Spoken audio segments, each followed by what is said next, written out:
Test, test.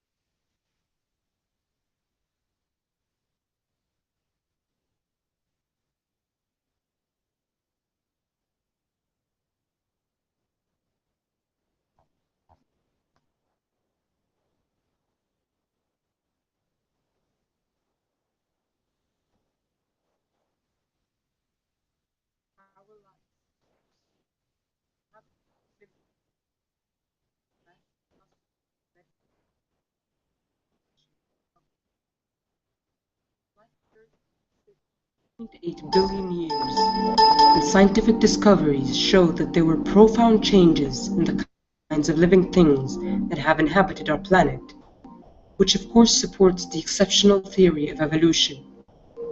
Not everyone believes in evolution, though. That's fine. Go ahead and scoff. But, you know, there are a lot of things out there that I don't believe in, but that doesn't mean they're not true. Such as?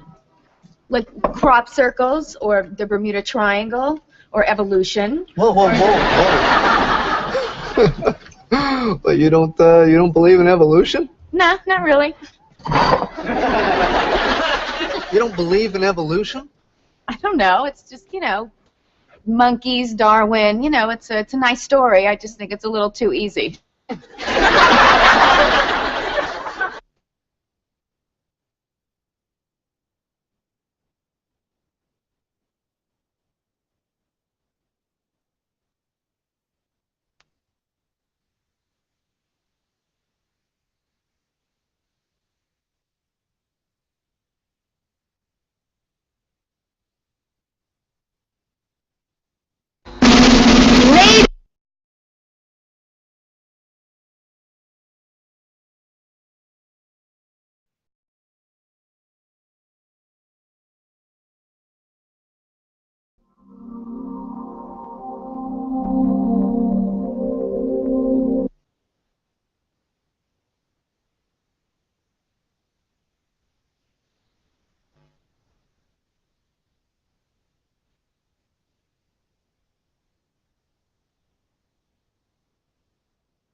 Good morning, everyone. Can we just have other people also joining us, please? I hope you all had a nice rest. Today we have a second day of our workshop. A lot of great presentations to follow. Before we go with the first for today, we need to go to a few details. Those of you who are having their flight today, there is a transportation that will be organized for you from Hotel Sirius. Also, those who are joining us for gala dinner, please, again, it's in Tiffany. Locals know where it is. For people coming from Hotel Sirius, we will organize a taxi transportation for you. Basically, dinner starts at 8. Please be ready by 7:30. Valbona will make sure you are there. And then for Prizren excursion, those who have expressed wish to join us tomorrow and who are staying, we wanted to learn from you how long would you like us to organize it. So we can go to Prizren, we can stay there for many hours, or we can make it a shorter excursion. There are people who are concerned if we stay really for a long that it might shorten their time for shopping or just connecting to other bus options for Georgi.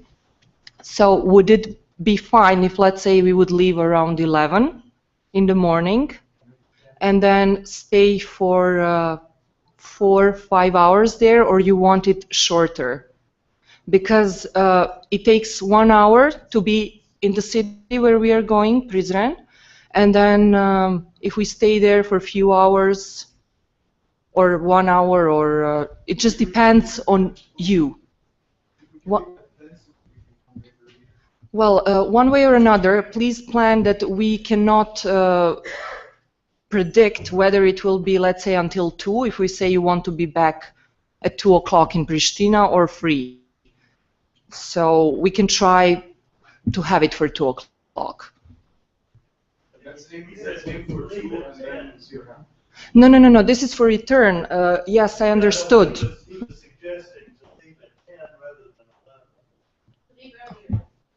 If that works for you, we can leave at 10, absolutely. And then stay until when?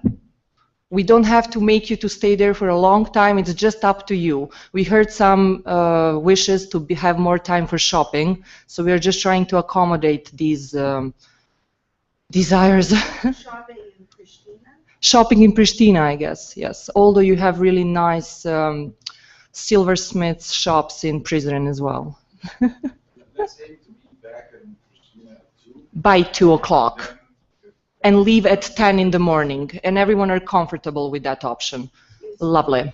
2, that means very little time in Well, that means it takes around 1 hour, so that implies we would have from 11 until 12:31. This is why.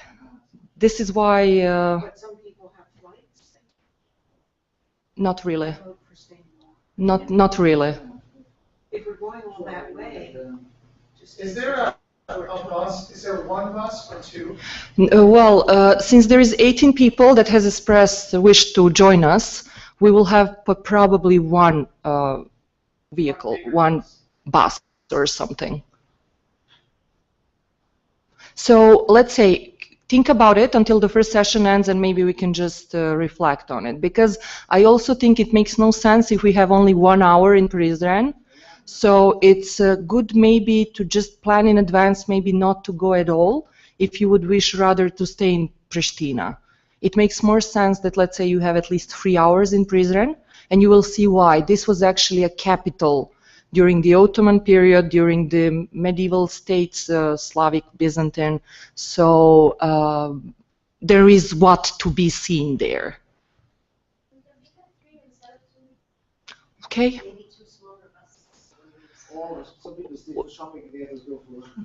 This is why. Okay, so we have two parties to think of. Okay. We'll get back then with the arrangements for that one. As for second day of our workshop, our first presentation for today is our keynote speaker, and Professor JOAN LIPPINCOTT today will speak about enhancing the educational experience of students through multimedia projects. Please.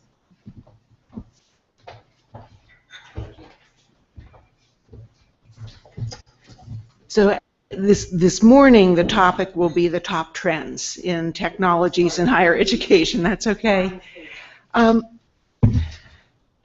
So I was asked to speak about some top trends for technologies in higher education, and there are so many things that I could choose from. I tried to choose trends that I thought had particular significance for teaching and learning, rather than, strictly speaking, research or infrastructure in higher education. And so I've chosen the trends of the flipped classroom, mobile technologies, which I've subdivided into two topics, maker spaces, and those are the things that I think you should pay particular attention to.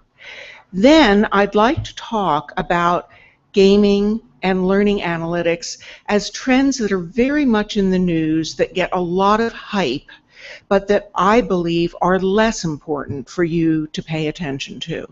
So this is very much my personal view of these trends, and my presentation today is much shorter than it was yesterday. On, I think, the next to the last slide, I have 3 other topics that I thought about presenting on today, but I would like to leave more time for discussion, so that if there are some things that you'd like me to elaborate more on, or if there are additional trends that you'd like to talk about, not just my own views, but all of your views and how you've used them, I would welcome that. Because in fact, it's possible that for some of you, for these trends, you've had more actual experience using them than I have. So I'd like to start with, honestly, what is one of my favorite trends, the flipped classroom, because I feel that this is one new pedagogical model that has genuinely enhanced education for many students. And I do have some links to some universities that have done studies to demonstrate the gains in learning from students who have been taught in this environment. So I'm sure there are some of you are quite familiar with this concept, but since we have quite a range of people here, I'm going to describe this briefly.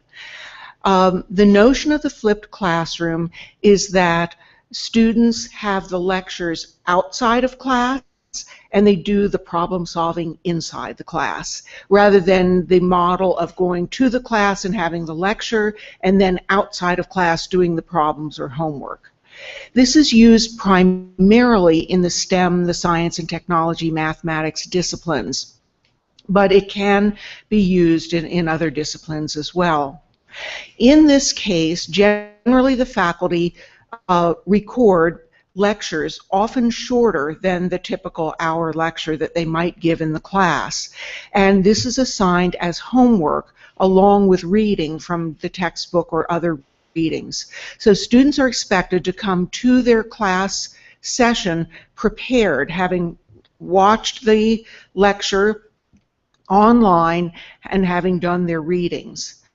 When they come to class, there may be a quick review by the professor, and then the students are given problems and they work at these tables in groups. Generally, the students either bring their own laptops or laptops are provided in the room. It may be only 3 laptops per table, and the students share those laptops. And also, you can see the large screens on the wall, and in many of these flipped classrooms there are monitors, 1 per table. The point of that is that the faculty member moves around from table to table, and he or she listens in on the conversation and sees what the students are doing. And after going to several tables, the instructor may find out that everyone seems to be having a problem in one particular area of the assignment. So he or she can turn all the screens to her own laptop, and she can give a quick lesson illustrating, how to give more explanation so students can then move on and continue solving the problem. Another way that this is used is that the professor is circulating around the tables and sees one group that has a really innovative solution or something very interesting that she would like to share with the class. And so she will call attention to the class and put that table's work up on all of the monitors and then review or have the students from that table describe how they did the work. So it's active learning, it's problem-based learning, it's skill-building learning, etc. So as I mentioned, one of the things that particularly interests me is that there have been some studies done by very reputable institutions that demonstrate the success in improving student learning. And in addition to the actual problem-solving skills, which are so important, really in all disciplines, it gives students opportunity to participate in group collaborations, which we know, again, is very important for many employers. I realize that many students, contrary to stereotype, many students actually don't like formal group work, and they resist it. So the professor may have some difficulty in the first class or two convincing the students about why the class is being conducted in this way. It isn't something that everyone takes to immediately. Now, in the other considerations that I'll present for each of these trends, really that means the problems, the downside, or some of the issues that you want to think about. One thing that I have not heard discussed is whether the technology piece is really critical in the classroom itself. Now, it is critical in terms of the recorded lectures, but as we saw yesterday, recording the lectures can be accomplished with pretty low-level and inexpensive technology, although students will need access to that either on their own computers or perhaps in a computer lab or a library that everyone can access so that they can watch the lectures before class. But retooling classrooms with all of these monitors and with the connections at each table, etc., that's an expensive proposition. And even some of the largest universities in the U.S. have perhaps one or two of these flipped classrooms set up in this way on the whole campus, because they're very expensive to remodel the facilities that way.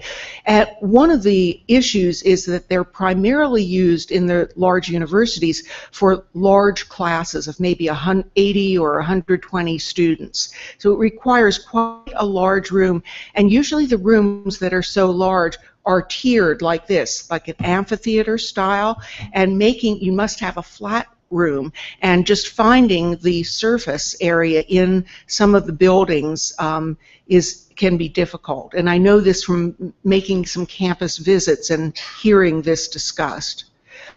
The classroom that I,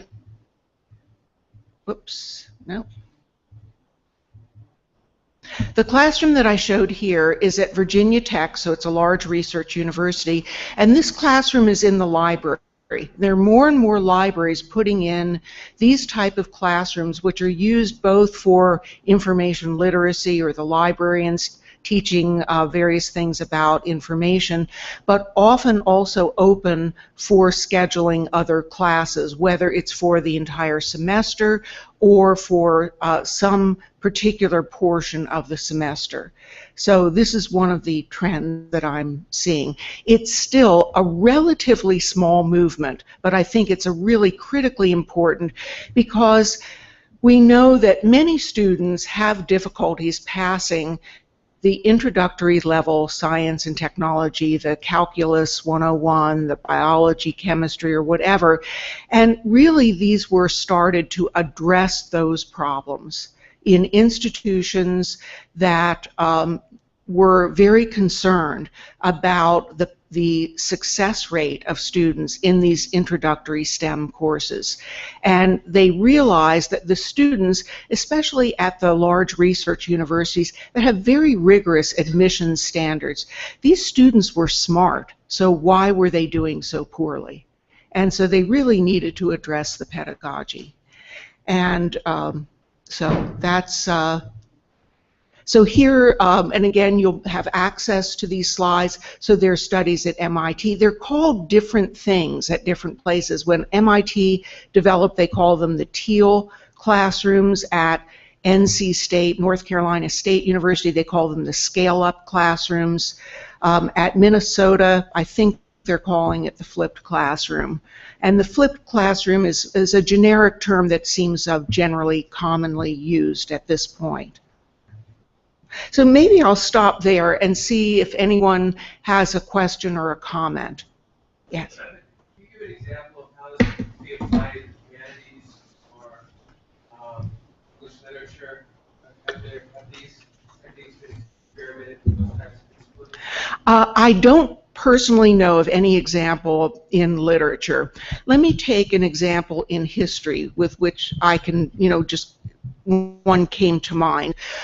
So I would have, the faculty member would have done a lecture on the video the students would have viewed before class about examining primary sources and what kinds of things you look for, and what does evidence mean in history, and bias and perspective and those kinds of things, and maybe read a chapter in a book about historical methodology. Then you would come to class, and the faculty member either would distribute paper facsimiles of some documents, or you'd go to a website and look at letters or diaries or those kinds of things from an era, and the students would have some problem to solve. What does this reflect? What class, what social class were these individuals from? What impact does that have on the way they describe their experience? Or something like slave narratives in a Civil War class, that kind of thing. What part of the South were these slaves from? What was the agriculture like? What might have made that different from other areas of the South? It's just off the top of my head. Does that make sense to you? Yes. I think on the old campus at our university, the American University in Cairo, we did have that connectivity function in a smart classroom in the Center for Learning and Teaching. It wasn't, the setup of the classroom wasn't the same. It wasn't round tables with students in groups already, but it was in a U shape with the computers lined up against the wall. And the students on swivel seats, so if you wanted them to turn around and be sitting in a U, you can do that. If you wanted them to move around with their seats and sit in circles, you could do that. But you also had the connectivity function so that you could display what was on the student screen up on the main screen. You could see all of their different screens on your own computer screen, and you can project your own screen onto theirs. And I'm teaching, and I'm in the rhetoric and composition department, so we do a lot of writing. We analyze texts. We plan proposals, that kind of thing. So I used it to get students themselves to create what I would normally call a handout if I'm preparing before class and just giving them a handout. But they will in terms of inductive teaching, they will come up with the content that we would like to do, and they will create their own handouts or PowerPoints in class in sections, and then the classroom will allow us to integrate the different material that different groups came up with and create one document for the whole class. So it was because of the connectivity that we were able to merge different pieces of work into one, and then go through it all and make sure that it's integrated and it has the same sense. It also allowed students, for example, to create rubrics for whatever we were working on and that I would be evaluating. They created their own rubrics, but again, they were able to see each other's screens, they were able to fill in for each other. So that was the beauty of it. We don't have that on the new campus, I must say. Let me just make a quick comment, and that is, it's a wonderful example and particularly illustrates the active learning component, the students doing things, and also the kind of old adage that the best way to learn something is to teach it. So in effect, creating the handout, they are teaching a segment of that class, and it really helps deepen their understanding of the topic if they're going to have to explain it to others. So that's a wonderful example. AZIZA?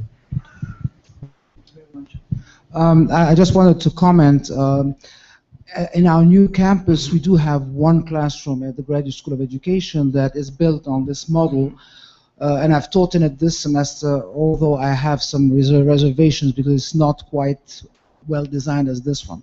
But my point is, and I'm going back to what Amani was talking about, this classroom that we had, which was a precursor to this flipped classroom. The problem is that in order to teach in these, you really have to redesign your course totally, because you're doing things in class anyway, and you're giving it, and so you're putting the effort in there. And my question to you is that we had one classroom at the time. We still have one classroom. I think the School of Science and Education are planning for a couple more. But what happens if that once you do that, you don't want to teach anywhere in another classroom? And then, no, I'm serious, because we used to have people hogging that classroom for their for their courses, and not. So when you're telling me that MIT and all these have only 2 classrooms, and is that enough for all their classes or STEM classes? And then how do they distribute that during the day? That is a drawback, I think. Absolutely. I recently heard a presentation at the ELI conference this year from Indiana University, and they built one of these flipped classrooms, and that is exactly the problem they're facing. Now, I have a little bit different perspective in terms of hogging the classroom. You want it to be well utilized, and you don't want to turn away faculty who have invested in changing their pedagogy and who are committed to this and who it's working for. So I think it's a question of setting priorities. So whoever has control over assigning the use of that classroom, making sure that it really is used by faculty who are employing the functionality of the room, and not just that it has nice windows or it's got the new technology, because that happens also. People request the room, and not just at Indiana, but at other places, or it's a convenient location on campus near the faculty member's office or something like that. But to make sure that it's really used with the courses that it's most important, and that the faculty have genuinely changed their pedagogy. And then it's up to the institution to decide whether it's more important to have some classes that are totally redesigned, like Bio 101 at Minnesota, where they use this classroom all year. Now, what I think they may be doing is reducing the class meeting time, because the lecture's given outside of class. So there's less seat time in the class, I believe. I'm not absolutely certain. So it does free up a little bit of the time for more courses to use it in the same amount of time. But that's a campus priority. And what I feel is that it's most important to address the courses where there is a problem, and that often is the introductory STEM classes in many disciplines. And in fact, at Minnesota, they started this with biology. Unlike in most American universities, at Minnesota, the students had to declare their major when they entered as freshmen. And so in most schools, you have almost 2 years to decide what you'll major in. And what they were finding was that their drop rate from biology was just unacceptably high. And students didn't drop out of the university, they just left biology as their major. And they wanted to stem that. They wanted to improve their retention rate. And the students weren't being that successful in the introductory course, even though they'd come to university saying, this is what I want to do, and many of them probably planning to go to medical school, or that's a typical progression in the US, is to become a biology major with the idea of going on to medical school, and they wanted to change that. Now, I have not yet seen the study of whether that actually impacted the retention of majors, but I believe that they are gathering some data there. One last comment on the need of technology for that. I believe that you do need some technology, but I don't think you need that classroom to do it, because we do it, I mean, in a very crude way. We still break them down in groups. We ask them to get the computers. We do this and that. So you can have the flipped classroom model without that sophisticated. It's better to have, of course, you know, the screens around and so on, but it shouldn't stop us either from trying it otherwise. Right. And as a footnote, I think they call it the interactive classroom now in the Graduate School of Education. It was modeled after the Minnesota classroom. Yes. Hello, I'm up at the back here. I don't need that. They're recording. Over online. Okay. Thank you very much for this. I'm fascinated by this, and this is more a comment and an observation rather than a question. In my observations, completely unscientific, I've seen that my colleagues were slowly evolving naturally to this type of flipped classroom anyway. I see that happening. We don't have technology. I teach you in UK. But what I find myself doing unintentionally is I replace the technology. So I'm wandering around, and it's almost like teaching in the round. But so far, the students seem to enjoy it. It's very strenuous physically, but the idea is really nice. Yes. So thank you. Thank you. I think the pedagogical aspect of problem-based learning is not necessarily technology. And in fact, when I've heard a really wonderful presentation from someone at Georgia Tech who works with freshman students in like a biotechnology major that, you know, most campuses wouldn't have such a specialized program for undergraduates, but they do at Georgia Tech. And the entire course from the day the students enter is one problem for the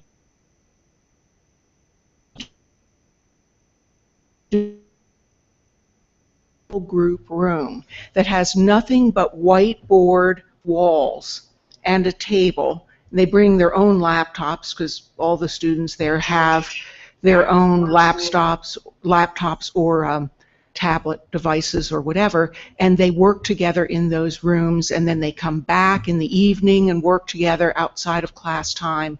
And so there is no technology devices. They're working in their teams, and I don't think they share their information until the end of the semester when they present.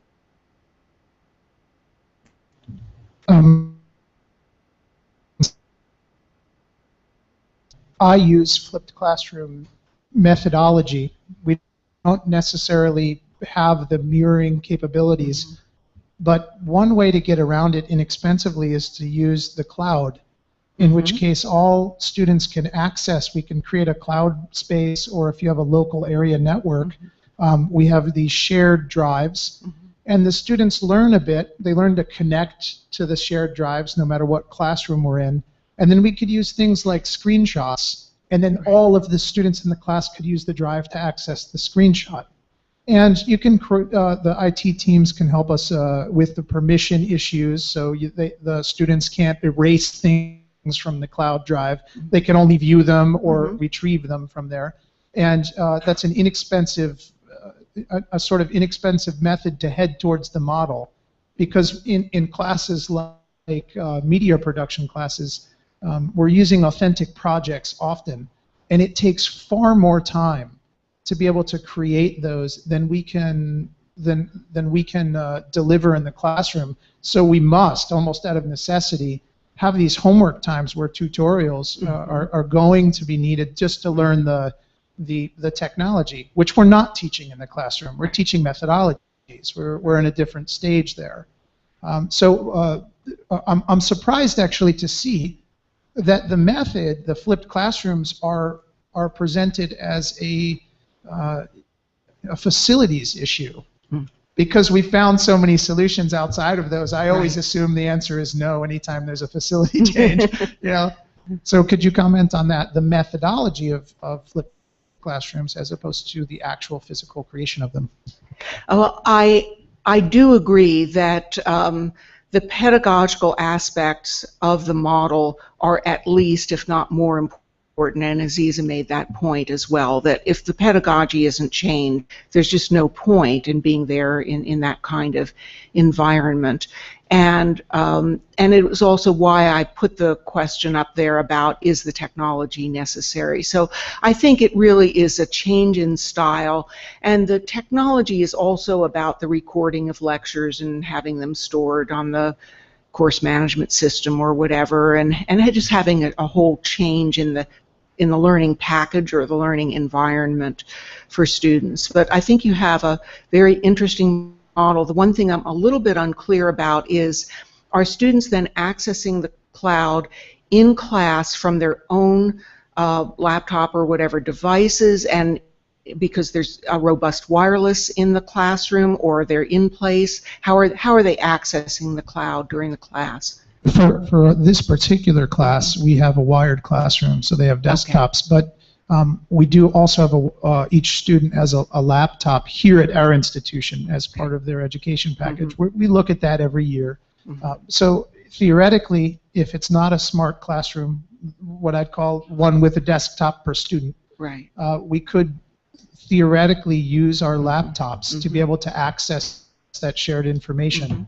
It's a bit more difficult when you want to do a demonstration, but if they have a screenshot, or a group is willing to share their working files, then you could essentially in class have everybody working on one particular group's, or learning from one particular group's that has excelled with an assignment.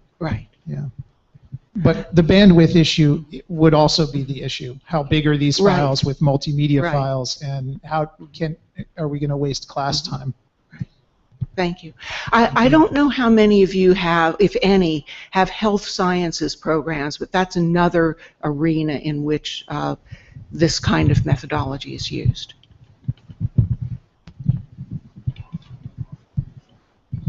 I'm currently doing a master's in comparative education, and actually the topic of my planned thesis is flipping the classroom. From my research, flipping the classroom as a concept has been happening in humanities for decades. The idea of the content being done at home before class, and then discussion takes place in class. So I just want to point out that I think the flipped classroom model and technology are different parts of this equation. But of course, I have to acknowledge that the technology, like we always say at our center, we use technology not for the sake of technology, but for the sake of making life easier, faster, enhancing the work. So technology does help, but flipping the classroom can take place with no technology whatsoever. technology helps. Thank you. I'd just like to comment, and I'm sure that your reading in this goes much further than my own, but I'd like to comment from my point of view as a student, looking back at my undergraduate career, which was a long time ago, but was primarily in the humanities. And to me, the difference between the flipped classroom and the way that we learned was there was no lecture component outside of class. Even though most of the class was discussion, the faculty members still did lecture in the class. And the second thing I would say is that in most of the humanities classes that I participated in, there was absolutely discussion, but I would not call it problem solving. And maybe on occasion it was. And I think maybe it would have been better if it had been problem-solving discussions. But it was more different points of view, different perspectives, kind of a, I don't know how to characterize it. There may be formal ways to characterize that type of open discussion, topical discussions more than problem-solving. Yeah, true. What do you think? I was not implying that it happens in all humanities courses. I was just saying that in some of the humanities courses where there is no lecturing per se, but students do a reading, and then if they come to class and carry out a case study, for instance, that in that situation it is a flipped classroom. Right. But under no pretense is, I mean, not saying that the humanities in general are a flipped classroom discipline. Right. So thank you. We're both right. Thank you. Okay, let's go to the second topic, which I think has huge significance for all of us, no matter where we are, and that is smartphones and tablets. So mobile technologies in my first subset are the smartphones and tablets. I just have a screen capture here of a session, or excuse me, a report of a roundtable that we did at my organization, CNI, on multiple devices and platforms, institutional strategies.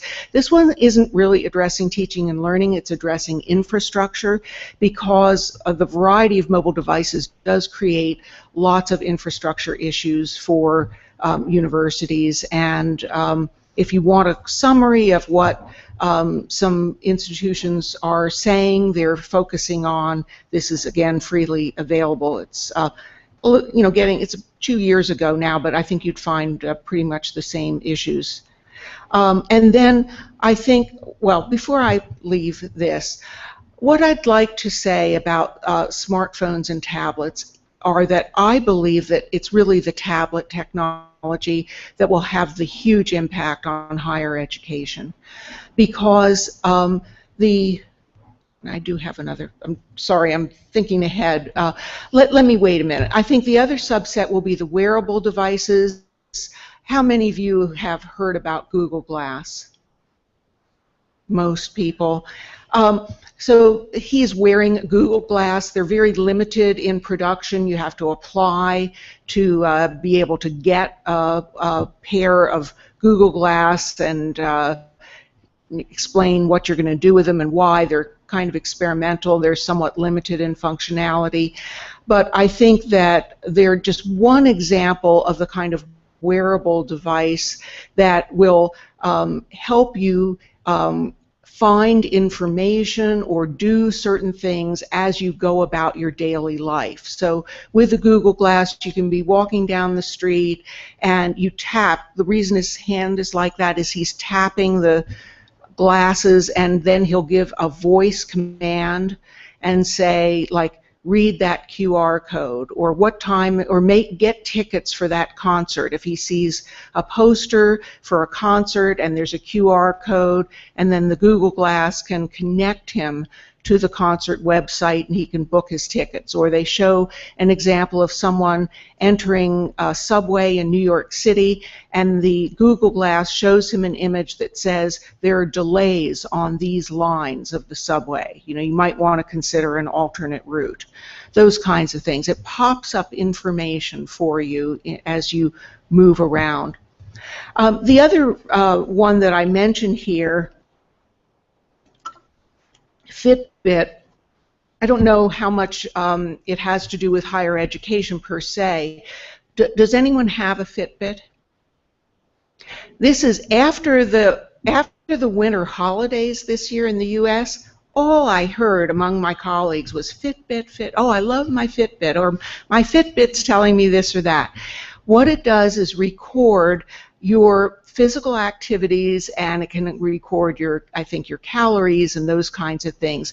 But people are developing their exercise routines around their Fitbit, and they're using it to encourage themselves to do more activity. You know, it will count. It's like a pedometer, but more.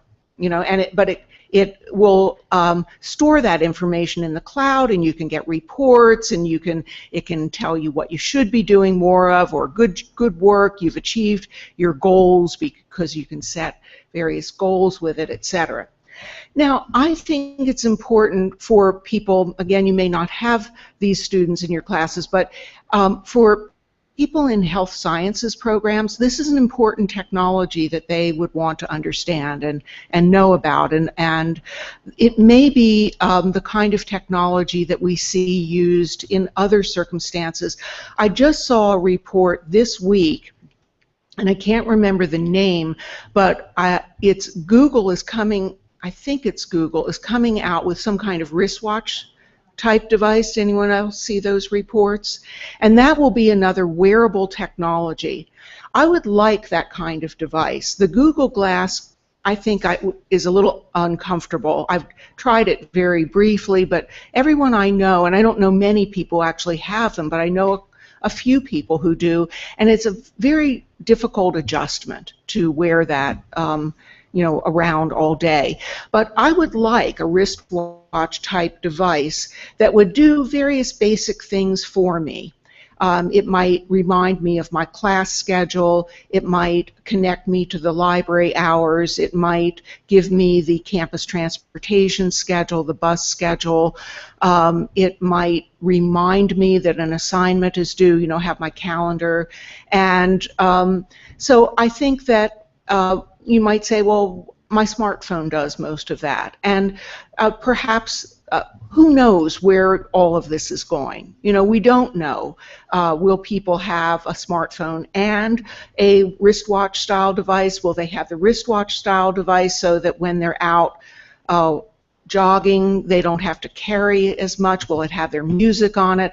I don't know, but I think it's a real trend to watch, and it can have implications for our students and what they bring to campus and how they want to access information. So now going back to why it's important, I think particularly for the tablet devices, what's so important is that they are another example of a multi-purpose tool. Have you seen a lot of tourists taking photos with their iPads? I mean, it's really interesting to me. An iPad is not a small device, but even tourists are comfortable carrying those around, not their smart. I mean, lots of people take photos on their smartphones now. I felt like such an anachronism. I was standing out front taking pictures with a camera this morning. And, the tablet devices will just increase in functionality, and we'll see more software suites for those devices. We'll be able to do more things, and people are finding them convenient. And people who have tablet devices read more online than any others. Yes.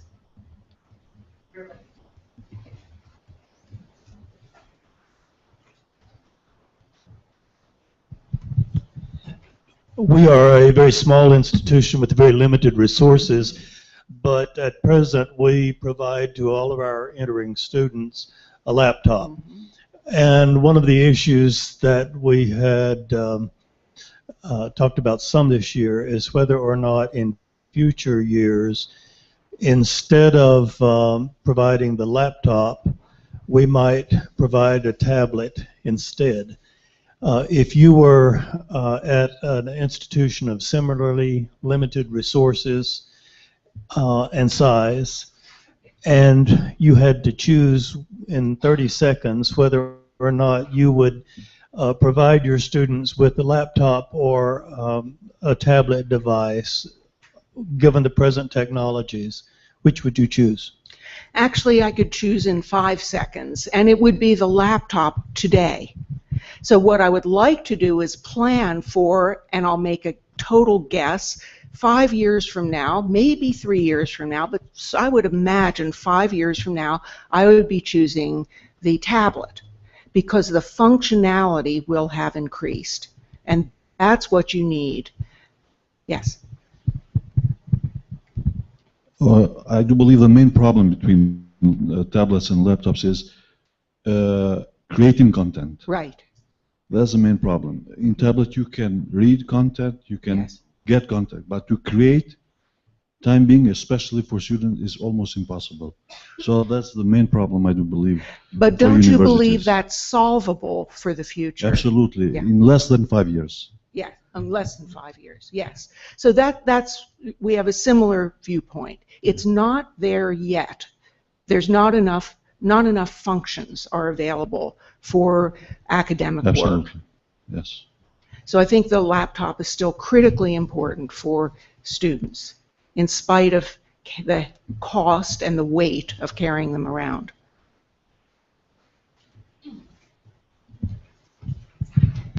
I'm a little confused. Are you talking about tablets or are you talking about iPads?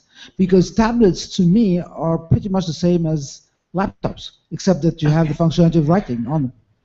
Tablet device I would call an iPad, and what are some of the other brands? I'd just like to point out that there's a new category of tablets coming out, which are basically a PC that is flat. So you can use. I mean, it has Windows installed. You can install Office. You can install. Right. I mean, just like a Windows computer, but flat. The technology and the is size enough to make it. Is the size like an iPad, or is the size? It's a couple inches bigger than the iPad. That's a Samsung ATIV computer, basically running Windows 8 for PC, and everything can be done on that. So this will be, in addition to being able to write on it as well. So this will be sorting out how large a device will people be willing to carry around all the time, how much functionality, like Office availability, this Office suite, are available, what kind of keyboard is available, and how good is the keyboard for academic work. Those kinds of things I think are all critical. And then I do want to mention, because this comes up a lot when I talk on campuses, I still believe the campuses will need to provide, whether it's in libraries or other common spaces, large screens for students to connect to, or dual monitors for students to connect to, because there is work that will require a larger screen than that device when they're doing work, say in engineering or in media studies, I'm sure, or in other fields where this is just not sufficient for everything. You need that big display. Each student doesn't need to own that display, but they may need to use it at some point as they're creating new kinds of products, particularly. So again, I think they're important, particularly tablet devices, because the costs are going to go down more and the capabilities will increase. More content will be available. You know, I've seen a number of articles that talk about well, of course, students will all read their textbooks on these devices. Actually, most of the studies have shown the students are so far really not happy with reading their textbooks on Kindles or iPads or laptops or whatever. The big question is, will that change? Okay? If as annotation gets better, as highlighting gets simpler, as sharing kinds of things, all the capabilities I don't think are all that difficult to achieve, but it's not there yet, and many students are really not satisfied with the products that they have seen so far. Yes? Comment on this. This morning we talked a little bit about textbooks, and I've been exploring different options.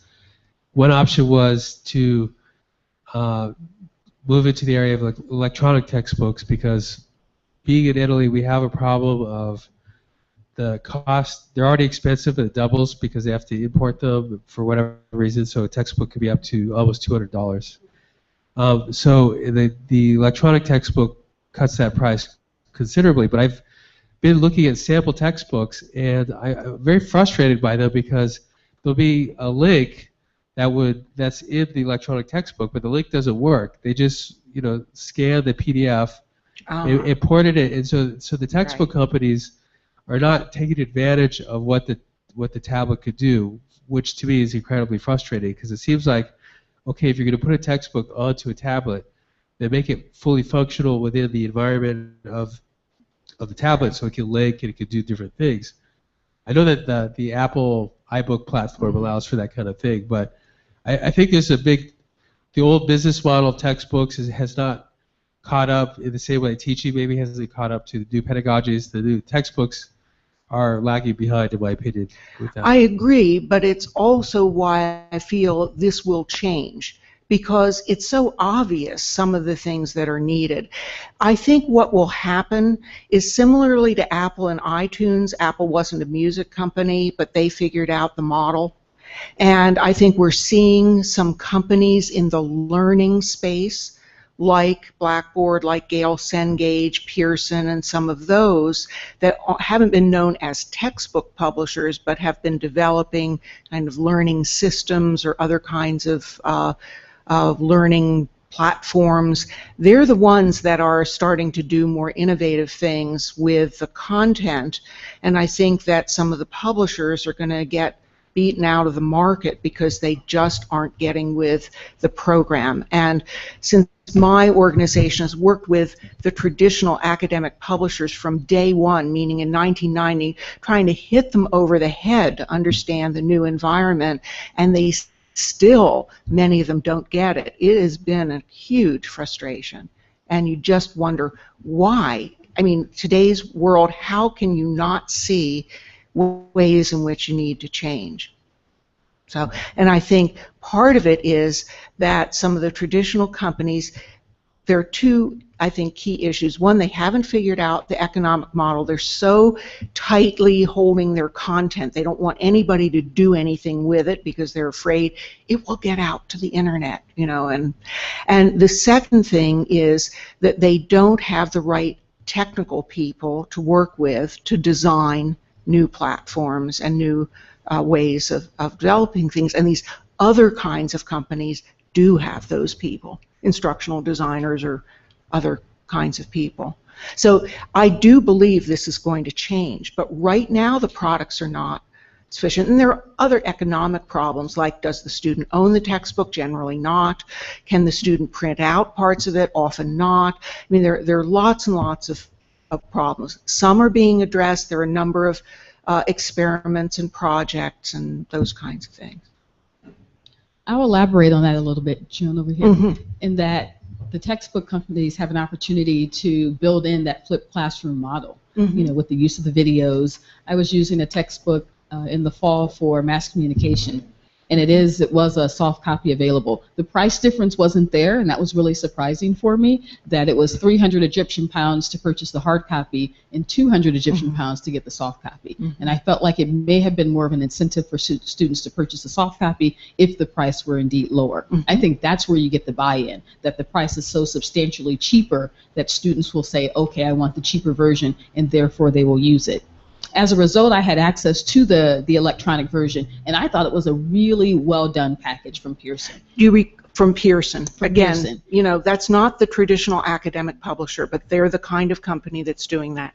I wasn't expecting some of the things that I got from it. I thought it was really intuitive. I was able to use it on my laptop and on my iPad. And so on a day when let's say I didn't have technology in the classroom, I could just plug in my iPad and potentially use the device in the classroom.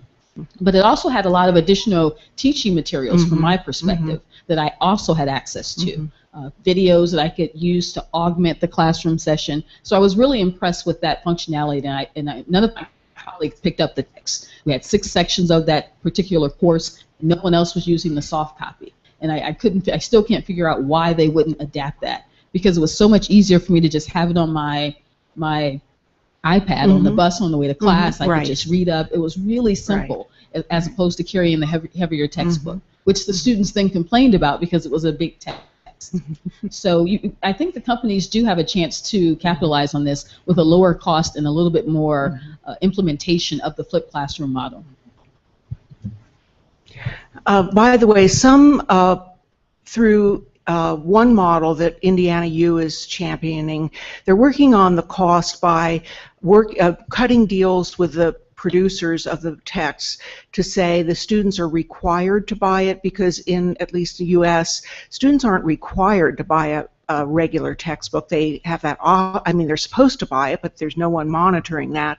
And so the companies are willing to set a much lower price if they're guaranteed that every student has to purchase it. And it's thought of as a bit like a lab fee. Some courses have lab fees so it's similar to that, but that model is not yet being widely adopted. I would like to share with you an initiative at Al Khawain University, in which there was a shift or considering to work with electronic books rather than working with the print textbook. So after a webinar, organized by AMICAL, just I think 3 weeks ago, the library met with the manager of the bookstore, and we thought to prepare electronic books, and then not to provide schools with just print format of the book. Now the initiative is going fine. We had a problem over schools because they cannot determine the final program or the course at the right time. But still, now we have a list of the courses that are going to be taught, say, next fall, and then are sent to the technical department, and then to select those who are already available in online format, and we will just upload them into the Zanzibar. We use the MLS, which is accessible by all students, and also a way that students can upload them and use them. So we're still gauging and evaluating the initiative, and we will share it later on. So will the students have to purchase, or has the university in effect licensed it for the students? Students has to purchase. Okay. They have to. They have to purchase. Yes. Okay. So you're going to do an evaluation or an assessment, and that's really important. So it would be interesting to see what your results are. Okay, go ahead. Yeah, my best experience with electronic books was when I had a completely blind student. So it did not alienate him at all, because he couldn't see the board. If I signed things on text, he wouldn't be able to read them.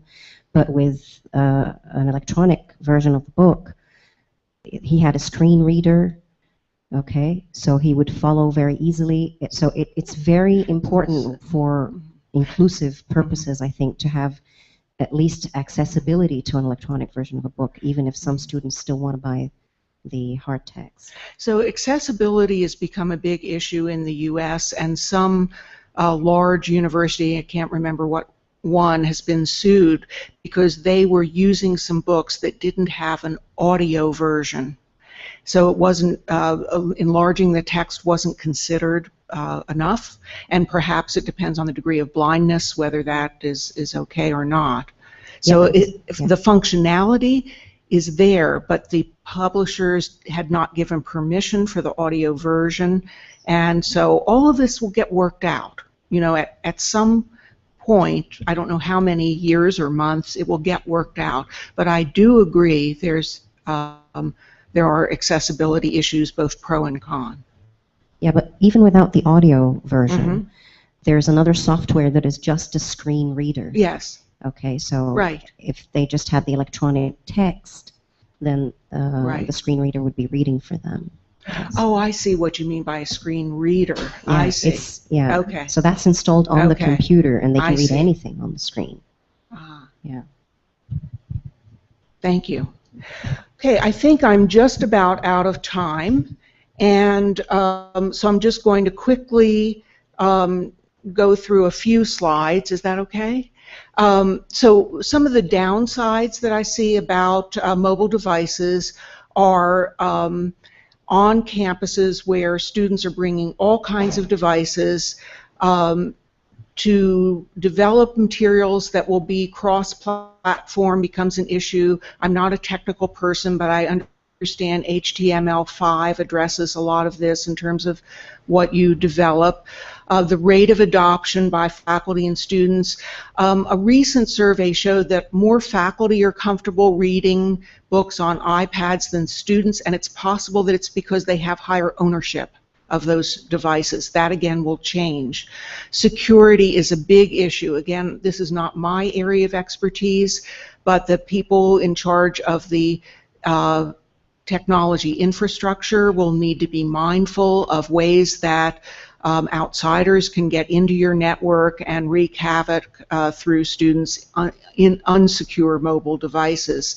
And then the proprietary platforms for content, like faculty creating textbooks on the Apple software platform, for example. If the students don't have the Apple devices, I believe they can't read them. So, you know, you have to be careful about how you adopt different things and make sure you know that what you're choosing is going to work for your own student constituency if you don't have standards.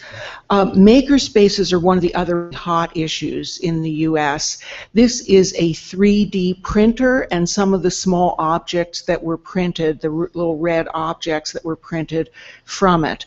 And some engineering and architectural schools or places like that have them, and it's becoming a trend for libraries to offer these 3D printers or other kinds of equipment in maker spaces. Like North Carolina State University is one of the most technology advanced libraries, is now loaning circuit boards for students to work with, and all of these are things for students to make new kinds of products. Now you might think that these are fads, but I believe that they're not.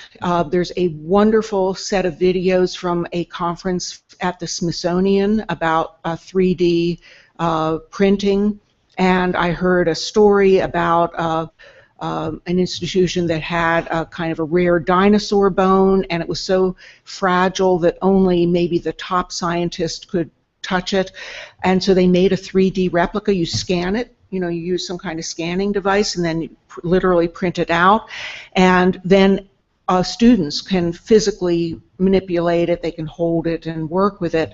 Another example I heard on a story just a couple of weeks ago was about a child 2 years old now who was born without one hand, and their doctor or medical researcher is printing hands for her. And he said, I'm printing one hand that is like this so she can ride a bike, she can hold a bike handle, and I'm printing another hand that just looks like a normal hand. And he said the beauty of this is I can print these for about $5 a hand.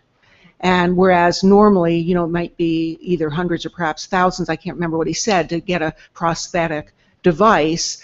And this way, she's 2 years old, you can keep changing this as she grows, and if her needs differ. Now this is still very experimental, it's not, this is one person doing this, but this is really incredible. And so our students are going to be going into fields that will be using this kind of technology. in engineering, environmental studies, health sciences, archaeology, and I'm sure there are lots and lots of others. But there are equipment and staff costs, and you need the expertise to do this.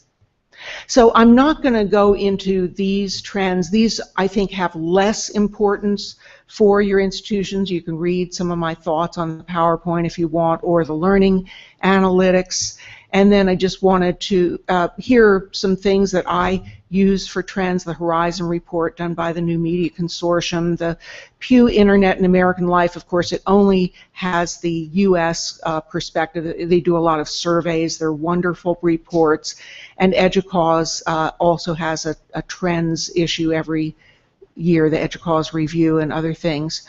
And these are three other trends that I thought about discussing. One is MOOCs, the massive open online courses. One is open educational resources, meaning things that don't require fees, whether they're textbooks or games or data visualizations or visuals or whatever they are, components meant to be used in teaching and learning. And then data visualization, using big data in all kinds of fields to understand new topics and to explore new areas of research.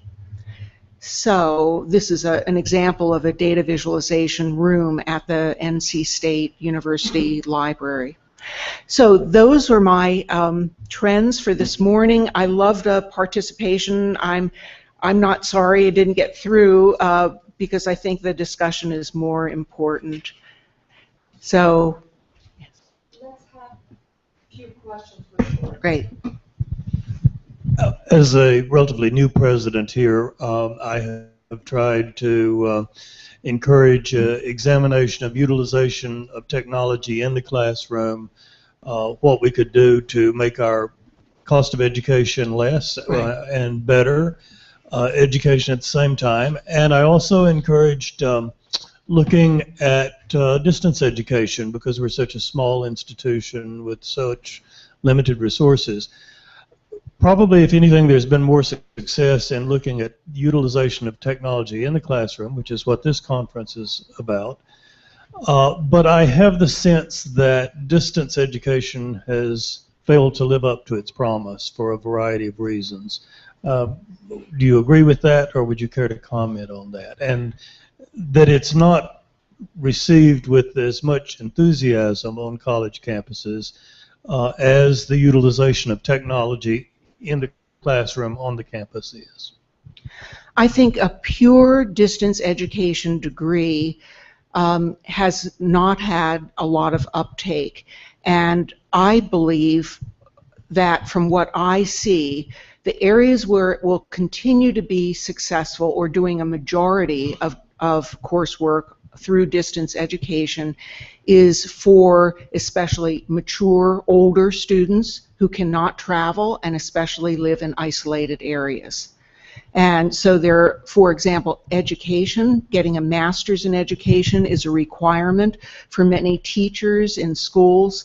Many, especially women, teaching in public schools who have families and live in Montana, and it would be a 2-hour commute to go to class at the nearest university, but they still may be required to get that master's. They have the incentive, because to keep their job they may have to get that master's or take a certain number of master's level courses. So I think it can be very successful in that environment. I think distance education has been very successful in professional development in business. So especially brand name, high name business schools like Harvard or others, I think, have had very much success offering short courses, not necessarily for credit, maybe for a certificate, to people who want to learn about specific aspects of business. So I think it's in the professional sector that we'll see a continued need for distance education, and because the student has certain requirements that have to be addressed, the incentive is there to complete the program. one of the problems with undergraduates doing mostly distance education is I think the incentives are low, and without that socialization component, which is in part available online but often not as strongly available, it keeps the persistence rate very low for students. In terms of students taking some courses, distance education, I don't have good statistics on that. I don't know.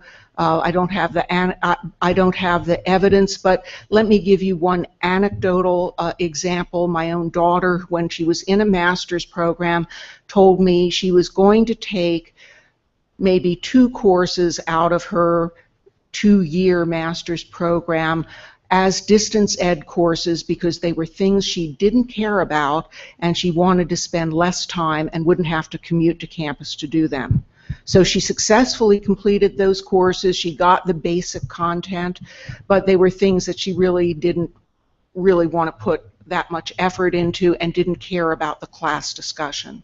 So I believe for institutions like AUK and the others in this room, distance education has less of a role because in the liberal arts model, it is this community of students and faculty and other academics that that's part of the value of why you come to a place like this.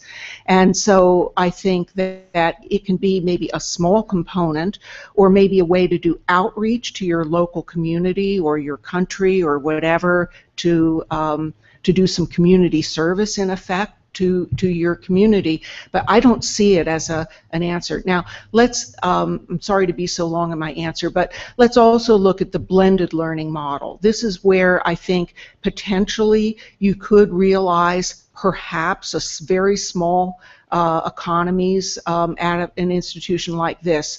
So, for example, if you have limited classroom space and it would be a cost for you to have to build new classroom buildings, then you want to utilize that classroom space that you have most efficiently. So University of Central Florida, which is a huge university, has done the best assessment of this, and what they found is that students are quite interested in taking blended learning courses for at least part of their curriculum. Now, in terms of blended learning, there are lots of models, but here's the model that I would suggest for an institution like this one, which would be, say, again, for the basic level courses, really in many of your areas, let's say your normal model is that you meet 3 times a week on campus.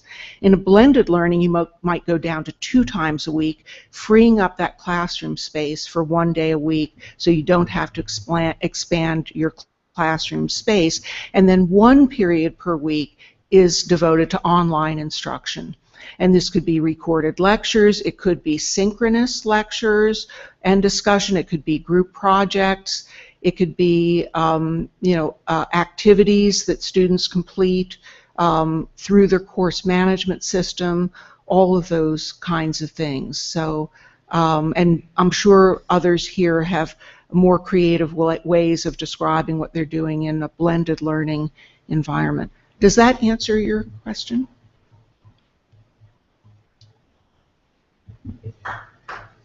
Thank you.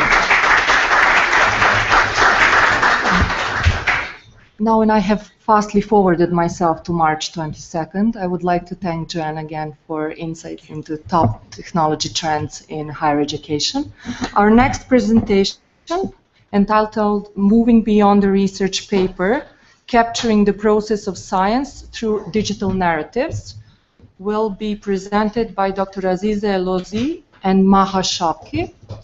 And an important note that this work was done in collaboration with Hoda Mustafa, Associate Professor of Practice at the American University in Cairo. Okay, thank you very much. I just want to get this going.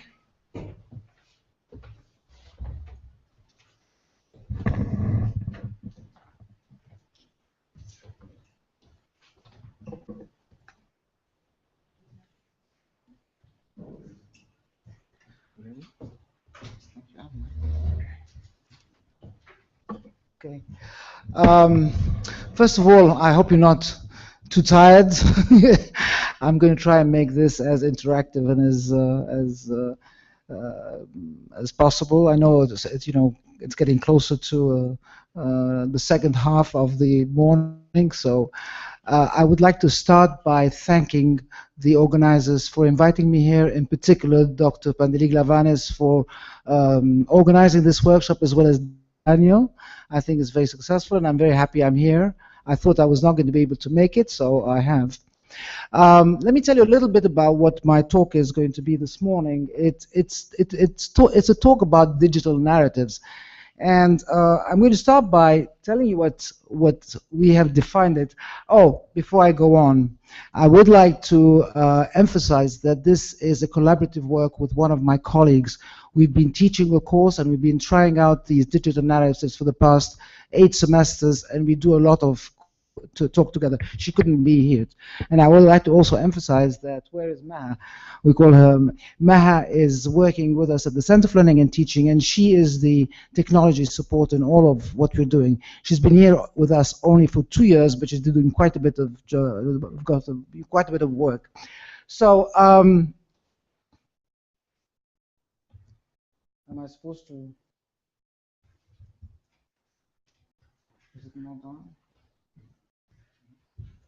Okay, I'm sorry. No, it's fine. I just didn't have it on. Okay, so what are digital narratives? And I'm going to really give you how I understand it to be, rather than there is a global definition. But this is a definition which I think is very broad. It's an argument or an analysis or an exposition related through a combination of text and visual images.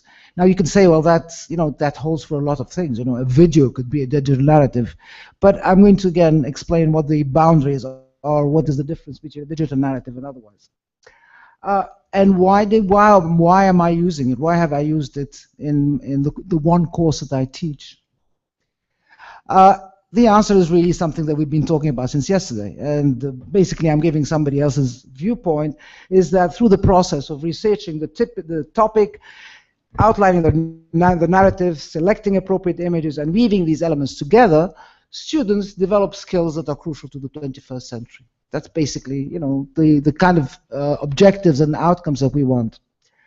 All right, but what is the context? When did we decide to do that, and how? I typically don't teach. I am an administrator. I am the founder of the Center for Learning and Teaching, but I have a passion for teaching, so I wanted to continue doing that while, in the past 10 years. And I've chosen to teach one of the freshman courses. It's known as Scientific Thinking, because I passionately believe that we need to be scientifically literate, and I passionately believe that Egyptians need scientific and critical thinking. So the course I've been teaching for the past 10 years, and at first we used to have students that were not freshmen. They were up, some of the seniors and juniors who used to postpone the course because they didn't want to bother with it. But recently we've managed to get all the freshmen, only the freshmen, to take it between the first 2 semesters of their program. So just to give you an idea what we cover in this, what the mission of the course is. It's one of 2 university graduation courses. In other words, there are 2 courses only: scientific thinking and philosophical thinking, that is required of every single student at AUC. All the others are either discipline related or electives. So we have about 500 to 600 students every semester, and it's a multi-section course, and it's taught by about 12 to 15 teachers. And it's a very tightly organized course, so that there is the sections are homogeneous. They're not very different from one another. It introduces the tools of scientific thinking and critical thinking to students of all majors within a multidisciplinary framework. And the themes are basically, half of the course is introducing students to the process of science, to what scientific thinking is, how to recognize pseudoscience from science, etc., etc. And the second half of the course is to introduce students to the big ideas of science of the 20th century. Now, to do all that in 4 months or 40, it's a very demanding demanding curriculum, and we are bound by things because we want to see all the sections doing the same thing. So in that sense, I don't like it very much because I can't be free to do what I want. But at the same time, it's a challenge. If to be able to do what you want within these boundaries, it's exciting. The second half of the course, like I said, it introduces students to the big ideas of science, and we've used the theme, who am I and where do we come from? So we go back all the way to the Big Bang until the rise of life and evolution of life. So these are the main ideas. Now, I have to put this again into context of how we come about with these. At first, the course didn't have a project element. Today, the project is about 25% of the grade. And in 2005, Joan visited AUC. She visited also after that. I just don't remember the date, so I don't have it over here. But the whole idea of technology, the next generation, and the skills that are needed to express themselves were bubbling to the surface. And then, of course, there's the seminal paper of the student-created content. We took that into a thing, and then we had our own symposium in 2011, the title of which was Students as Content Creators. And a lot of faculty on campus participated in the various forms. Now, going back to the course, most of the outcomes say nothing, because again, this is a multi-section course, and we try to get them to put in something in there as digital literacies are being required as an outcome. It's not there. Maybe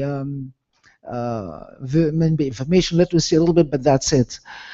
But I don't know if you know that, but the new media consortium, a couple of years ago, have come up with the skills needed for students of the 21st century. And one block of it is the 21st century, the digital literacy skills, digital age literacy. And if you look at them over here, basic scientific and technological literacies, and that's certainly a name of the course, visual and information literacy. People confuse visual and information. There are two different kinds of literacy. So visual literacy is extremely important. And then there's cultural and global awareness. The course doesn't address global awareness, but there is a little bit of cultural awareness when we start talking about ethics, bioethics. Then you see the cultural differences, the cultural viewpoints in the students from the same ethnicity, if you want, but still their own. So the 3 almost, or 2.5 of these requirements are things that we try to achieve in the course in addition to everything else. But this is really inferred. It's a choice that my collaborator and I we've chosen to do. So anyway, so we did try many different types of projects. I'm going to call them multimodal. You can call them multimedia, whatever you want them. It simply means different modes of things. We tried as a project at first the easier thing to do was to have them do a research on a topic of their choosing. Many of them choose cloning because they love that. They choose stem cell research, that type of thing. And they would create a website. Actually, when I say a wiki, the wiki was the website. But it was very convenient because it is a website where 4 of them can share and work on it, because it's a collaborative website. You can see what's happening. And they build this beautiful website with how they perceive, how they've researched the topic, and they are giving it instead of a regular paper. So we tried that. It was pretty successful. But we like to try, we change, all right? Not the same thing all the time. Creating a video documentary, we did that too, and I'll come into that because that's where we started. That's where we started in 2007, and then why we now chose a very special kind of video documentary, which we call the digital narrative. All right.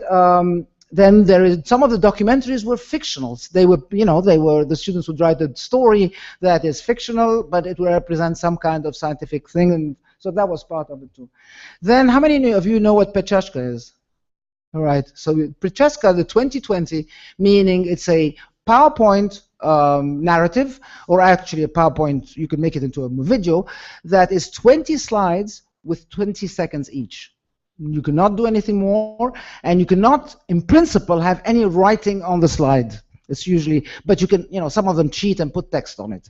So the whole idea is to do it. It forces them to get the most important things in the topic to present it in a very. So we did that, and it was fun. And we moved on.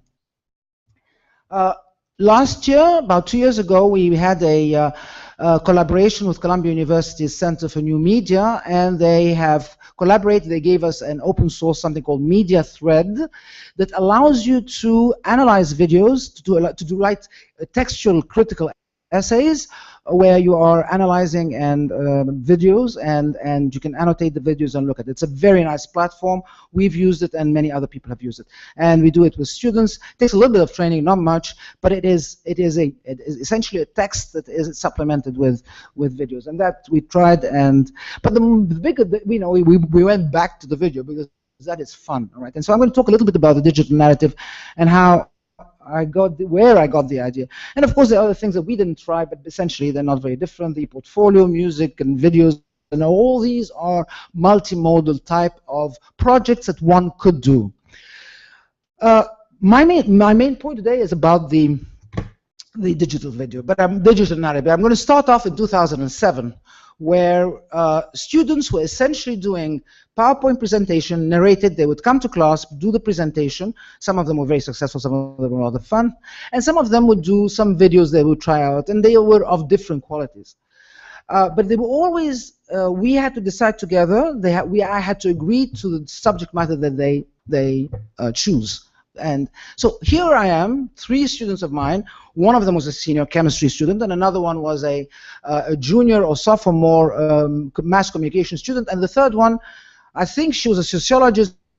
Again, she was a sophomore sociologist, but eventually she majored in theater. So it was an interesting group. They came and they told me that they wanted to do their video on the theory of evolution.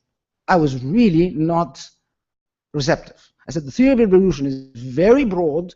You only have 4 or 5 weeks, and at the time I was not giving them any scaffolding. They would give me the idea, and they would go, and if they needed some practical, support, we would have the practical support. Maha was still not with us, but we had the practical support with other things, and they would do their video. So they come up with this thing, and I said, no, I don't advise you. I mean, and now I don't advise my students, but at the end of the day, I say, okay, you're going to do it if you want, and you'll learn from it. So I relented, and I gave in, and they disappeared. I didn't see any draft or anything, and they came up with this video. Now I'm going to show it to you because it's somewhat crude. I'll show it to you, but I want you to notice also that because I wasn't there to tell them, well, you have to have an introduction and a title. I didn't do what RIHAM was doing yesterday. You have to have this and the lighting, and so I left it on their own. But they came up with a video that I thought was entertaining, that I use with my students that are that know nothing about evolution as an introduction to evolution, and I tell them that this was done by students. So I have the video with me, but I want you to see the kind of things that they did, and I'm going to use the. Whoops, sorry. How come? Okay, I'm going to use the definition of creativity that I see online all the time. I don't know who is the original.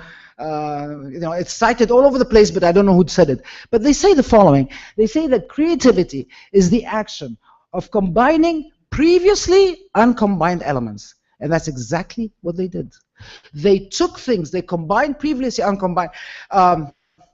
I also was learning my lesson that I have to tell them something on copyrights, that etc., which I didn't at the time. So you have to be a little bit indulgent about what they came. But they combined cartoons, interviews that they acted. The Darwin that you see over here is the chemistry students, and he acted out a part, because one of the requirements was that through it shouldn't be entertaining only and superficial, that people should come out of it knowing what the theory is a little bit, all right, as much as possible. So I'm going to show you part of it. It's about an 8-minute movie. I'm not going to show you the whole thing, but so that you appreciate it.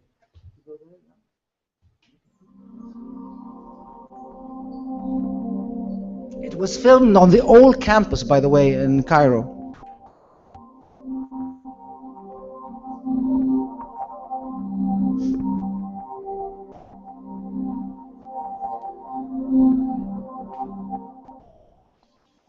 Our lives, as we now see them, haven't always been that way, and mass curiosity has led him down the path of the expedition where we come from.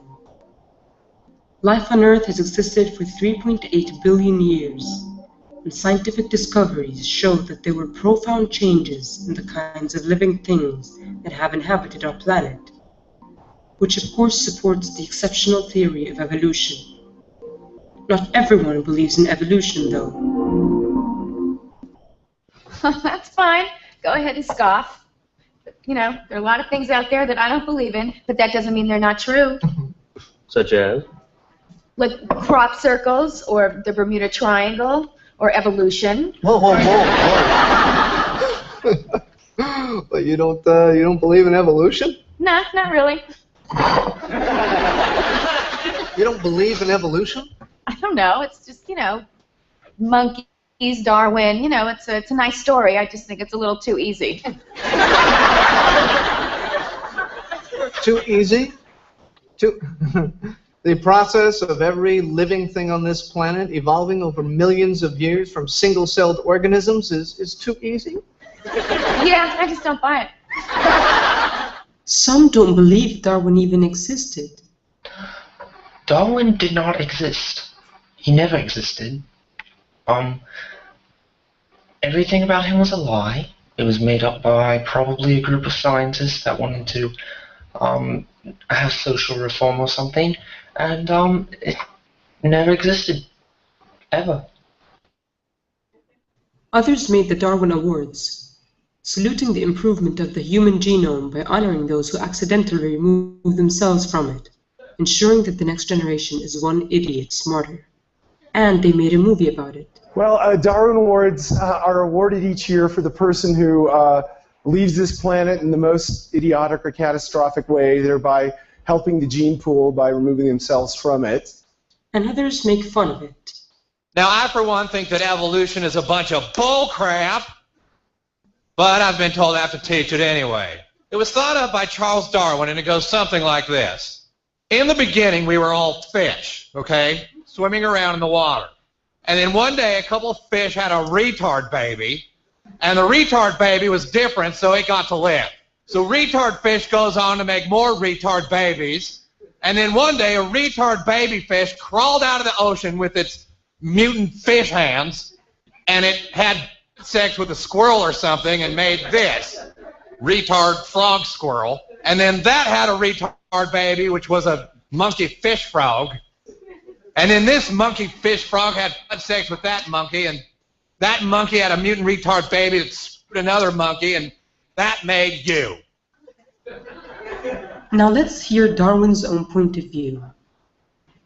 The theory of evolution stems from the fact that we can tell that man has had a marked effect on molding the form of domesticated plants and animals, which is called artificial selection.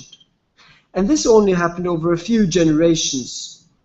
In those new conditions, ergo, only they claim. Found out that people misunderstand Darwin's theory of evolution. Who is Darwin and what did he claim? I know this from monkey to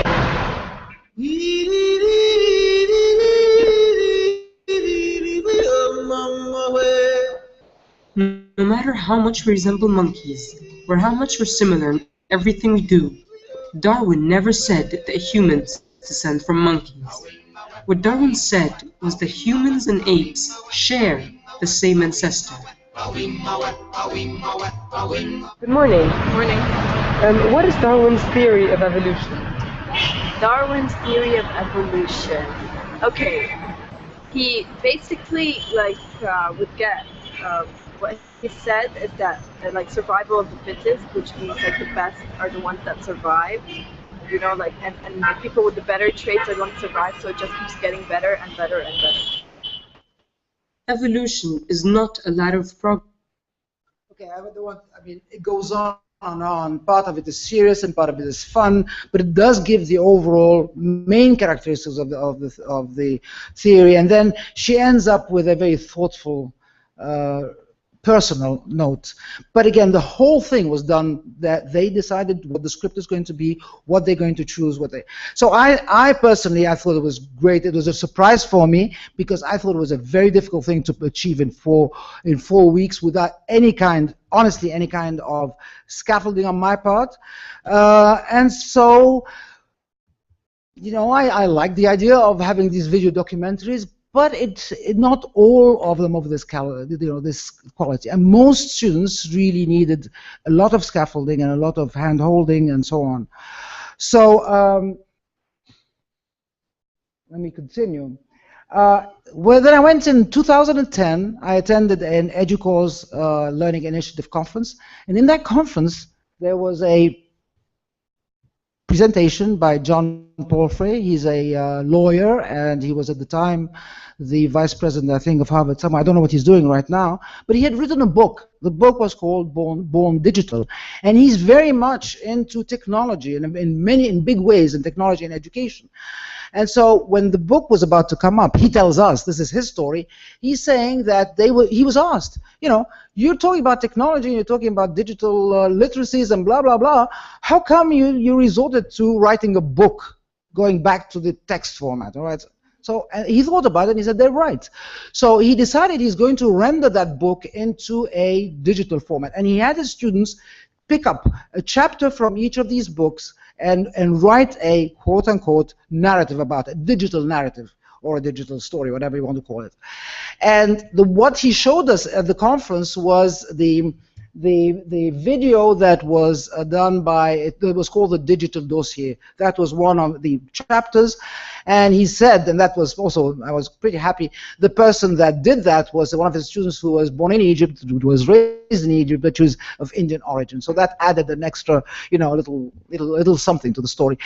And I looked at the video, and it is extremely well done because she took the chapter, bared it down to the most important ideas, and all she had were pictures and text and narrative, pictures and narrative and some music, and it went on, it all whatever have. And the picture could be a metaphor for what she's saying, like what you see over here are these tracks in the snow, and what she was trying to say is that we leave tracks, a digital track in everything that you do. So from the moment we are born to the moment we die, there is a whole history of ours online. And so she uses this, and then etc., etc. So I thought the idea was brilliant, you know, taking a text and changing it into a narrative. That is. Now, how did that relate to the course? Okay, what we were finding out, Hoda and myself, and we discussed this with MAHA and others, that in fact the students came out of that course knowing big ideas. They knew a lot about scientific thinking, critical thinking, fallacies and so on and so forth.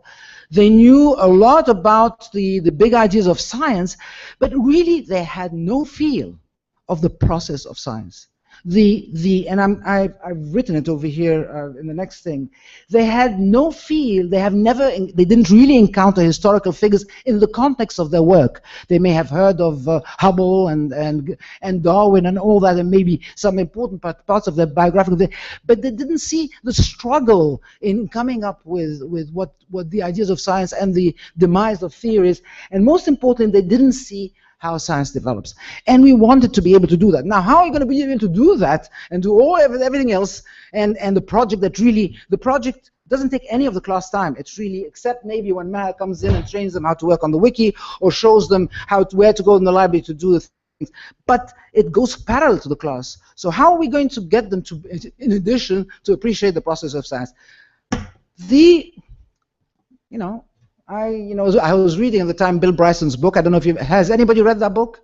The History of Nearly Everything. It's a wonderful book about the science discoveries and the process of science, and really there you meet the people, you meet the historical people and so on.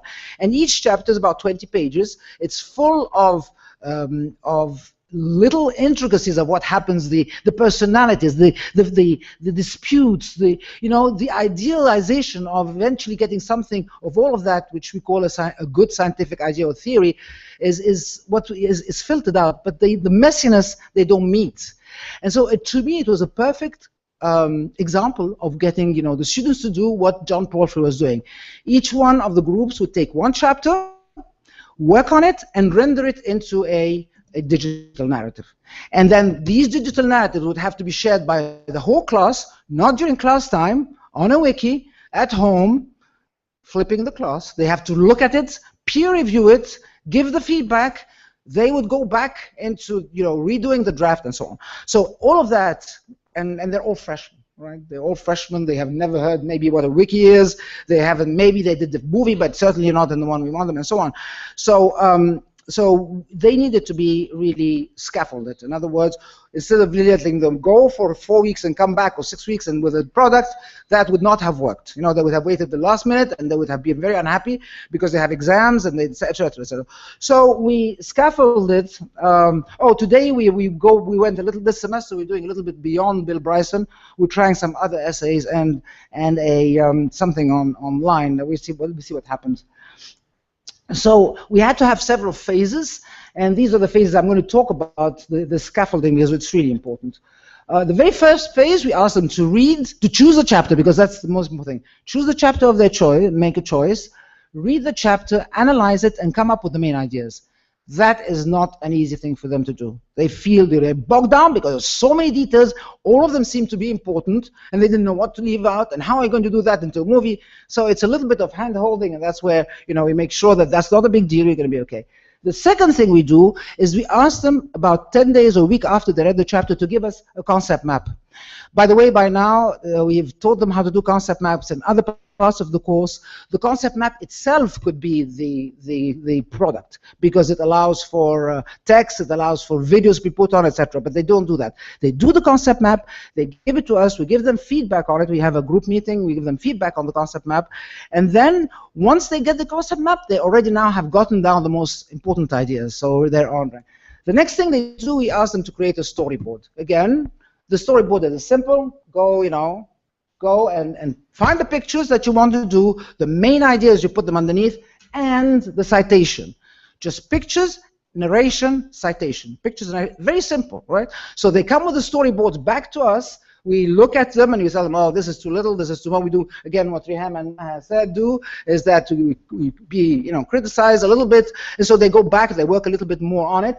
And once they're ready with the storyboard, we tell them, okay, now you do your production. Try it out. Because the storyboard is one thing, it's something easy, but once you do it as a video, that's where the things. All of this, MAHA is in the background, directing them to parts in the library, to the multimedia lab that we have, where some student technology assistants could help them, MAHA would help them, and then they start knowing their way around.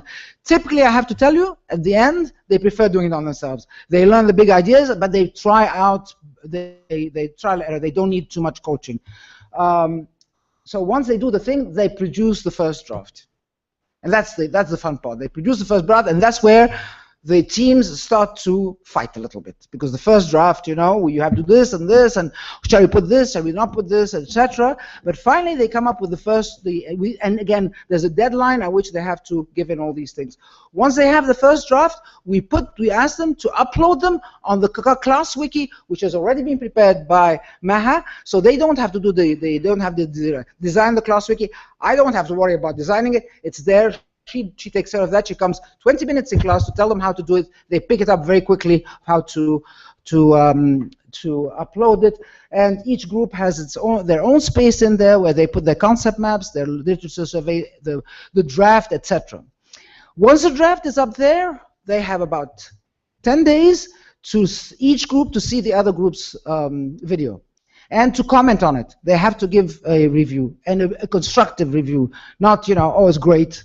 You did a great job, MAHA. No, they have to say, you know, exactly analyze it and see what it is. Is the music, the lighting, the whatever, too much talk, whatever. And so they get their peer review. Once they get the peer review, they're supposed to download the video again, work on it for the final draft, and upload it as a final thing. Now, the beauty of it now is that they have read at least 8 chapters. They have, I shouldn't have said read.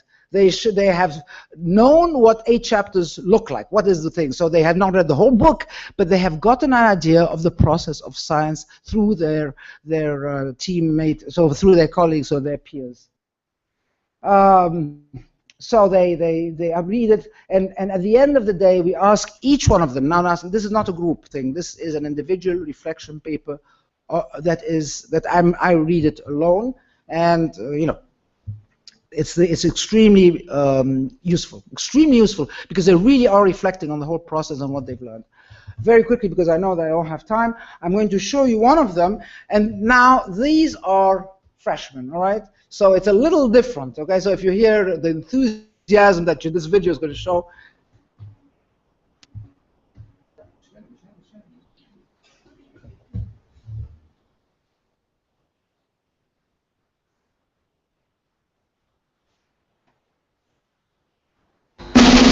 Ladies and gentlemen, the time has come to learn about the stuff of life. This will be a digital manifesto of the chapter The Stuff of Life from the book A Short History of Nearly Everything by Bill Bredesen.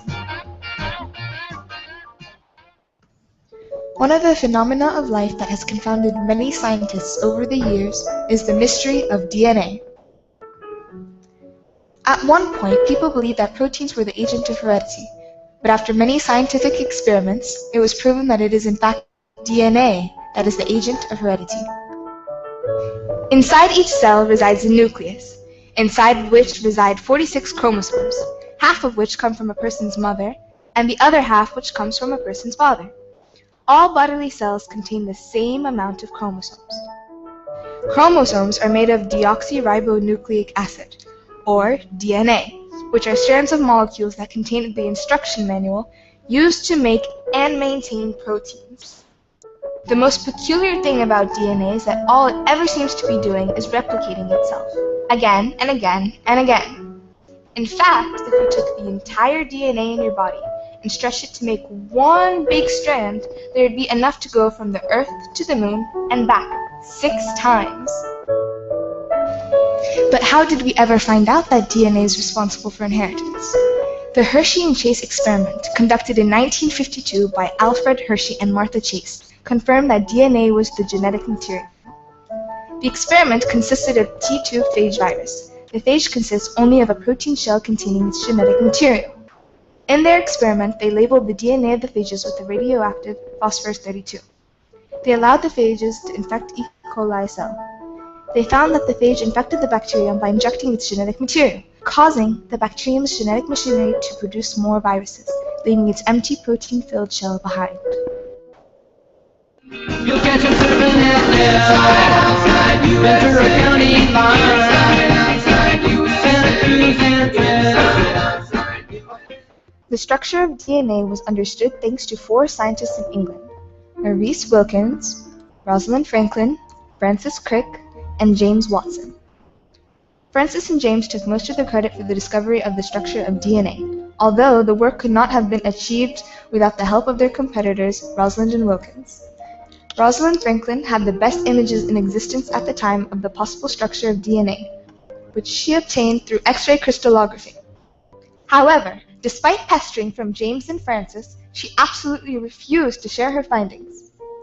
In 1953, Maurice Stoll borrowed Rosalind's images and showed them to James. The images completely mobilized James and Maurice's research. They were now sure that DNA was in a helical shape and that it was comprised of 4 basic components. DNA is made up of 4 nucleotide bases: adenine, guanine, cytosine, and thymine. These bases bonded together by means of hydrogen bonds, giving our DNA its notorious ladder-like shape.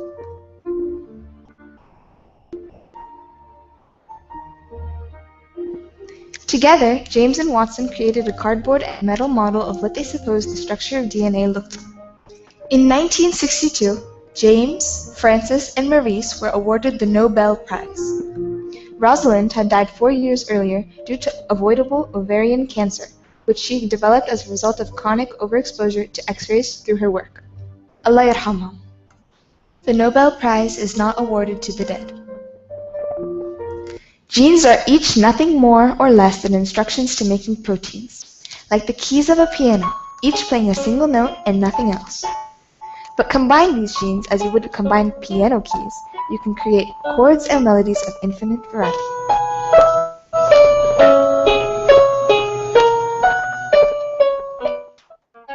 Put all these genes together and you have a. Is it a bird? Is it a plane? No! It's the great human genome! The genome explains a lot about how we are made, but it explains nothing about how we function. The next step in human exploration is in the quest to understand the human proteome. Just as genomes contain information for the production of genes, proteomes contain directions for manufacturing proteins. The proteome is so groundbreaking that 10 years ago... Well, you got the gist of it. I want to leave some time for questions, but I don't know how much you appreciate the idea. If you go back to the chapter, it is so full of details. The idea of them picking up what is important and rendering it in a way that is not superficial, but at the same time it's not too difficult to share and to understand. So that to me is what synthesizing a critical thinking is all about, is that you're able to do that and to render it that way. The other thing is, if you also notice in the production, they pretty much, there were four of them. One of them dropped, and one of them was fighting on it. So this was not one of the ideal situation with group work, but the end product was okay. What was I saying? Sorry, my train of thought. She stuck pretty much to the requirements of what I put in there, that they had to use only pictures and narrative and no writing in the thing. She did use a little bit of a video at one point as the piano, which was very important to illustrate the basic structure of the DNA, like the basic notes of a piano, from how many musical harmonies that you can get out of it for a very simple structure. The same thing with the DNA, because of the way the permutation of it, the way you can do with it. So on the whole, they stuck to the boundaries of these things, which don't have to be that way. I mean, you can do it as you want. So at the end, I'm just going to show you. At the time, my colleague and I, when we did it the first time around, we did what we call a classroom action research. We wanted to know what is it how they felt about it. So we worked on it on 2 sections. We've taken since the other data, but we didn't. I don't have them here. What does it work better? Do they have a better feel of the process of science by doing this rather than by reading it? And there is an overwhelming, as you say, I understand the process of science and the scientific method better because of the process. And you see over here, the blue, most of them are, and that's here. And then I understand, blah, blah, blah. I understand how theories develop in science better than because of. And you have the gray over here, which is mostly if it's only reading the chapter or doing the 2 thing or neither, etc. So that's one thing I think that was pretty successful. I overall found this to be an enjoyable learning experience. Most of them felt that way. There are a few of them disagreed. Which of the following skills do you feel you will use in other courses? And interestingly enough, all the time we do that, it is the concept mapping skill. The concept mapping skill, because it does help them to summarize, to organize, to analyze ideas. They found that extremely useful. And of course, if you're using a mind, a software that allows you to do other things, they enjoy also the colors and the things. The other thing was making the movie and doing the storyboards and working with Wiki. They're pretty much the same. Which of the following helped you progress in the project? And by far, it is working in a group. Interestingly enough, that's what they prefer and enjoy. Seeing others' works, and many that they thought, but in this case it didn't matter because they're working on different chapters. Getting peer feedback, they thought, etc. The grading rubric was the last one. Okay, we give them a very detailed grading rubric. They thought it was okay, but I guess it wasn't all that compared to other things. Creating a concept map for my chapter helped me identify the main themes. They found it very important. Putting together storyboards helped me, etc. So anyway, it's the same thing. Now I'm going to show you a few of them. I think some of them were particularly interesting. The teamwork. One of them, this was a senior student, one of the rare senior students a couple of 3 years ago. She said, I couldn't have picked a better partner. This is one of the situations where it worked. Right? And I'm pleased with my work and our group, and no one received the full load on their soldier. No one slacked off or disappeared. Great, this was a group that did work. She says at the end, this is really the first and only group project in my entire university career that you see that I ever enjoyed so far. She was a study abroad student, so that makes it even more of a thing. As a group, we were more creative and better ideas than we did as individuals.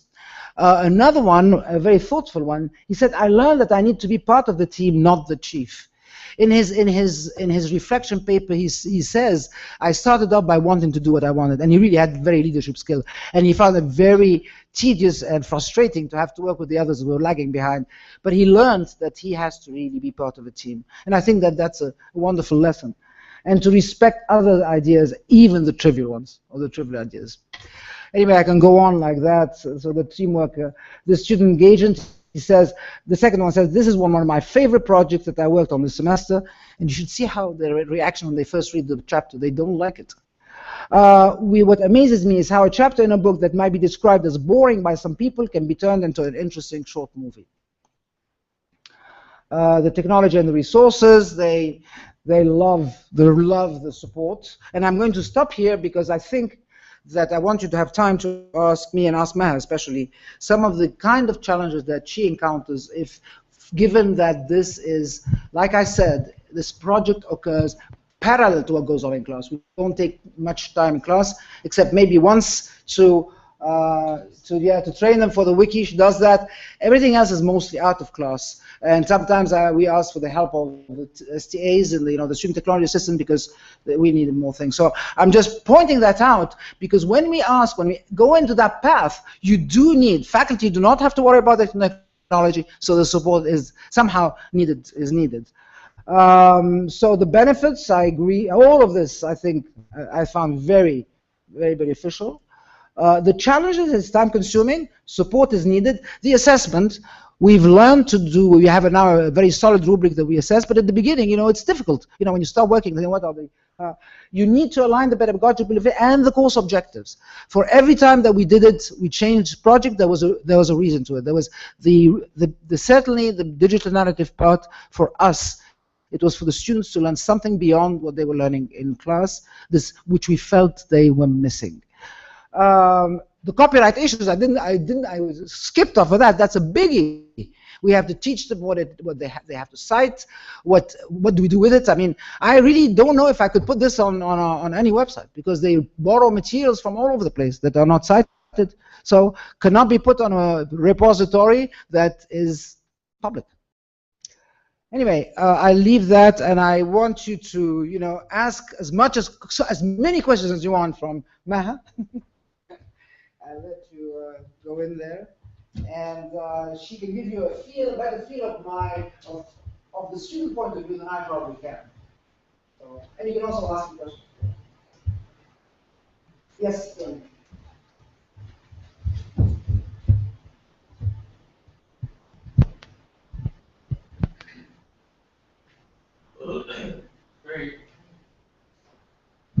Very interesting, thank you.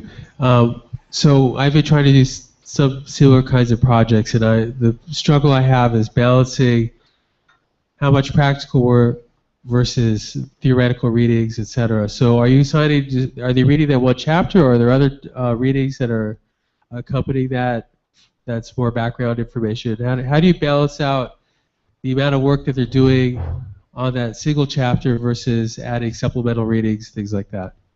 Yes, again, I keep saying that this is in parallel to the content of the course.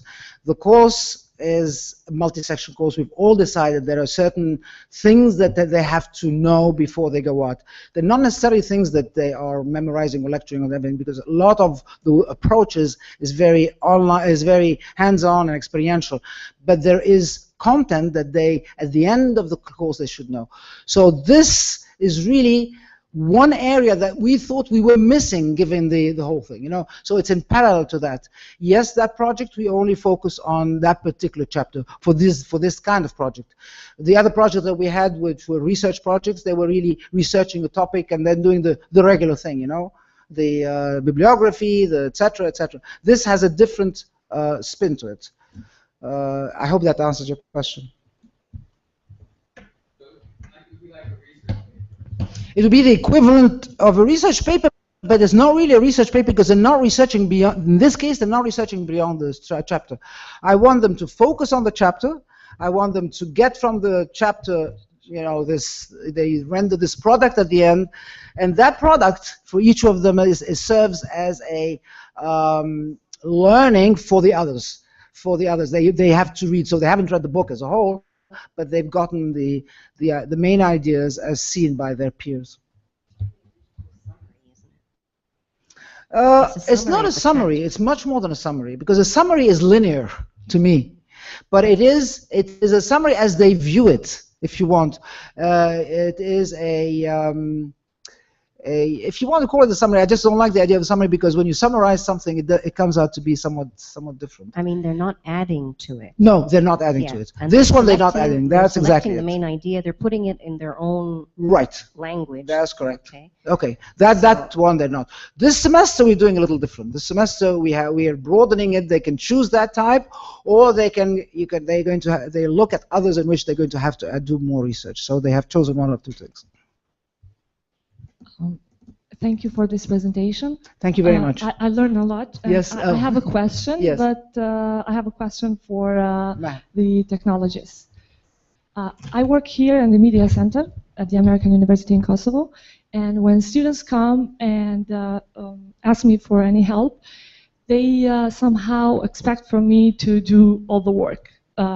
So my question is, how do you manage to help and support students? Do you go to the classroom? Yes. Do you work on groups, individuals? How does it work? Yeah, we go to the classroom and then we train them in one session training, and we tell them to actually go ahead and edit one of the pages so that they can know how to edit, how to add images, videos, and stuff like that. So before we leave, we make sure that they know everything, and if we have any further question, we tell them that they can email us. But mainly that they should do that on their own, because it's basically very easy to use the wiki. For them only on wikis, not for the video. No, we tell them we have a multimedia lab on campus, and we tell them to go there if they need help using the cameras and stuff like that. Okay, thank you.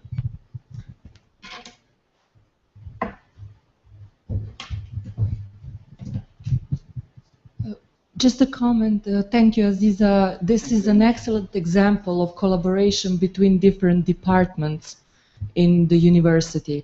And I just wanted to add about your challenge with the copyright issues and just the amount of work that basically needs to be covered with this type of course project.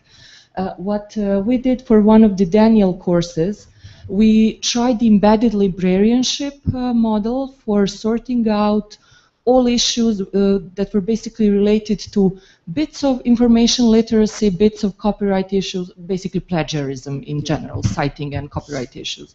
I had also access to the wikis of during the course, and what I would do, I would go once per week or sometimes maybe even more often, and just comment on the process going on in the groups. It worked really well, but again, that's maybe idea that definitely can be adapted at AUC. Yeah. Thank you again. I just want to add a comment about sending the students to the multimedia lab, because that addresses a little bit what you're saying. Is that there is one person there, maybe two that are on the media lab. Sometimes they're not there, and when they're there, if one student takes up all their time, the others are waiting in line. And very often while they're waiting in line, they're trying it out themselves, and they get frustrated of asking, and they end up by trial and error. No, I know how to do it. These are not terribly sophisticated movies, but they did it with the iMovie, this last one, and the one before was a camera maybe of that sort, and they do it. So I think students, maybe they're not as capable as we think they are, but I think they are very resourceful once they have to do it. So they spend a lot of time figuring out how to do the music, and they do it on their own, how to choose the thing. They know that they can't take more than 30 seconds or whatever the copyright thing. So they a lot, I think, and maybe you can contradict me if you wish, but I think that they are fairly resourceful. Not that we don't have problems. Yeah, usually in the beginning they want to contact us and tell us to do everything for them, but once they know that they actually can do it themselves, they get very excited and they go the extra mile. And she's very good with that. She really is. I think you do go the extra mile, but I think Ivana put her finger on it, and I think it's maybe the side, or if you want, the aspect of these kinds of projects that we should really pull out. And if we're talking about sort of wider AMICAL issues, then these are the ones. In other words, it's the collaboration between different people with different specialisms. No longer is the professor the key person. People like Dr. AZIZA and me are no longer the key person. MAHA, Ahmed, the librarian, are entering the learning process in a very direct way. It's not an easy thing for us as faculty who are used to the idea of, I teach, I do everything, to actually pull back. But I think that's the key element. And I think I greatly appreciate your point, because I have exactly the same issue with copyrights. I don't have the time or the knowledge to, in fact, do anything. One bit that is missing in my team now is the librarian, and maybe we should invite you to look at our wikis, and you can comment on them as we go along. But because we do need to publicize them, and of course we are not able to do so because we're bound by ethical considerations of copyrights. So I think, but the teamwork, I think, is the key element, for me at least, that comes out of all of this. The students, the IT, the faculty, the librarian, maybe the musicologists. I mean, in one of our videos, I know my students went and talked to a music person of the music department, said, compose for us, 5 bars or whatever. So it's actually bringing in a whole series of specialism, and that's kind of collaborative group work, I think, is what's now, it's the new form of learning anymore. We say, and I'm talking entirely about myself now, we say we're moving away from the traditional lecture of the professor knows it all. But many of us still feel, well, hold on. And I think it's making that move. If we're moving away, that means now learning is an open field. It happens everywhere, in all the contexts and so on. Thank you. Any other question? Yes, Kim. I think I'll jump in and try and address the issue that Pandeli just brought up as I sort of brainstorming at the moment, but maybe have something like a wiki fair, and it's held at the end of the academic year, so you combine all of the wikis from both semesters. And it can be either done online, but create a badge system that if people see the wikis and make the students available for quick Q&As, either online or, so there's a way to incorporate it to make it, to get a larger audience within the structure and resources that you currently have. I also, again, addressing Pandeli's point, is that I think maybe we don't make as much use of the librarians that we have at university. Maybe because we want to get going, and so we send the students to the librarian, and they don't maybe do a good job. So that is a very important point, especially when there's the element of research that goes into it. The students have to research and writing. I mean, there's a lot of support in our university, and I think maybe Pandeli, you can address it this afternoon, for students in the Learning Commons, writing, technology, training, a whole bunch of things that I think faculty either don't know about it or know about it and they don't really use it because by the time they embark on the course, they haven't planned on it, and so on and so forth. And so I think that there needs to be also a continuous awareness campaign with faculty that there is a lot of support that will allow them to experiment and allow them to go out of their comfort zone. I just wanted to add to Pandeli and Kim's comments that it's like finding, when you start using the resources that are there, it's like finding out your car has an extra gear. You're driving in 3rd gear and then suddenly Ivana's there. And we're driving in 4th gear. And then if we can get the IT team to participate in the classroom, even a small amount, it's like finding an extra gear. And for the wikis, which I use in the classroom across lots of courses, I think a comment was made yesterday. It's very hard to follow 30 wiki development or 60 student wiki development. But if I have some other specialists who can quickly scan and see and even make a comment on 10 of those, that's an added, there's more fuel there, and suddenly we're traveling with more horsepower. Sorry for the for the metaphors there. There you are. Thanks. Absolutely.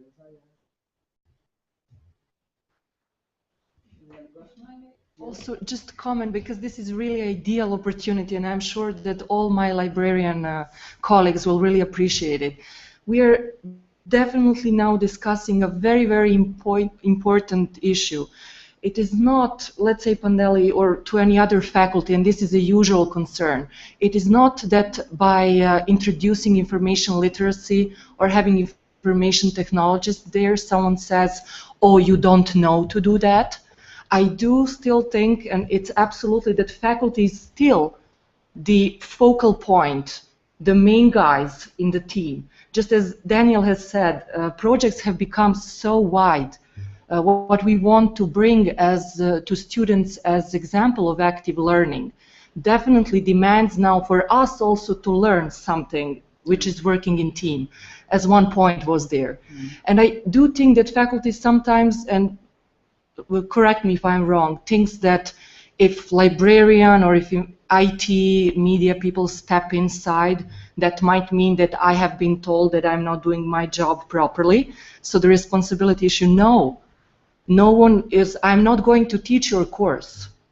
I'm just there as additional gear to help creating the best environment for our students who are our main outcome, to say so, in general. Yep. That is the main. That's the main message we give our faculty, is that, especially with technology, you know, maybe also that they shouldn't worry about the technology, really, and they really should not. It's not their job. And to me, if I don't have the, you know, somebody that, if I'm not quite sure that the technology is going to work, I always have somebody come with me, because that's not what I'm necessarily interested in. So I'm interested in some technology, you know, the creative part of it, but I don't want to have to worry about, like this morning, if I wanted to make sure that the movies is working, I wanted to make sure that it's compatible. All these things, I don't have to worry about that. Somebody has to be there to help. So. Pandeli? I know we can go on and on. Yeah, right. Way, but just again, breaking up on very key issues. I mean, we argue very concretely, at least I certainly argue, that part of the learning process, and I think that's been Joan's main contribution to our field, is the technology itself. That through the process of using technology, there is learning actually happening.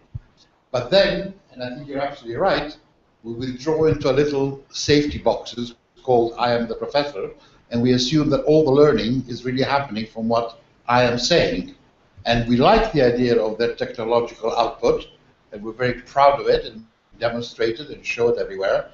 But we don't actually give IT and the technology its due credit, which originally is what brought us here in the first place. And I think it's a big, long process we still have to go through. And that's why, again, I want to raise it very much as an AMICAL project, if you want, and maybe under the leadership, especially of people like Joan, I'm sure, willing to help us, to propagate the concept that, you know, no longer, totally agree with you, the professor is still key, but not the only key. I like very much Daniel's, and I would add to it, you know, it's a bit like the first bicycle I got. It had two side wheels to help me stabilize, otherwise I would have fallen. And here the librarian and the technologists are my side wheels. Why not use them? Because I'm embarrassed to show the kids in the block that I still can't balance on the bicycle? Manish. I use it until I learn how to do it. So I think there's a lot of issues that are coming out of this debate, and really thank you very much for pointing them out. Thank you very much. Any other questions? Thank you.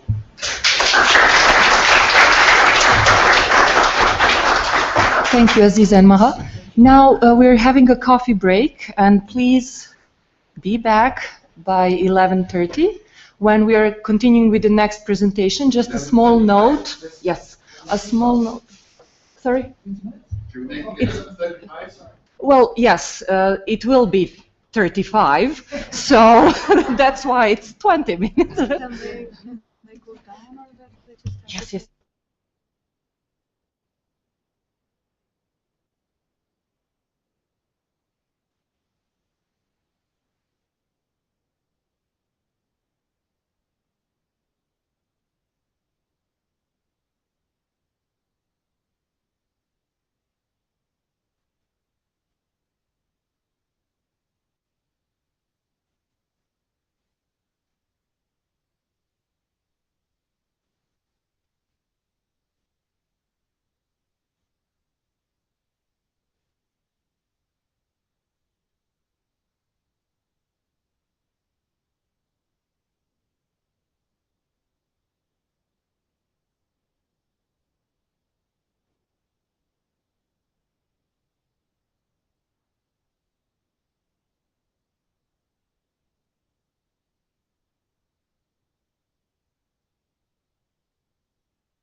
not join us for certain family reasons. So the next presentation that will be given by Mr. Pandeli and RIHAM, MASOUD, will be on learning commons in AUC.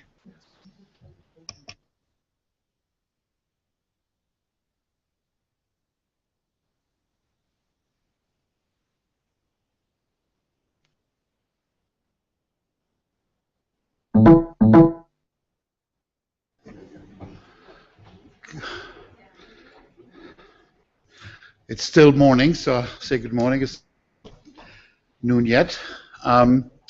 We are taking advantage of a sad situation in a way that our colleague Julene could not come.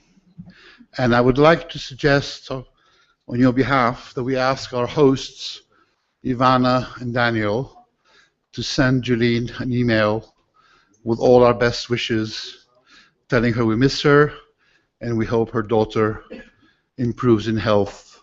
If you'd like to do it on our behalf, put all our names on it, rather than each one of us sending a separate email, and she has to read 100 emails. What my colleague RIHAM and I are going to do is give you a short presentation, hopefully leaving enough time for discussion, about something that we have done at AUC in the library, which over coffee on the first day I was telling Ivana about, and she said, oh, that sounds like a good idea. Maybe we should get Kosovo colleagues to hear about it. For AUC colleagues, of course, you're very familiar with it. It's the Learning Commons. I think it's up there, isn't it? And that's what it looks like. But maybe a bit of the background and how it works is useful, and then especially if you want to try and implement something similar or whatever, we can answer some of your questions. The Learning Commons came about as an idea while we're still in the old campus, and the Dean of Libraries, Dean Shahira, put together a small team saying, now that we're moving to a new campus and a new library, a great big huge building, let's think of ways in which we can make use of that new space. Various people traveled, and one of my colleagues in particular, Stacy, who's not with us now, he's left AUC, he's gone to bigger pastures and more prominent jobs in the States. Just in case you thought he passed away, he didn't. I meant greener pastures and better jobs. Traveled in the US and came back with what was a very exciting message. And Dr. AZIZA had also traveled as part of her own job through the Center for Learning and Teaching and came back with the same message, something called Learning Commons or similar kinds of names, spaces in libraries which were not the traditional space and where students could get together and talk, exchange ideas, collaborate, work, and do things together. It attracted our attention. Equally so, it attracted quite strong opposition from many of our conventional librarians. One key point being, and how do we handle it? It's an amazing drain on resources. So we came up also with the idea of using students through work study in order to provide the human resource needed for such a place to actually function. And the long story, the short part of the long story is it worked, it was accepted, and when we moved to the new campus, I was also the first director of the Learning Commons. RIHAM hadn't quite joined us yet, but she did eventually. And it's worked extremely well in my view. There still are glitches, and we'll touch upon them as we go along. But what I want to do is just quickly give you some of the background of how we envisaged that space, and then RIHAM will give you a lot more details about its current usage, and then we can open it up for questions. Assuming that this is working properly, sorry, I have to move a bit so I can see what I'm showing you, otherwise I'll be talking to the wrong slide. And I apologize again for not being able to stand. Basically, it was seen as the public face of 6 units, and I'll tell you what they are.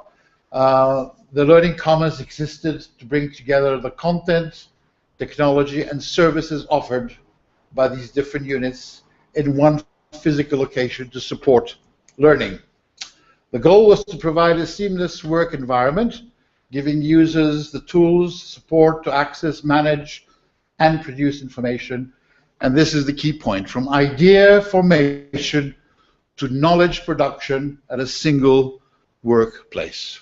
So the student could walk in with an assignment, this is what I have to do, and walk out several days later with a finished product.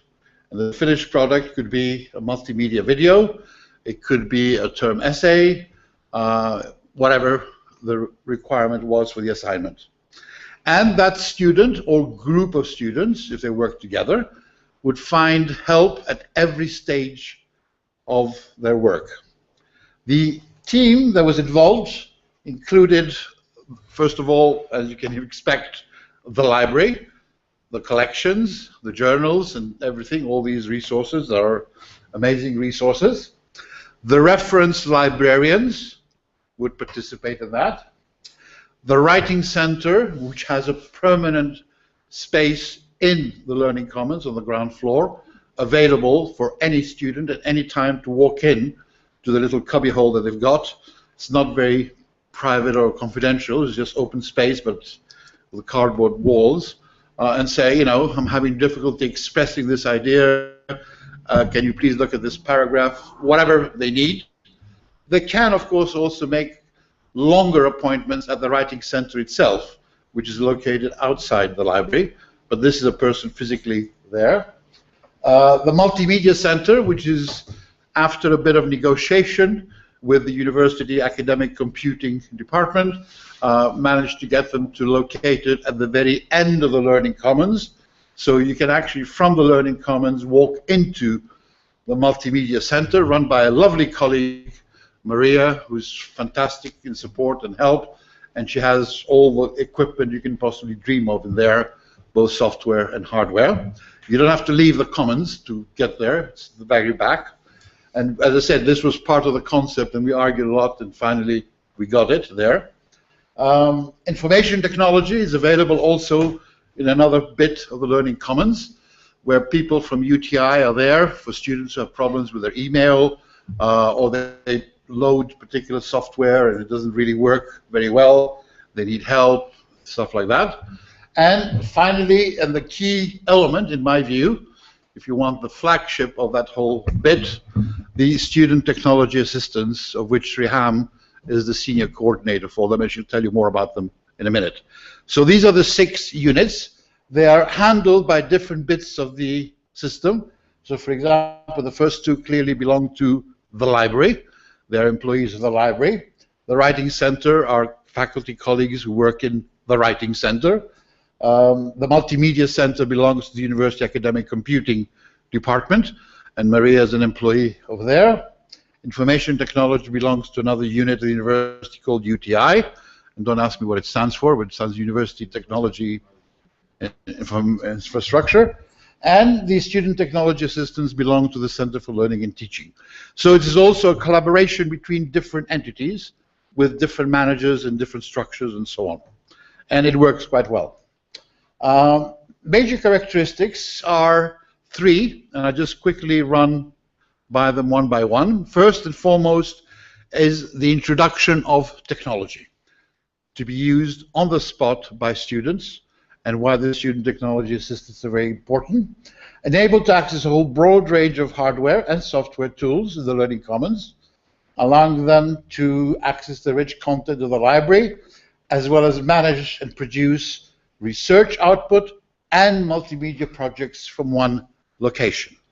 And we have, alhamdulillah, quite considerable amount of scanners, videos, computers, cameras, etc., and so on, so students can do it. We even have 3 small little spaces at the very back where students can actually test out what they've produced. In other words, rehearse it before they go to class to show it, with considerable equipment there, with nice smart screens as well, and so on. So a group of students produces a multimedia video, and before they go and show it into Dr. AZIZA's class, they can actually use that room if they want to rehearse it and try it out. They could even invite somebody else to come and comment on it if they want or not. That's entirely up to them, but it's their own little space. They can book it. So basically, anything they want to do that has to do with technology is available. And they have technical support for it. The key, and again, I want to keep emphasizing that, the key support element, I think, is very much the student technology assistance. I don't think students use them as much as they should, because as Dr. AZIZA pointed out, and it happens in my class as well, they think they know it all. But the student technology assistants are, and if I'm not wrong, RIHAM can correct me, from the opening of the library to the closing of the library. They're there all day. Much more so than the reference librarians. Much more so than the multimedia people, because they have working hours, 4:30 they go. Student technology assistants are available. They're available on Saturdays as well. So it's a resource which, and I have to emphasize this, especially looking around the room, and I see there are some people who will be concerned of the budgetary implications, it is great value for money.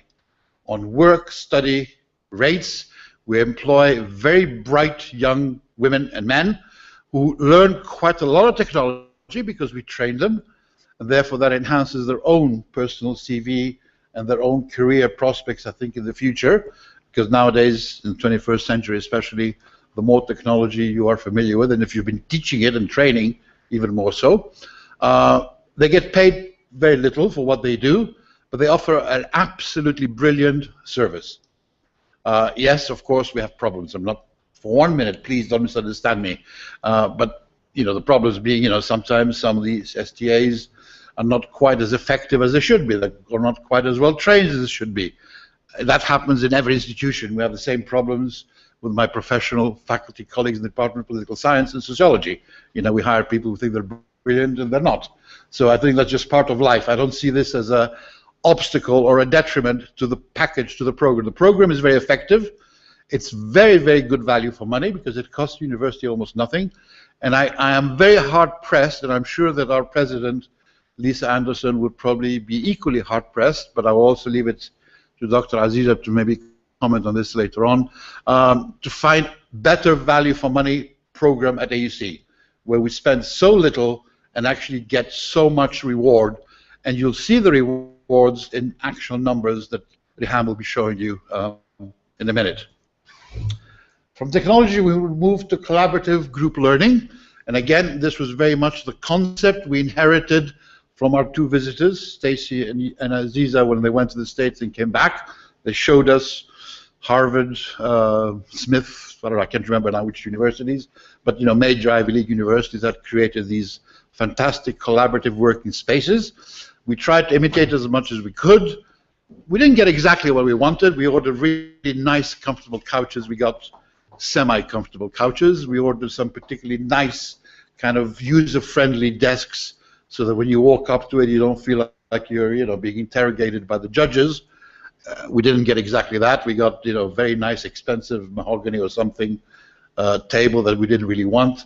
That's again, part of budgeting and design and architecture and so on. Well, we even had, tables with plugs, but had no cable inside for electricity. Malish, these are all technical problems, nothing to worry about. Eventually, we did get most of what we wanted. Round tables, so you could put laptops on, so people could work as groups.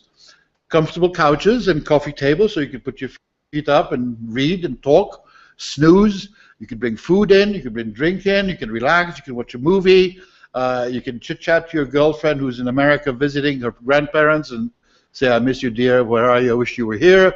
You can do whatever you want, and in between you can also work on your essay. You can also have an appointment with your group, your team, from Dr. AZIZA's class or somebody else's class to work together on a project, on a paper, on output, on multimedia. You say, okay, now let's go film this. Oh, there's Maria, she can help you film it. Let's scan this, we can scan it. Whatever you need to do to prepare your project is there and it's working, and you work as a group. And the idea is very much that it's collaborative group work that takes place in that area. And it's worked extremely well. At any moment in time that you walk in there, you will find groups of students talking to each other. Cairo, of course, as you know, is a rather warm climate, The minute the temperatures start to rise, Learning Commons becomes paradise. It's air conditioned. You can go and sit in there on the couch, snooze, sleep, talk, read, write, type, access Google, do whatever you want, and it's air conditioned, as compared to sitting outside in the sun, especially when you get to the months of, April, May. It becomes quite hot. Summer school, especially, of course, is a very, very popular place. And as the temperature goes up, you see the numbers go up in the Learning Commons as well. And in the winter, believe it or not, we are in the desert. It actually gets very cold, very, very windy. Equally so, it's a nice warm place to work. Service is, I think, alongside group work, very important, very vital to what happens there. The Learning Commons users provided with an easy and convenient access to a full range of services and supports required by modern scholarly activity. And this is the point I was trying to make earlier on, inspired by what Ivana had said. And I believe as AMICAL, we already are the perfect example of that. AMICAL itself is a consortium of faculty, IT, and librarians. I think we need to make that even clearer, and we were talking earlier on, just in case Ivana thought we were simply downstairs smoking. We weren't. We were actually doing real academic work, discussing how, in fact, AMICAL still very much, despite the fact that all of us are aware of the technologies available, we wait till we meet each other physically to talk. And we don't actually use in-between periods for discussion, communication, and exchange of ideas. And I think those three entities, faculty, IT, and librarians, should be working together on a whole series of projects in between AMICAL workshops or conferences or whatever. And I think this is what happens in the Learning Commons. It's a very good example of a place where this actually happens, because they are all physically there.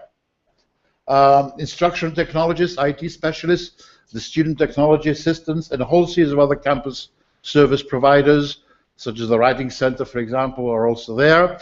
Occasionally, we also have a little bit of things like exhibitions in the big foyer that comes into the Learning Commons. It's open to other bits of the university to display, for example, from these School of Art, their paintings, they can display it. We've had ambitious ideas, which I'm not quite sure RIHAM can tell us more about it. We haven't quite, have a small little jazz festival during the lunch hour in the foyer, invite students to play jazz for an hour, which is the kind of time when people don't have classes. You can use it for all kinds of things. Book signing, for example, we can invite people who've published through AUC to come and sign books there or whatever. That's pretty much, I think, the background to it and how it works and how it has been working up to now. Its management, and again, because it is collaborative, is shared. And I know that what I'm going to show you here is a little bit out of date, and Dr. AZIZA was absolutely right, but I know she's going to point it out, so I'm kind of preempting it. This is what it was up until recently. I'm presenting to you things that I was doing. I've stopped being the director of the Learning Commons now because I was elected chair of the University Senate, and I couldn't possibly do it. But basically, it includes the Research Information Services head of the library as a co-chair, the associate director of CLT, or in this case right now, it's a colleague of mine, AZIZA, who's the representing CLT there. The associate director of academic computing operations is no longer there because she was far too busy, but there is a representative on that committee from that entity. The head of library automated systems, as you might imagine, because there's a lot of automated stuff going on in there, and she's responsible for purchasing equipment, excuse me, updating equipment, software, and so on. The reference manager, because there's quite a lot of reference work being done. RIHAM as the STA coordinator, and a technical support coordinator who's responsible for maintaining all of the equipment which is actually there. And that's the team that works together. Between them, they meet regularly as much or as often as they can. They formulate policy, they do research on the Learning Commons, they evaluate how it's being used, etc., and so on.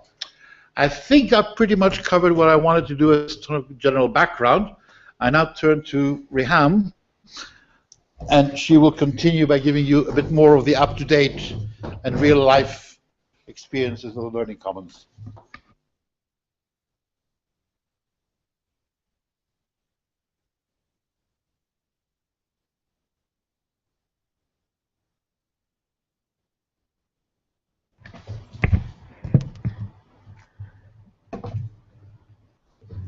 Okay. Well, thank you, Dr. Pandeli. He's covered basically everything in the Learning Commons. What I'm going to show you is more visual. I have pictures, and you'll actually see how the Learning Commons look like, and where's the print station, where's the help desk, and all of that. Okay. So it doesn't look like it should be.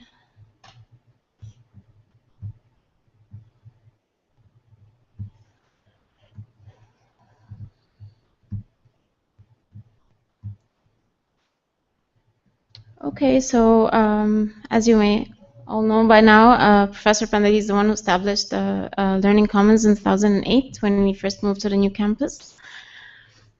And well, first up, when you as soon as you get into the library, you'll see the help desk on the right side, and it has the STAs, which are the student technology assistants, the librarians, and the technicians. So as Professor Pandeli said earlier, the student technology assistants provide one-on-one help with the latest educational technologies, like learning management systems, how to use Google Apps, how to use Prezi, and so on. But for some reason, students don't know. Yeah, they don't know that there are STAs there. They think they're librarians. So when I move on with the statistics, you'll see that most of the questions that we receive are related to library questions. And the librarians, of course, they provide library support and how to find books and research. And the technicians help out with if the student has a problem with their computer, we don't know how to print or scan and so on. So that's the circulation desk. And we had the self-checkout. It's very convenient for students. Scanning and printing, and there's always technical issues. IT support, which is the UTI department that provide help with email.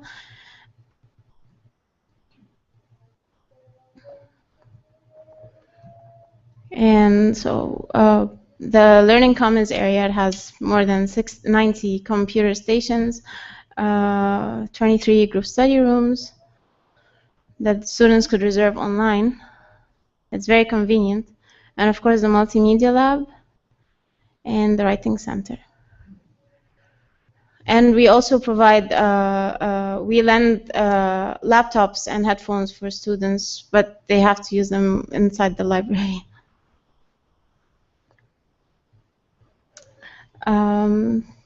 So finally, these are the numbers that we've combined regarding the number of attendees per hour at the Learning Commons, the patrons who are using Learning Commons.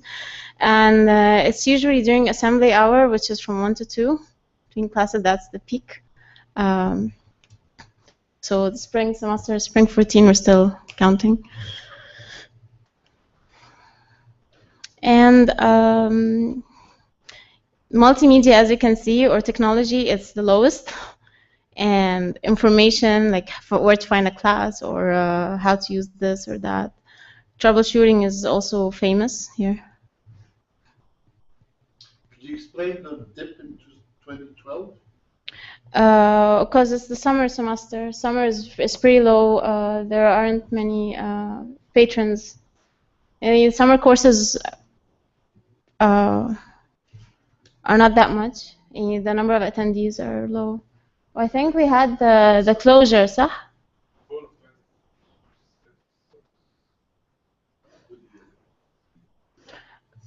Well, the closure, I think. Probably. The 12, I think, also had 12 had the closure because of the. We had a small closure there. In the summer. كان في حظر. And the spring for this year seems pretty low because we're almost.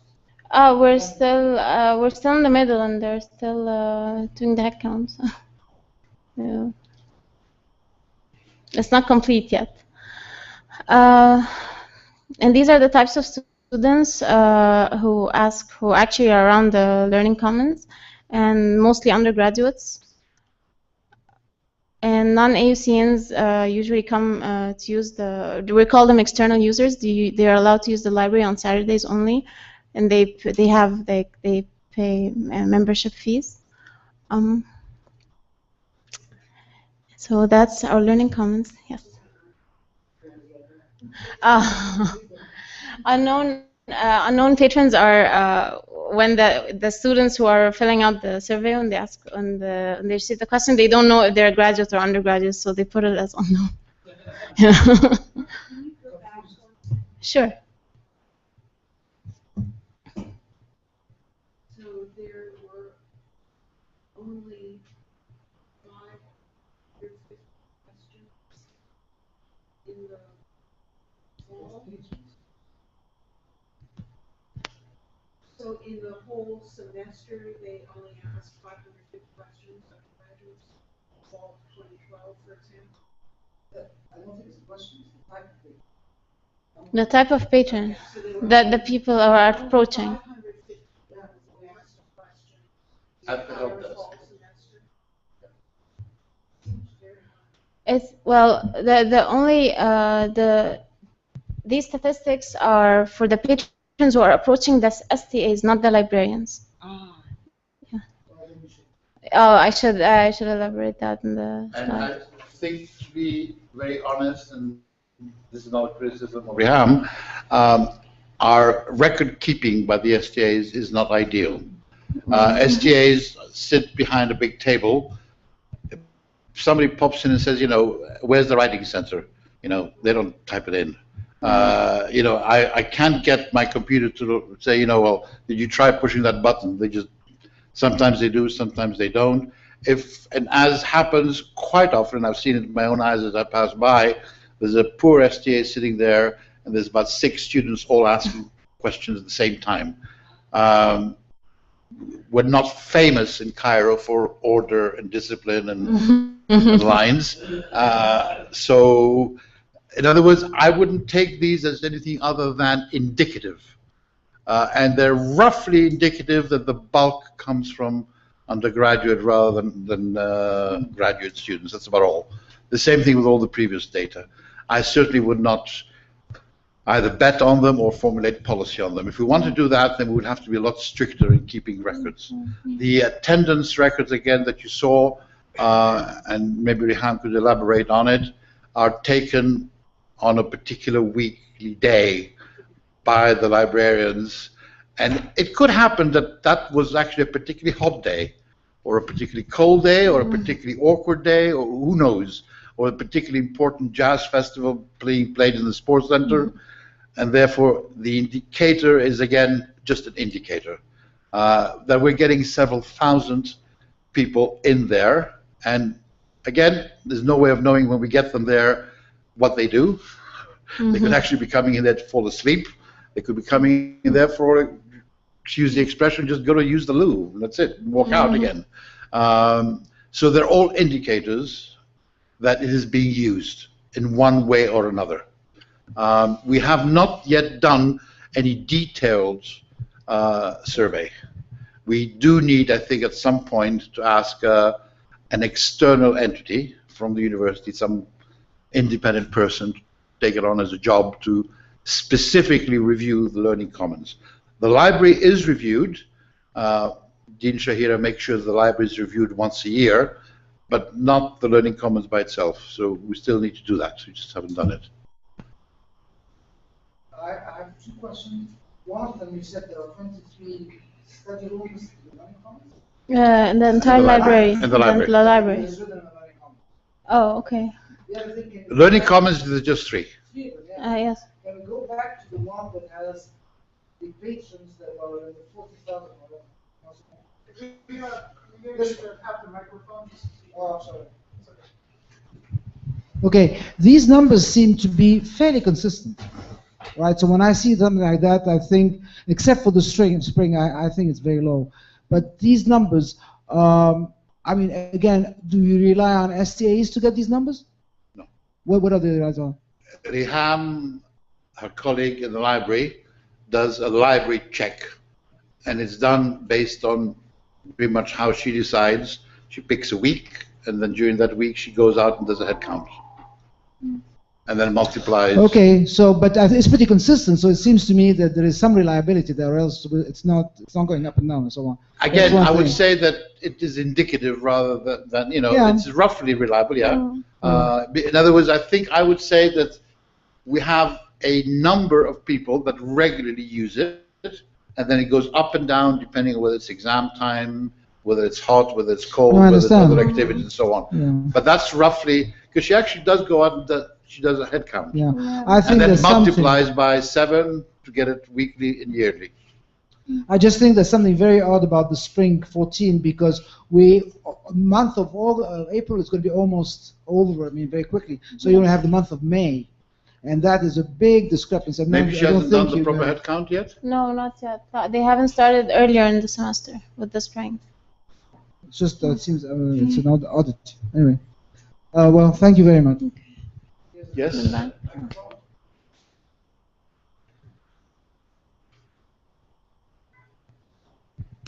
Just a point of clarification. It's not clear to me. Is this incorporated into the library? Is it when you enter the library? What's the relationship between the Learning Commons and the library? Are they the same thing? Are they different? It's not.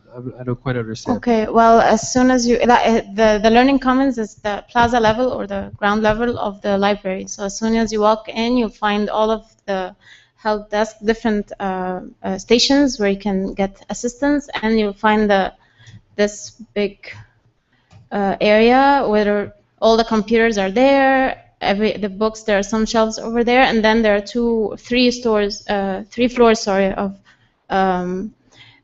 the main library and the rare books library, and so on. So if you wanted to go to the library, you would enter into the Learning Commons. Enter into Learning Commons first, and then take the stairs or the elevator to continue. And we have a ground floor, a below ground floor, if you want, to where the Learning Commons is, which is, again, a quiet, but with comfortable couches and chairs to kind of meditate individually rather than collectively. So and the 2 floors above. So the only space in the whole library where you can talk loudly, not shout, but you can have normal, is that Learning Commons space.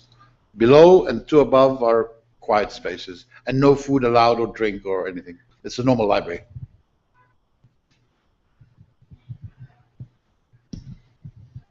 Okay, can you tell us a little bit of background, the startup of the Learning Common at AUC? Because at EY we have all these elements, but they are separated. If some of you visited EY, we have the library, we have the Writing Center, the Multimedia Learning Center, we have the CLT, we have all these constituents, but they are the IT also. So students sometimes they have to go to the library. If they have a technical issue, they have to walk beyond 3 buildings to fix this issue, and it's really a problem. So the project or the idea did spring up from faculty, or because we want to go into this line, we want to try to build up something like this. So could you elaborate on this, please? I think Dr. Lippincott.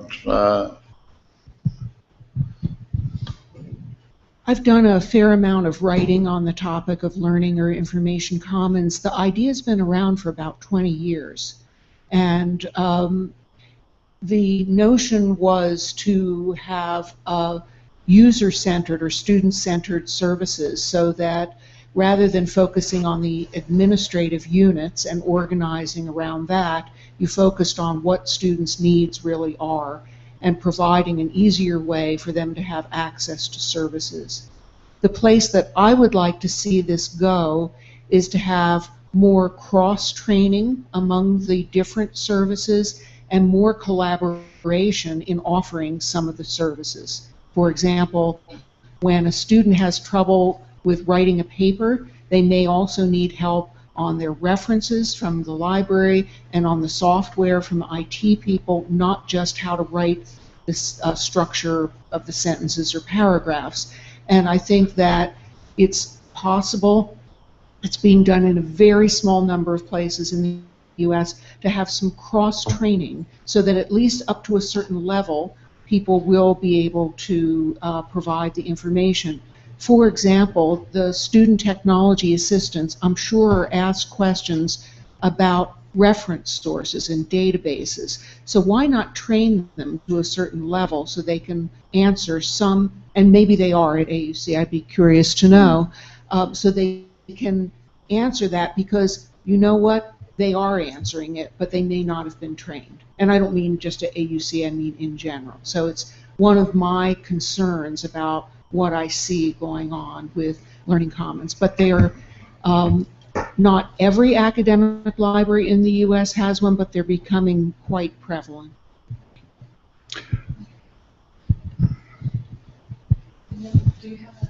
No, please. I have a comment. The student technology assistants are trained to provide basic reference help, because that's most of the questions that they receive.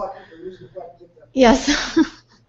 And just to add to it, especially nowadays when we usually in library do have certain library guides, either for a specific course or a discipline or subject area. So it is absolutely not only convenient but even cost effective, to go back to what Pandeli mentioned, to train work studies to do certain basic reference work. And for small size university and institution and library like our is, this is definitely something we should try to work on more. I'm very pleased to hear Ivana, as a librarian, make this comment. And again, in order to be honest, we have introduced the student technology assistants in the library with subterfuge. Our librarians had very, very strong opposition to any student doing anything in the library other than sitting in a corner reading a book quietly. And they had had some experience by using undergraduates to help, and they said it was a mess, and they just did not believe it could actually work. When they were told at the very beginning, at least, this is before we moved, well, but they're only going to be helping with technology. Don't worry, they won't touch books, they won't do anything. Eventually they gave in. Now, of course, they start to see that the STAs are particularly important and useful. They love the idea, and unfortunately they've gone the other direction of imposing upon the STAs a lot more than what they should. And it's a constant push and pull battle. The STAs are trained as technology assistants. They get a little briefing about research, not to do the job.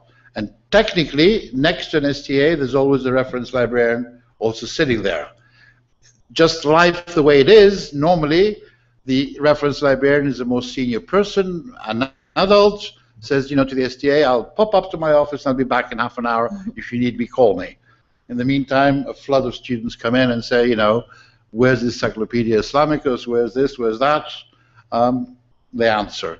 So it's a constant push and pull battle. I'm sure that in due course it will stabilize, and I like very much what Ivana says. Maybe if the president of AUK would lend her to us for a while, she can come and organize that bit of it at AUC.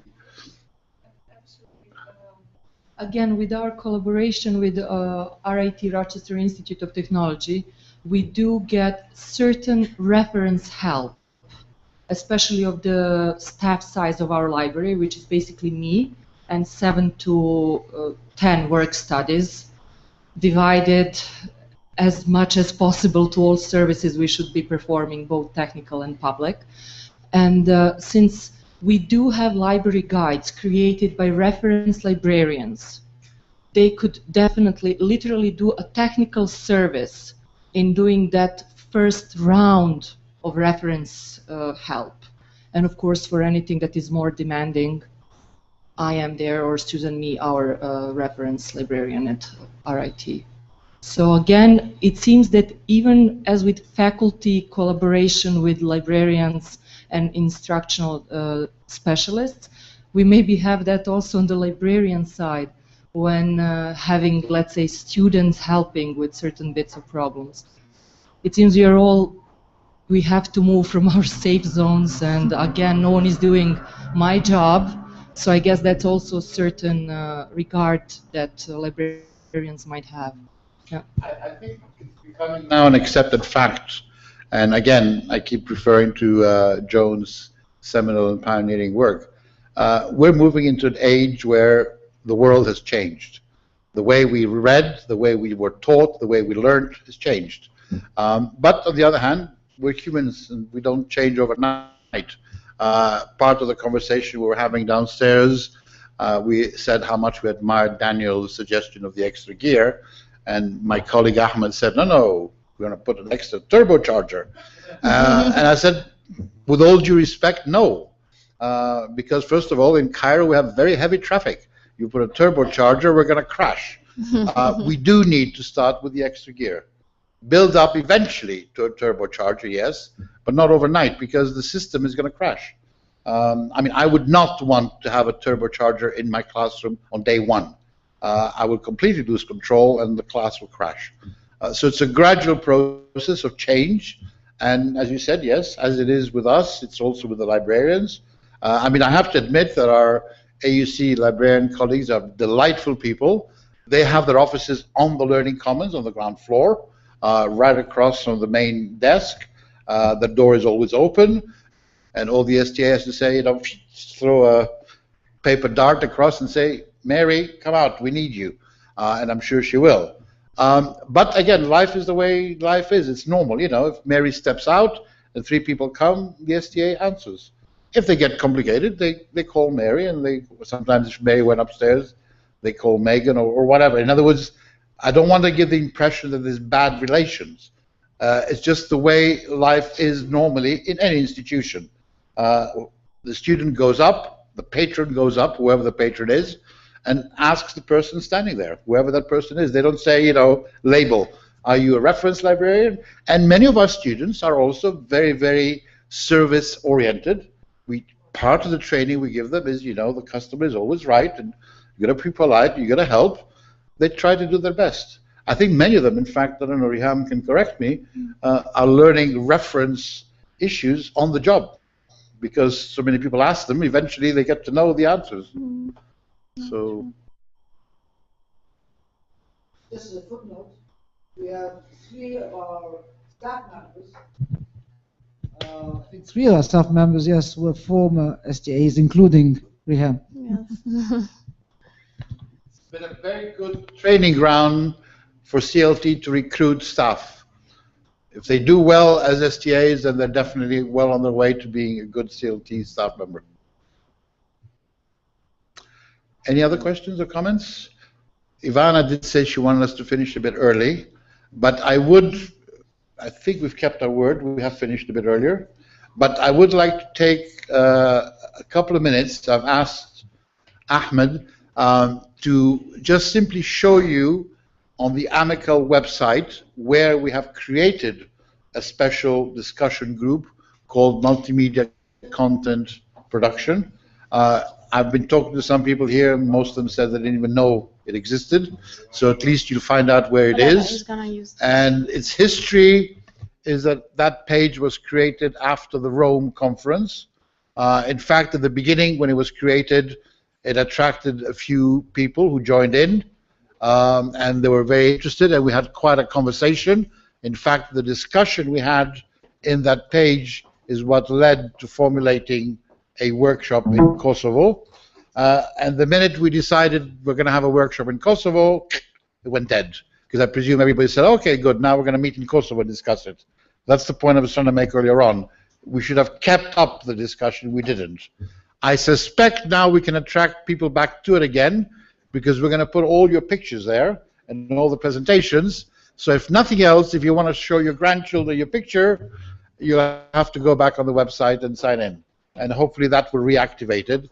And maybe this time we can keep it going until we get to Athens and talk about it again, and not close down in between after you've looked at your pictures. All right. So, is this thing on? AMICAL Connect is the social networking platform for the AMICAL consortium. Did you make sure everybody knows about it? Mm-hmm. Does everybody know what that is? I am explaining what that is. all AMICAL institution members can join AMICAL Connect. There's a sign-up page when you go to connect amicalnet.org. You'll find a sign-up page. You'll have to use your AMICAL institution email address, and that will be verified by the administrators of the AMICAL Connect. So you just type in your email, which is at ACEgypt or at aukonline.org, and when you get an email verifying that you've been admitted, you can go in there and in groups.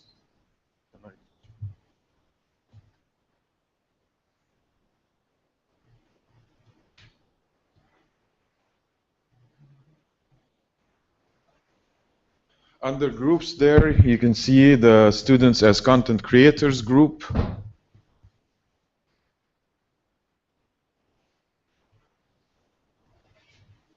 Inside which, I'll scroll down now, inside which you'll find the page for this workshop, and that's where we're going to put up all the presentations and the materials and also the pictures, the ones that we choose. And as you can see at the bottom here, AMICAL members, oops, can you push it back?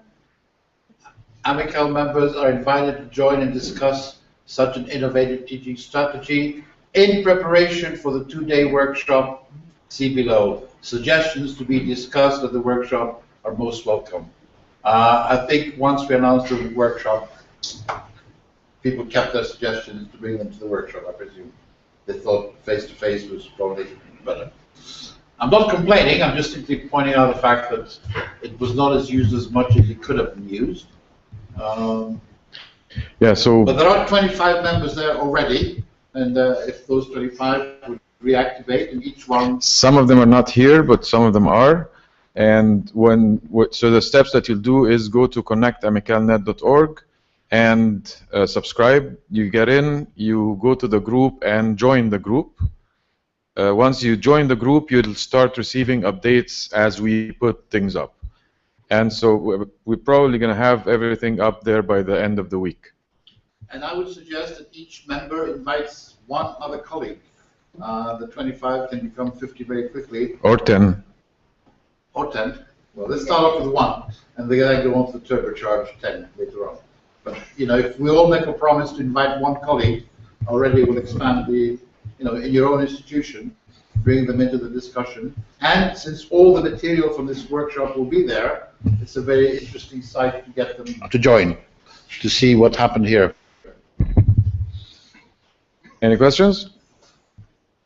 If I may also add, of course, if you are not already at AMICAL Connect, do look into the other groups you might want to participate in discussions, in uploading your examples, or asking questions. Thank you for reminding me. One of the things that we're going to raise in the final session, but it's worth noting now, is that we originally created that group in the hope that eventually it will become a source for or the repository itself.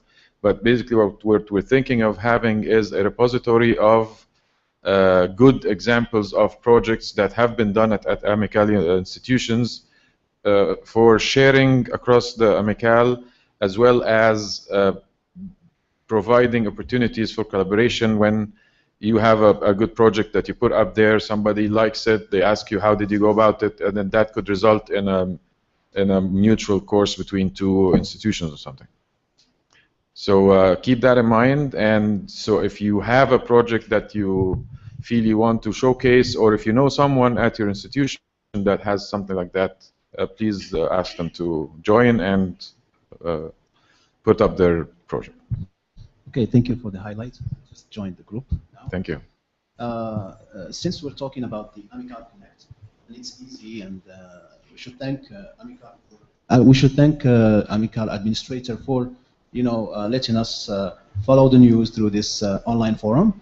I would like to suggest to have more webinars on, say, learning about media technologies, you know, things that we have seen in this workshop, because this is easy. And then we had an experience of attending online webinars, and they were successful. And then out of that, various ideas have led to a project. That's very correct. I mean, a month or two ago, AMICAL started a webinar series, but definitely we could think of preparing something as an outcome from this workshop. No, I understand. I mean, there are many webinars, but the topic of media was not there too much, so I suggest to... I promise you we will get together and see can if we can... with reference to your point, and thank you very much, and I hope we bring it back again in the closing session today, but already we were starting to have that kind of a discussion downstairs earlier on, and in fact we were reference to our colleague in Rome, who basically is a poor man all alone on his trying to survive without any help from anybody. And I was suggesting to him that there is no reason, because in fact there's plenty of people right here in this room right now, MAHA SHAWKY to start off with, for example, Ahmed Zoani right here, that he can come into contact with and collaborate with regards to the kind of problems he's facing. Because some of them, I'm not in any way suggesting he's not capable. I think he's doing an amazing job, and I take my hat off to you. On the other hand, he could relieve some of the burden onto the laps or the shoulders of MAHA, for example, who's done quite considerable work in that area, and I'm sure we'll be happy to help. Similarly with Ahmed, similarly with somebody else, similarly with Ivana. You know, in other words, let's not go only for the formal webinar, which I think is an important element, but there's also a lot of, I mean, I would never have gone as far down the road as I have if I had not first heard Joan talk about it a few years ago, but secondly, the incredibly good collaboration I had with Kathy Youngman at Cabrini College. You know, it gave me a personal boost. Yes, it can be done and it can be wonderful, but also it was perfect because, you know, she took off a huge burden from my shoulders and did her job, I did my job. The collaboration produced a good output. Let's repeat that on a regular basis. You have the AMICAL, and maybe this is where the AMICAL Connect page can be put, where people can say, I'm looking for collaboration with somebody with regards to this, that, and the other. Is there anybody out there who's interested? I'm quite sure that from the 26 AMICAL institutions, there will be people who will be interested. And then you can set up bilateral. And I think the more we do it, and report about it, again back on the same page, the more people will get. It's like anything else. The snowball starts to roll very slow. Eventually it starts to become a turbocharger and move forward. Dr. AZIZA? I was going to suggest that when we who have access to that thing see somebody looking for a partner, if you want to say, right? I'll use the word that Susan Perry used, marriage, right? Then we can circulate it among our faculty, because our faculty who don't have access to that may be interested in collaboration too. I think if we use the site properly as a collaborative exchange internationally in between webinars formally arranged, in between workshops and conferences, and that was throughout the whole year, it could be very, very productive for all of us. Amani? I'm just wondering if there's an AMICAL listserv, so that if you have just a question, a very simple question, you just, you know, type it in, you send it out to the AMICAL listserv, and everybody who's a member, you know, can just give you feedback, whatever, just to... well, social networking is the evolution of the listservs, and the AMICAL Connect portal is exactly that. So do you get an email notification? Yeah. Okay. That, which is the same thing with listservs. You can subscribe to one and unsubscribe from another. And so it's the same thing. The topics of interest for you you'll join the groups about them or the forums on them, and you'll get notifications on those topics. But that's important, only groups where you want to participate. For example, we have a group for Koha library system users, and we did have situations where, let's say, a colleague from one university was asking a question. And for example, we are Koha users with outside administrators, so we have a lot of insight in something that others really have to work on their own.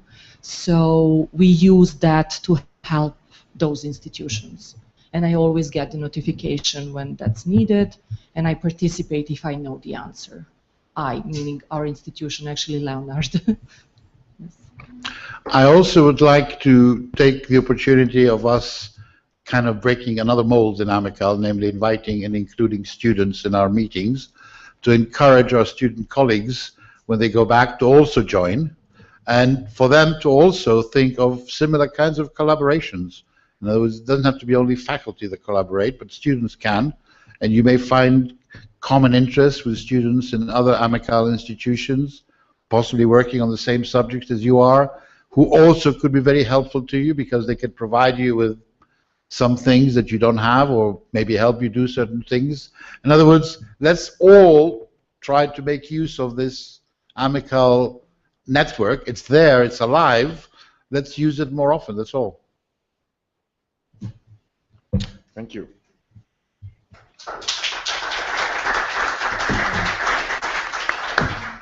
So thank you, Pandeli and RIHAM, for Learning Commons presentation, and Ahmed for AMICAL Connect. Now we move on with next presentation, a student-produced media literacy campaign from concept to completion, to be presented by Kim Fox and Salma Tarek.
Hmm?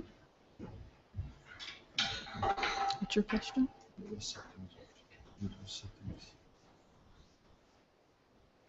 Oh, I see.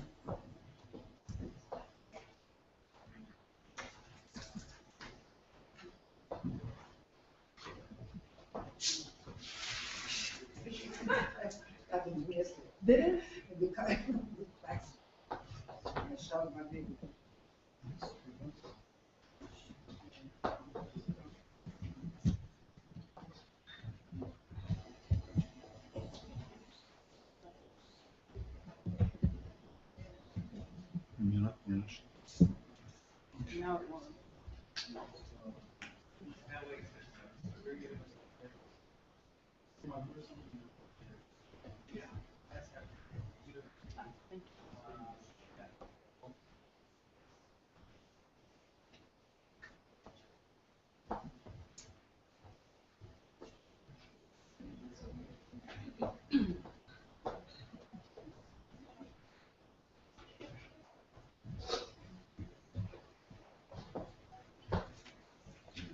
Is that as good as it gets?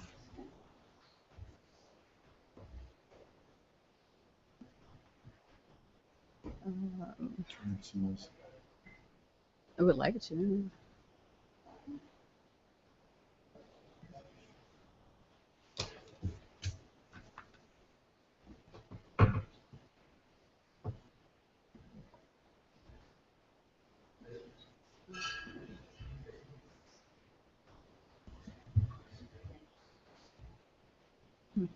It's not right either. Yeah,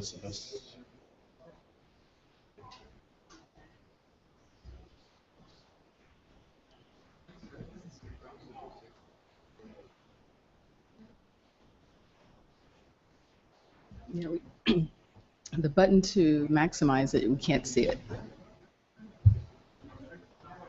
It's at the bottom of the screen. Yeah, there it is.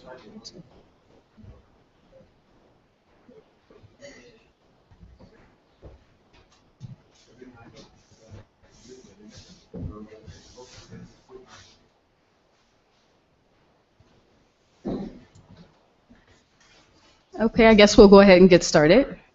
Good afternoon. How's everyone doing? Everyone's all right? Don't tell me you're ready for lunch.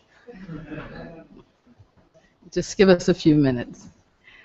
My name is Kim Fox, and I'm presenting today with one of my former students, SALMA TAREK. She'll have a section in this presentation shortly. And it's more or less a case study based on a course that I taught last fall. So before I get started, I have to give you a little bit of background on how the media literacy campaign assignment came to fruition. And I think it started with the fact that I wasn't assigned to teach this course until 2 weeks into the semester, and I hadn't taught the course in 7 years. So I was sort of running in circles trying to figure out how to get up to speed on teaching the course, developing a syllabus, identifying a textbook, creating assignments, the entire thing. And the students were a little bit impatient, to say the least. But with that in mind, the first place that I had to start is basically with the learning outcomes. And I thought that if I'm developing an assignment for the course, it should incorporate, in my purview, all of the learning outcomes for the course. So this was a good foundational place to start. And these learning outcomes have been in place for some time, and in my opinion, the language, the wording is a little bit dated, as you will see shortly. So one of the learning outcomes is to understand the media government dynamic and the watchdog function of the press. And for my function of this assignment, I tend to replace press with media, because press is obviously an outdated term, and it seems to focus on print media exclusively. The second learning outcome is to understand the philosophical and historical underpinnings of various mass media. And that's a pretty broad, this is a mass comm class, it's a survey class, and so this fits in nicely because you're covering a lot of different, the different media platforms essentially. Compare and contrast various press theories and systems. It was interesting to engage in the theory component of media. Because it's the 200 level, it's an introductory mass communication course, and because I had not taught the course in years, I really did forget that I was working with freshmen. And I sort of kind of jumped up, and they really were very quick to say, like, hey, you totally lost us. But to introduce theory and different types of media systems to them, and in a way that they're already engaging in media, but to give it a name and say, oh, this is how that functions and this is how that works, and here is the theory behind that process. Understand the fundamental mechanisms involved in producing media content. And this is, again, students who have consumed media all of their lives, and they're starting to consume on this digital platform, and it becomes interesting when you then become the content creator. And it was interesting to sort of go through this entire semester of them analyzing and using theory and sort of thinking about media, but what happens at the end of the semester when I tell them, hey, now you go out and you do it. So this was an interesting one to incorporate. And the last learning outcome, recognize and assess effects of media on themselves and society at large through understanding media functions, theories, and research. And again, I think I did get a little kickback or pushback on the research component, but this assignment was almost impossible to complete without some component of research. Moving on to give you some of the details of how this assignment was structured. Again, the students were assigned to create a media literacy campaign, and there weren't that many. It was pretty broad. I just want them to come up with how they're going to influence a group on a particular topic, and it could have been narrowed down to just a certain media platform. Maybe they want to focus on people who consume radio or television or something like this. And so the first place I started was to identify the fact that this was a group of, I think I had 26 students in the course. And this should also be noted, I had never had a class that was this large. Most of my classes are about 15 students. And so this unwieldy bunch of freshmen were sort of, on my back right from the start. So I decided to put the students in small groups, and they mostly worked in groups of 4. And I thought that that was an ideal number to sort of break up the work evenly, because there were several components to the project, and most of them worked in groups of 4. There were a few smaller groups as well. And so here we go. The object is to create a media literacy campaign informing the public about something that they feel of value, and there were 4 components to this assignment. The first assignment is the big campaign. What are you trying to do? Who are you trying to influence with your media literacy campaign? And I'll show you some of them, and we'll focus on one in particular to get an idea of where they went with this. And it was interesting how they came to their conclusion that this is the campaign they want to have, and this is what they want to focus on. This is what they see of value in the Egyptian culture. Like, people need to know this, or people should be aware of this.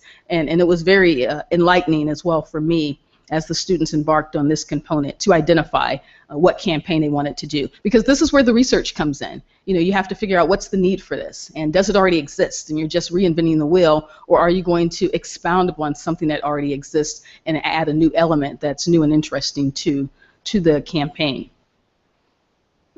And ideally, I also thought that with 4 students potentially working on the campaign, each student could possibly handle one of the 4 segments. I don't think that's totally possible when you're working in a group, but like for the campaign component, you really do need to work as a group of 4, and one person just can't spearhead that component. But some of the other components, I think students may have taken, this students will do this section, others will do this section, and I'll elaborate on that in just a moment. There's the video component. I felt like this was very important. And it wasn't that long. The video was a requirement of 30 seconds, and I kind of felt like that's doable. Even if you've never worked with video, there are some things that you can do with that little bit of time and create an effective message for a public service campaign like we're doing here. And so yes, that video component was relatively short, 30 seconds, and I'll talk more of the details of what was required for the video component in just a moment.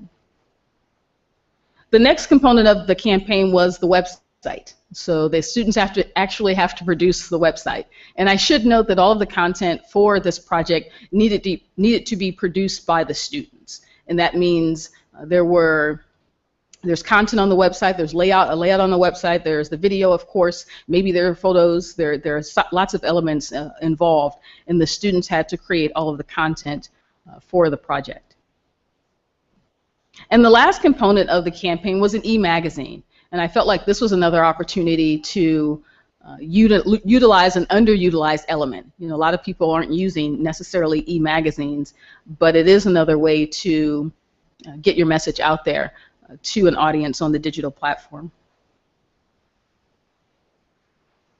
And finally, I thought it was important to add some additional components. I thought it was too much to add into the original assignment, so I individually, if students wanted to complete the podcast or to add a gamification element to their project, they could do that for extra credit. And again, this was on an individual basis, so you could do one or both of these elements to complement the website in the campaign. So we'll take a quick look at some of how the projects look. These are the front pages only, and I'll give you a little bit of background on this. And I thought they had to create a logo and a slogan. And in this case, would you steal a car? And their answer that they're hoping you say is no, so that they could then, elaborate on their message. And it's about piracy, and I feel like in the Egyptian culture, at least on the AUC campus, the students will openly admit that they download everything everywhere for free, and they don't really care about who's a copyright owner. And this was interesting on the first day of class for me to sort of confront the students about this and say it's wrong. And it was, I said, I'm going to convince you by the end of the semester that you're going to feel guilty about doing it at least. And so when they tell me their idea is this, I'm like, well, is it getting through? And they had a few actors who participated in their video. And I think that was the difference, that they found out that their friends who are actors are saying, we want people to stop this. We want to stop film piracy, and we want people to know that it's a bad thing. And this was their approach to the topic. And you can see it's a very basic opening to the home page of the website with the about section at the top and the EMAG and things like that. This is a relatively clean website, as you can see, and they wanted to focus on cyberbullying and some of the ramifications of that. A very simple logo and slogan, and the tabs across the top are relatively easy as well, easy to understand. Against media biased in Egypt, I thought this one was a decent campaign. I did definitely like the fact that the artwork that you see at the top, on the top image, was produced by one of the students in the group, so she hand drew all of that. Some of those icons are familiar and some of them are local media, and I thought that was a great incorporation, very creative. And I think that's what the students sort of took away from this, some of the creativity that they probably didn't get in the course in general, taking regular kinds of quizzes and things like that in midterms and papers. So this was a chance to insert their creativity, and I think they enjoyed that quite a bit. Not surprisingly, this was produced by a group of all women, and so they wanted to focus on gender stereotypes. I don't know if you're aware of the level of sexual harassment that takes place in Egypt, but it's a really big deal. And the women in this group wanted to deal with that, and they wanted to highlight the stereotypes and to confront it and figure out, what can we do about this? How can we encourage our culture to be more respectful of women and to deal with these stereotypes that women are faced with? And so you can see across the top they have a lot of elements for their website. And we talked about role modeling, and there are some themes or some theories about that from the textbook. And so this group decided they wanted to focus on role modeling, not quite like the previous group on gender, but this one was also interesting. I thought the Say No to Film Piracy one was nice. I really liked the fact that all the students were required to design their own logo. And in this case, the student admitted that she did the mock-up, but she had someone help her with putting it together. And I felt like that was acceptable for this assignment because I didn't teach them any of the technology. And so, there has to be a workaround, and the fact that she openly admitted this to me. She says, I need someone to help me with this because I have a vision, but I can't really pull it off by myself. And I thought that was very smart of her to come up front and admit that. But this was another group who took it a step further in terms of their research. They actually went to a cinema, a movie theater, and talked to the manager of the movie theater, who openly invited them in to produce their video, and said, hey, when you're finished with the video, we want to show it in the theater because we want this message to get out as well. So it was very open and understanding and willing to help out, and I think the students felt the value of that, here was an adult who didn't say, go away, I don't have time for you, but encouraged them and helped them and offered them resources to complete the project. And the fact that, again, another group where I had said, downloading is evil, and they thought, yeah, we agree with you, we're going to try and forward that message. And one more, think for yourself. Again, we're consuming so much media, and this particular group thought that, are the messages that we're receiving allowing us to come up with our own ideas and to think on our own? And so they wanted to, again, encourage thinking for yourself, and I like that they may have been one of the few groups to use the gamification element. But I like the cleanness of the website. So at this point, I'm going to bring Salma TAREK up to enlighten us about her and her group's efforts to work on this project. Okay. Good afternoon, everyone. I'd like to thank Dr. Fox first for giving me the opportunity to be part of this workshop in Kosovo. It's really been an experience. So my name is Salma TAREK, and I'm a freshman at AUC. I took this mass communication course in my first semester. And I'm going to be presenting the group project on media literacy. It's actually a group project. We were 4 people, but most of them, well, no one could be here except for me, so I'll be talking on their behalf. But before I start, I want to share with you guys a little activity that we used to do before every session, whether we were brainstorming or researching or whatever. So you're going to close your eyes, you're going to hold your earlobes like this, okay? And you're going to say, "Woosa," 3 times, all right? Okay, so on the count of 3, 1, 2, 3, "Woosa, woosa, woosa." All right, so we used to do this because one of our colleagues, Yusuf, he saw it on a movie, I think it was Bad Boys 2, and he thought it calmed us down, so I hope that worked out for you guys.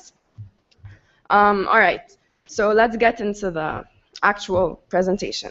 When we were first introduced with the topic or the prompt, we wanted to come up with an idea.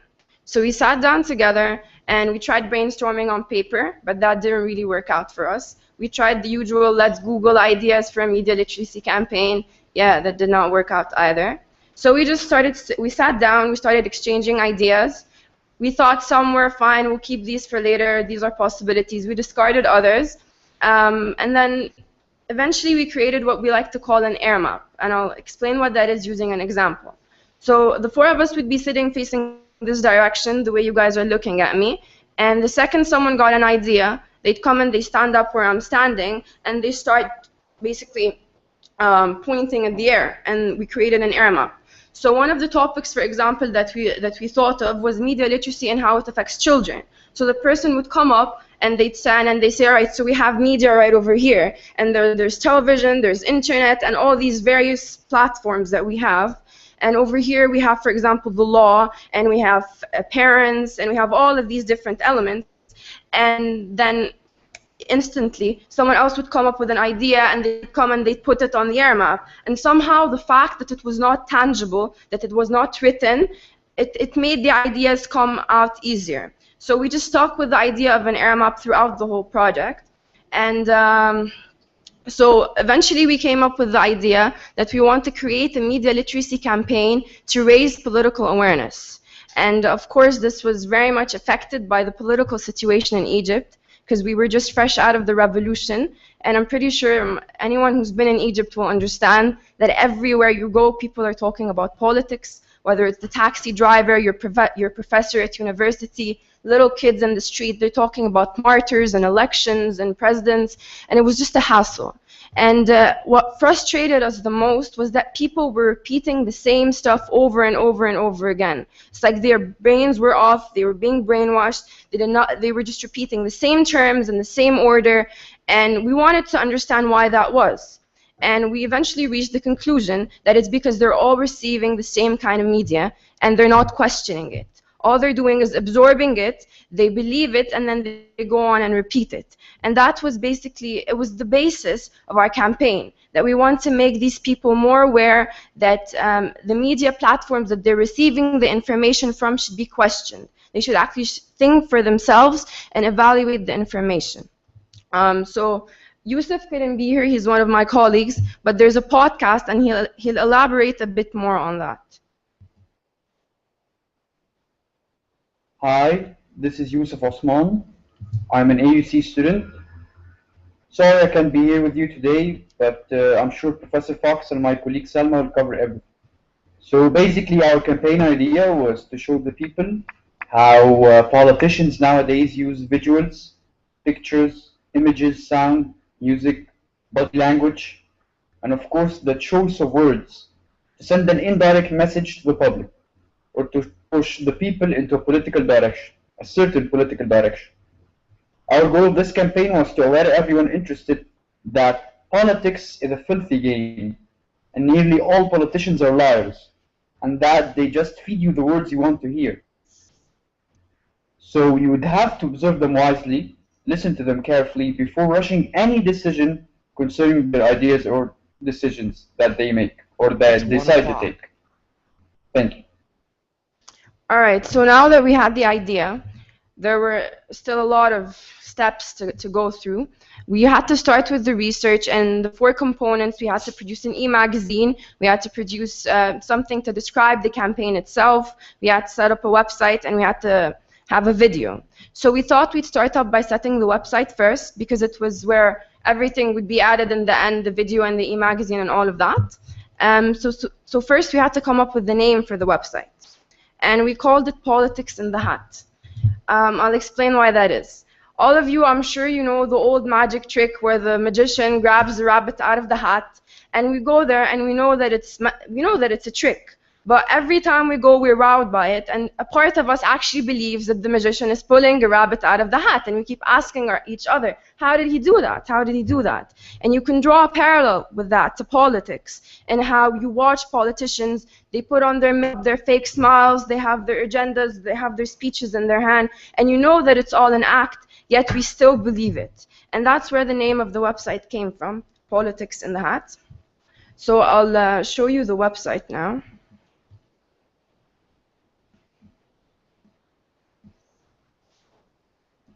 Yeah.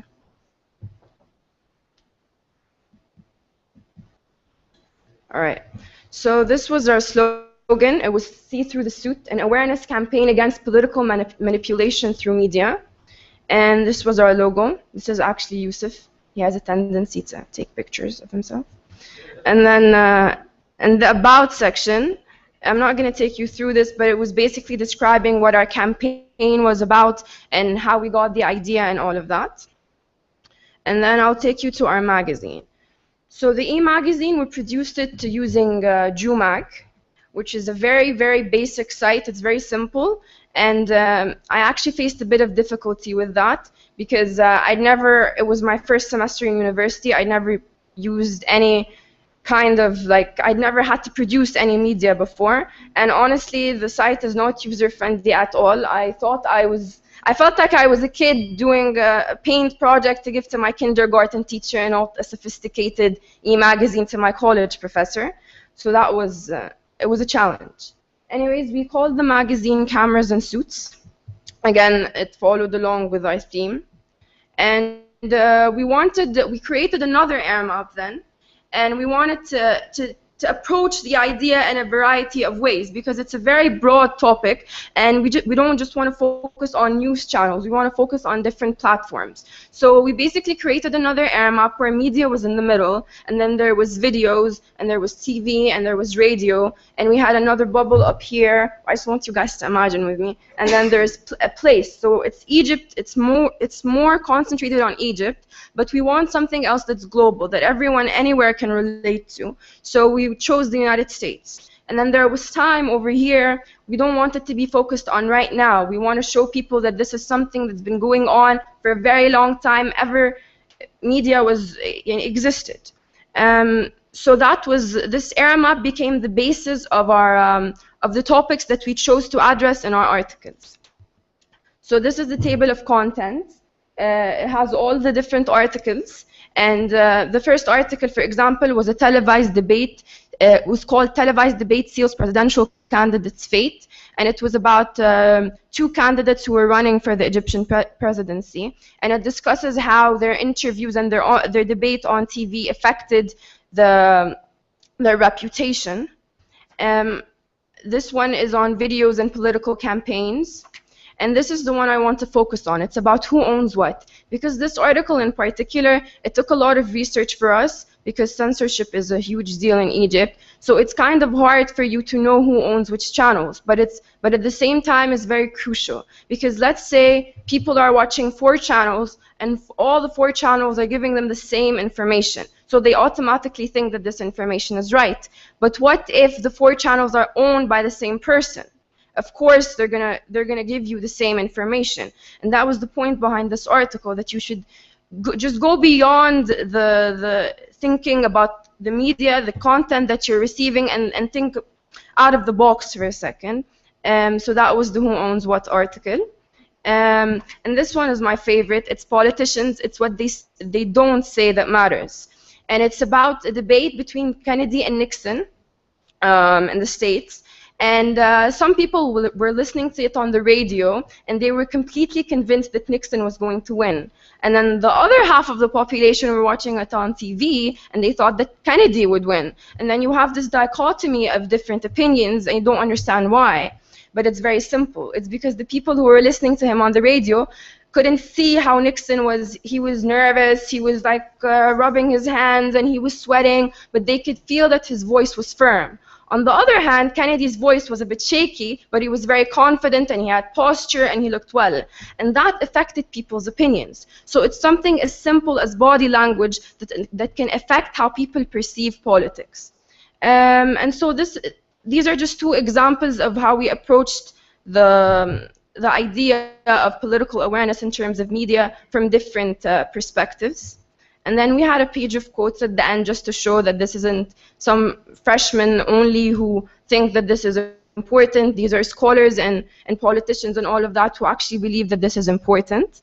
And then I'll just talk a bit. I'll show you the video at the end, but I want to talk about the challenges that we faced while creating this. I mentioned how it was very hard to research who owns what, particularly in Egypt because of the whole censorship.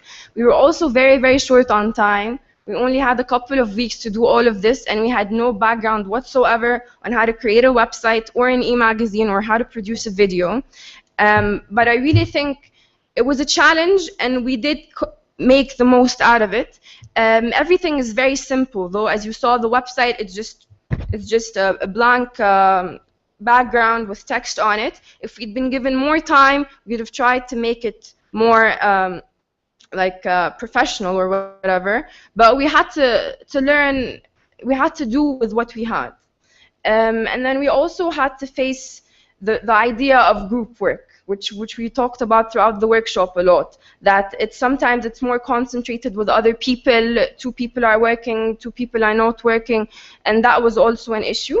But overall, I think we really did benefit from the experience, and I think we wouldn't have made as much we wouldn't have learned as much if we hadn't been given this media component and had to produce the website and to try to figure it out on our own, basically. So now I'll show you the video. Oh yeah, okay. Yeah, I hope you guys enjoy it. Mr. President, we're going live in 10 seconds. 10 seconds. What am I supposed to say? We're going live in 7, 6, 5, 4, 3, 2, 1. We're live, Mr. President. My fellow citizens, we meet today in a time of great tension and despair. Our beloved country is undergoing various difficulties and problems that need to be faced immediately. My fellow citizens, we are facing countless threats. Our country is facing various difficulties. I will do everything I can to make sure that the difficulties have been met. I've met with all the coalition forces to make sure that all of the difficulties and problems you have been dealt with. مش عارف انك نور عينيا ولا ايه؟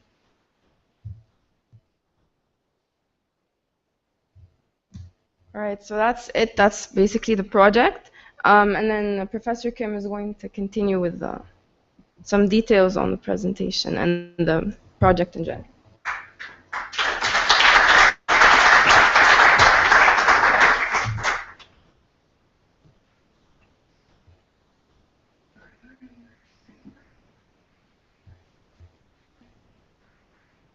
So now I'm going to address the issue of assessment for this project. I think there were 8 groups. So you never know what you're getting yourself into when you create an assignment that has so many components, and then there are 8 groups as well. So I'll talk about the assessment of each particular section. I think the assignment may have been worth something like 150 points, maybe 15 or 20% of their grade. So first I want to look at the requirements for the campaign, what they were required to do when they were assessed on each of these areas. So they had to, of course, have a major goal for the campaign, and they had to create that logo and that slogan. And so these were things that they were being assessed on, and so each of those elements had a point value. So in terms of the actual assessment of those areas that I just mentioned, what was the concept? What were they trying to achieve? And if they were able to achieve that seamlessly. So that concept was a major part of the assessment as well. In terms of the campaign, again, what are you trying to get people to take away from being aware of your campaign? What is the objective of the campaign? Again, what's your focal point and your objective for getting people to understand your overall goal? It had to be apparent that there was some background research, and in some cases the students were able to elaborate on this individually in the journals that they had to submit. So I had to know that there was some research going on, and it wasn't just students talking amongst themselves and saying, hey, I think everyone in Egypt is this thing or another thing, because that does happen quite a bit, that the students think that their world is the entire country, and it takes a while to break their hearts and tell them it's not true. And again, so since it is a journalism and mass comm class, and it's a 200-level course, the importance of spelling, grammar, punctuation with a piece like this that people are going to see. It's visual, and your credibility is on the line if you don't pay attention to this component. And I find that sometimes if you don't put it on the assignment as a gradable component, that students will overlook it. And so when they know it's going to be graded, they want someone to look at it in advance and critique it and review it to make sure it's proper.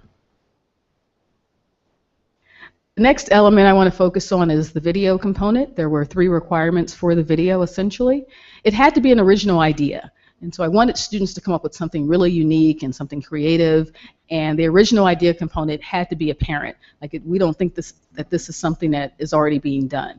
Again, I mentioned we don't want to reinvent the wheel. The students also had to create a script for the video. And so that's an important writing component, because otherwise they'll sit up and talk back and forth to each other and improvise the entire thing. So there needed to be a script, there needed to be credits at the end of the video to show some attribution, who's involved, who's doing what. And I thought that was an important writing component to have a part of the video as well. And it needed to be professional. Sometimes students have a tendency to devalue, that video process. They're working with their friends, they're creating Instagram videos, and in this case I said, there's no clowning around, no being silly, unless it's with purpose. So I had to make sure that they knew that they're doing this professionally, and it's not just something that will be shared amongst their friends. And as Salma mentioned, in terms of the video resources, I thought I would give them resources that they could use that would be easy to produce the video. And so I came up with a short list. Obviously, I thought that they would use YouTube in some fashion, and I think most of the students ended up uploading their videos to YouTube.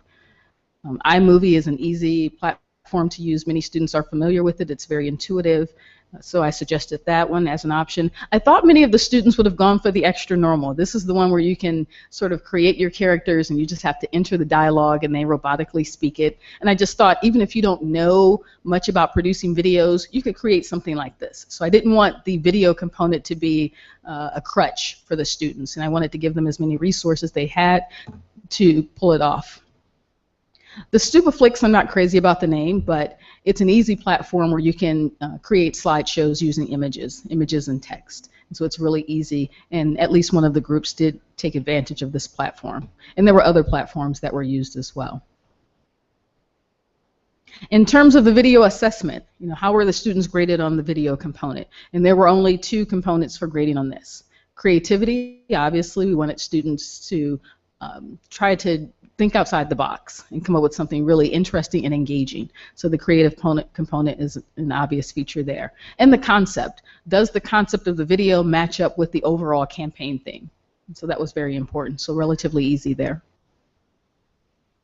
The next area we're going to look at is the e-magazine and some of the requirements for that. And obviously this has more of a writing component to it.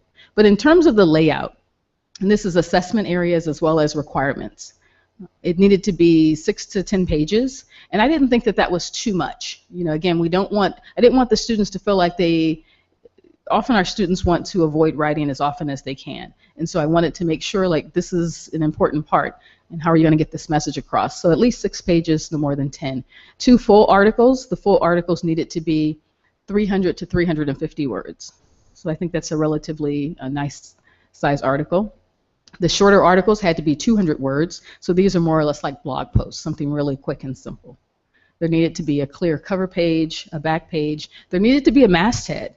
And we had learned about this through the section of the textbook on magazines that, you know, having a proper masthead is important to identify, again, who's doing what, who's behind the content of this product.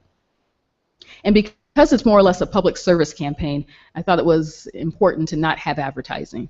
And I didn't want that to get in the way of the message that we were trying to get through. And so these were the areas that they were being assessed on. And in terms of resources, I tried to go through and identify resources that I thought would be, again, easy to use, intuitive. Calamino, I don't think anyone used this platform. I don't think it's the most intuitive, but it is one that's out there and it does have some popularity. Many of the students went for JOMAG, and as Selma mentioned, it is kind of chunky.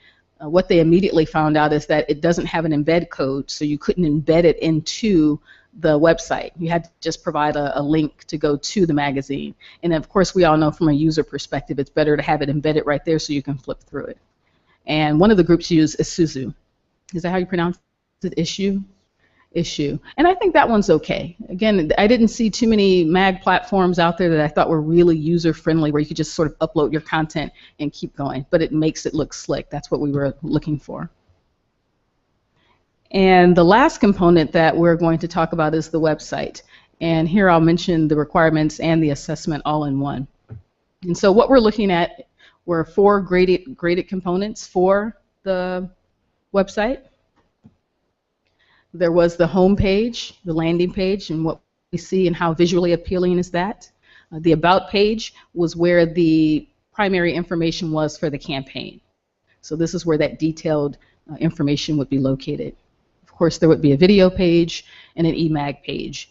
In many cases, the students exceeded the 4 sections because of some other elements. Maybe they decided to include the podcast or the gamification or some other element that they felt like was required for the website. And in terms of resources, I did make this a requirement to just pick one platform, and I decided on Weebly because I'd used it before and I felt like it was the most user-friendly and intuitive. I do like Wix, but I also know that it's not as intuitive as I would like it to be. And I don't think many of the students complained about this particular platform. You could easily embed, say, with an audio file from SoundCloud to put the media player on there. Same thing with the YouTube video. So it was very easy to use in that regard. And finally, I mentioned podcasts. So students, they weren't required to do this. This was the extra credit component. Podcasts had to be 2 minutes, so it wasn't much of an effort. And the gamification element, some of the students decided to participate in that component. And yeah, gold stars for everyone. And finally, I would like to address the issue of student feedback. Selma gave you a little bit of it. And I felt like for an assignment that I sort of created on the fly and didn't have time to prepare for the class or for the assignment, that it did incorporate those elements from the 5 learning outcomes, which really did, it was a good conclusion for the class. Like I said, we were basically consuming a lot of media, but what happens when you have to create the content? And how are you going to get your message across?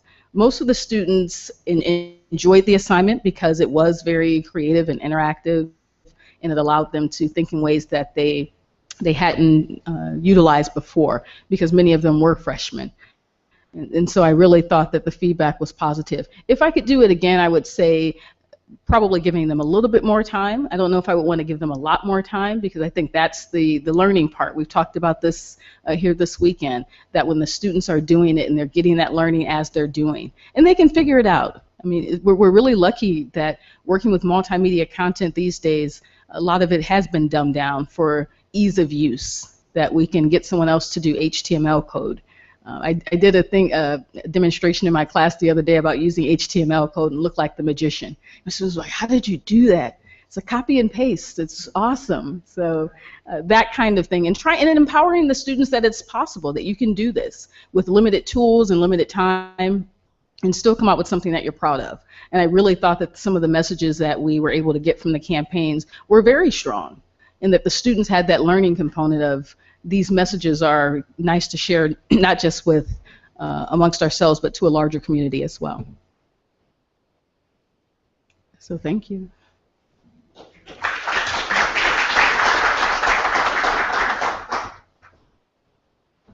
Yes. Salma's coming back up to join me. In the old days, one of the virtues of the multiple choice examination was that though it might not assess learning as thoroughly, at least it was easier to compare the work of one person to another. When you get into the evaluation of work such as you're describing with the groups that you had organized, tell me, even with the standards and criteria that you had mentioned, how do you evaluate which project is better than the other project? Do you do it all on your own? Have you called in colleagues? Because what is creative to you might be blasé to me, and vice versa. For me, I did it on my own. I do have a teaching assistant, and she went through as well and provided feedback. But our TAs are not allowed to grade, so she just provided the feedback for me. But I grade them individually. I don't try to compare them and say who has the best.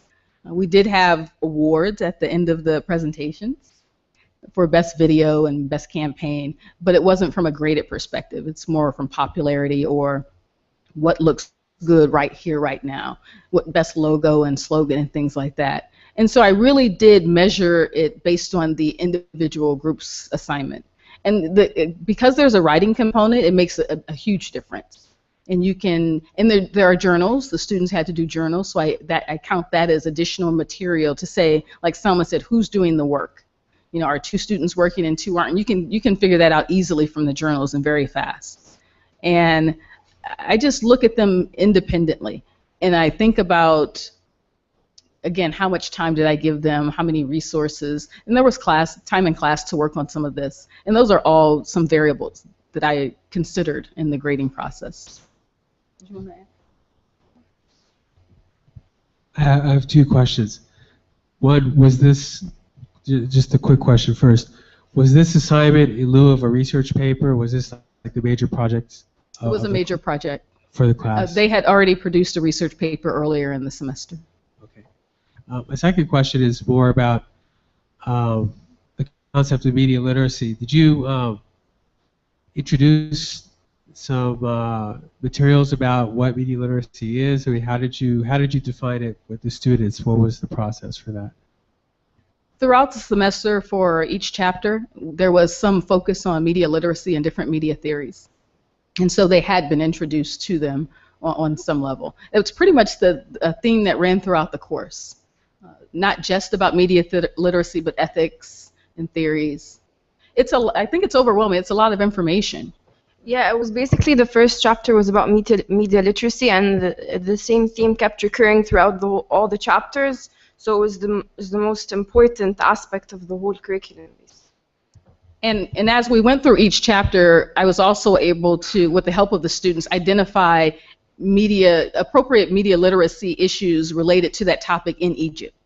So we have, print, media literacy print issues in Egypt. And that was really helpful as well. By the way, I just want to say congratulations. I'm always amazed by the level of sophistication of student work. If you just cut them loose. I mean, yeah, obviously with good guidelines and support, but the ideas were really nice, and it seemed like they were involved in the projects, and I was impressed with the level of sophistication in such a short amount of time for such a entry-level course. I guess I'm always hopeful that 4 students working together is more helpful. I don't know.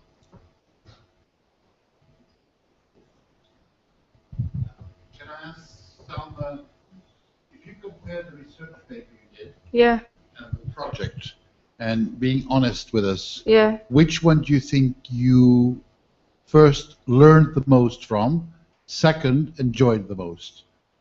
I think I go with this project. It was more time consuming, but I definitely did learn more from it because I wasn't given guidelines. I had to figure it out on my own, and through that I learned more. I'm sorry to push you, No, because I it's want to fine. learn. If you were to identify something in the project which you believe you would not get from a research paper, from your perspective, what would that be? What was it that you learned that was the most significant? Well, I think the research paper is just typical. I've always done that my whole life. I do that in all the courses, but this, it exposes me to something different. It exposes me to a new way of teaching, and I think that's the most important part of it, not something particular. But something particular that you learned, that you benefited from, that you enjoyed?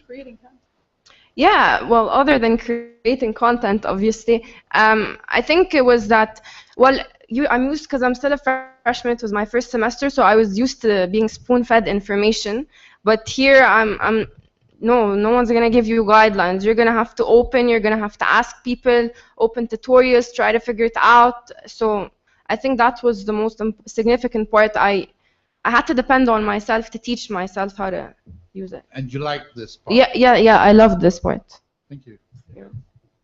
I would like to add, though, I don't think it's a quite good comparison to say the research paper, because it was more of a media consumption assignment where the students, more like what our friend in Rome was doing, and the students had to have 3 days of recording their media consumption and 1 day go without, using the smartphone and things like that. So it wasn't quite a proper research paper.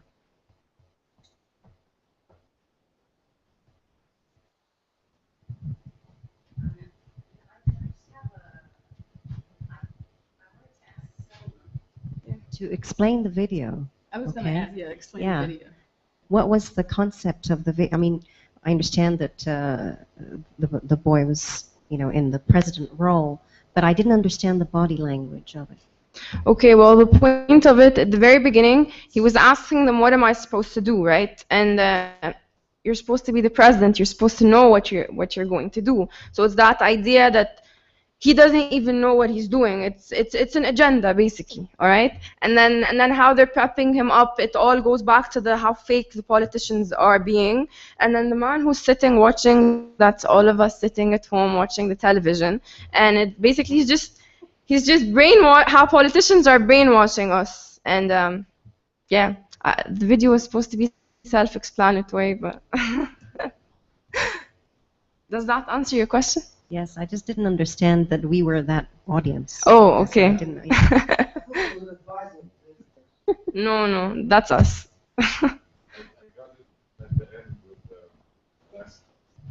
Well, yeah, the last sentence is more like, if you're Egyptian, you would understand that I wasn't planning on showing this video in Kosovo, so I hope you could have put that in mind. Well, it's basically a sentence that a candidate in our election always says it, and people fall for it. So, what did he say? Into Noor Anaya? How do you translate that? Don't you know that you're very dear to me? So he's basically trying to go with the emotional appeal and win them over, I guess. Any other questions? Thank you.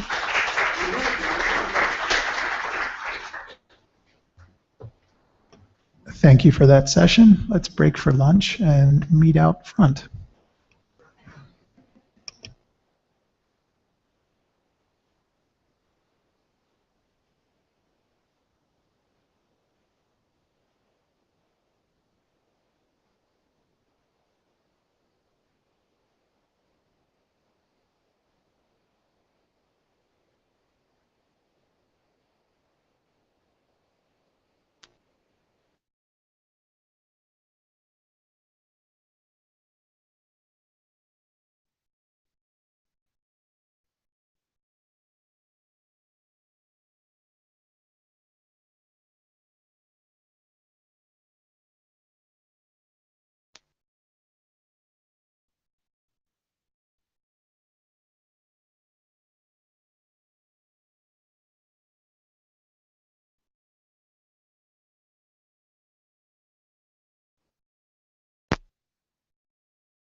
We should sit. Let's do the here. four of us. Yeah.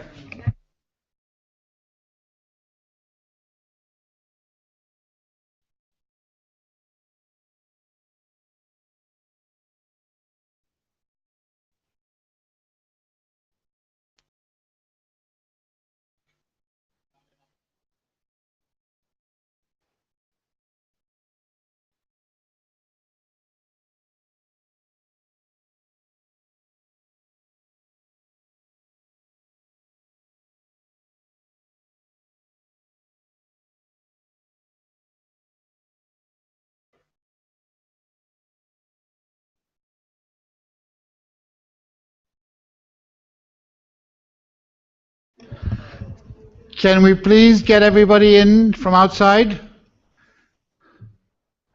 Is anybody hanging out there?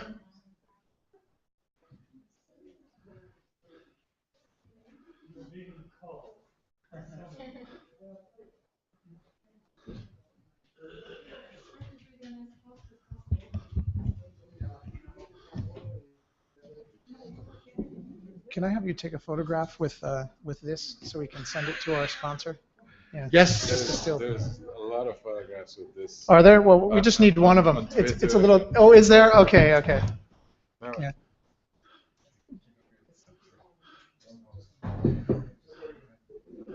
Smiley sponsor. Smile for the sponsor.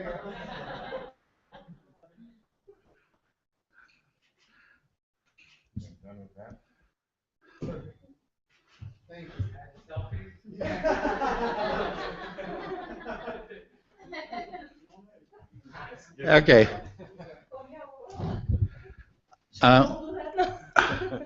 As the visitor, I will ask my hosts if they allow me to make a start. Please do. And if they don't, I still will.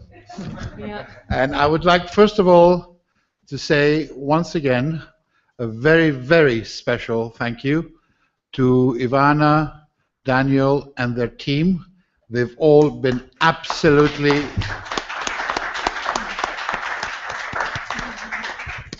I have not experienced such a delightful weekend for many years. It's extremely excellent organization. Food, or trips, restaurants, everything was first class, and really we do appreciate it very, very much. And in particular, I think we have to appreciate Ivana and Daniel's culinary skills. I don't know when they managed to do all that cooking in the last 2 days, but what they cooked was absolutely fantastic. So in addition to all their other talents, they're great chefs. I also very sincerely hope that as far as at least our university, the American University in Cairo, this is the first of many collaborative activities between us. We have found common ground and common interests. We're not going to let it drop. I very much look forward to being here again soon, and I'm looking forward to Ivana, Daniel, and any members of their team who wish to visit in any capacity whatsoever will work on it. I think we've started a nice, what we'll call beautiful relationship. We will now make sure it works and goes on. The third and final point is that we have already committed ourselves to presenting a paper at the AMICAL Summer Conference in Athens about this workshop. Now, coming at the very end of 2 days of lots of hard work and lots of fascinating ideas and so on, this may not be the best time to collectively write the paper. I'm quite sure you will agree on that. What I suggest is you already have the URL of the page on AMICAL Connect. Please send any comments, and I've already asked Ahmed, he's going to create a special section. Any comments that you feel have come out of here, things that you have learned, things that you have enjoyed the most, things which you feel we should be communicating to the wider AMICAL meeting in Athens, and then we will pull it together. We will produce a draft, and I can assure you that the draft will be posted back on AMICAL Connect well before the conference. Again, we want to see this as a participatory activity, again, for people to send in comments and so on. So feel free to post pictures, comments, ideas, whatever you feel was important that happened here, which today and at this time of the day, and as we're all desperately looking towards Tiffany direction rather than academic thinking right now, and some people are thinking of airports, may not be the best time to focus on. I do, however, feel that we have at least a very short while. Number one, to give the word to our hosts, who I'm sure have things they want to say, and possibly summarize very quickly one or two very general ideas. But the real work, I think, will be done after we leave and we go home.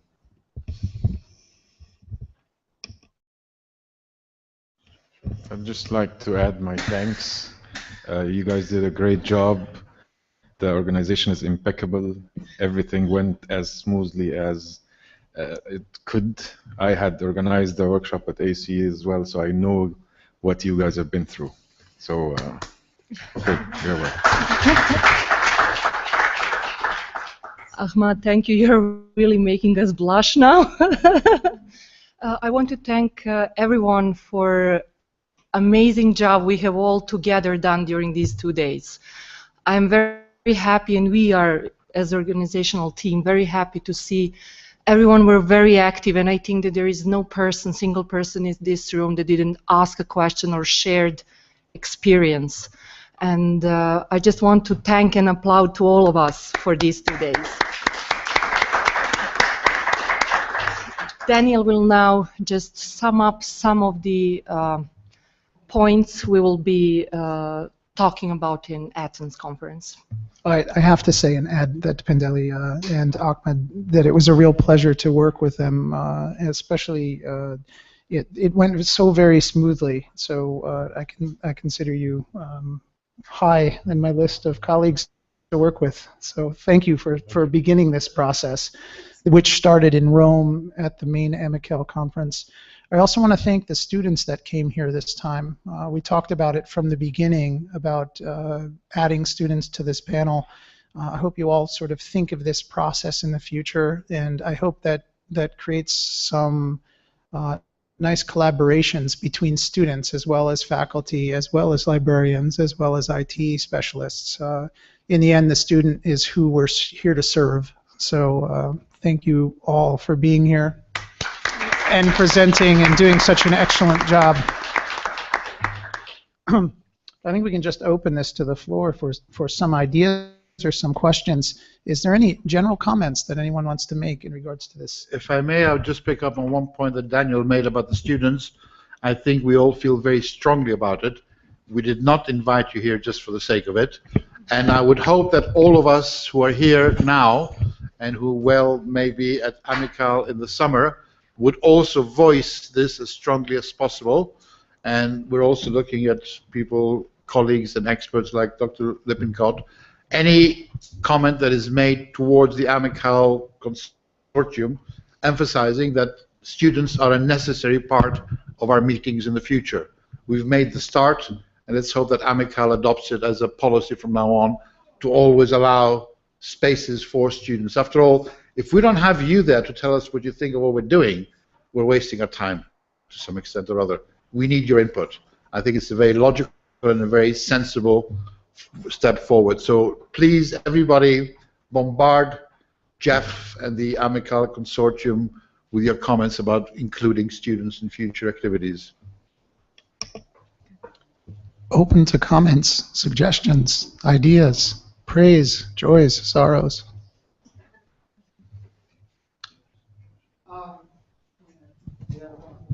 Well, I'm just reiterating some of the things that we've talked about with you and with Ivana and with the others. If there are, and hopefully there will be, exchanges, one of them, and you can think about it and we'll also think about it on our side, maybe some of your students could come and do an internship at the Center for Learning and Teaching for a year or more. So that's one thing to think about. I know Amani has some ideas too. I don't know if you want to share them now. Okay. Yeah, I mean, at the American University in Cairo, we organize an annual conference. We call it the Eureka Conference, and that stands for Excellence in Undergraduate Research, Entrepreneurship, and Creative Achievement. It's in its 9th year, And most of the students who present are from different universities in Egypt. Occasionally we get people from other universities outside of Egypt.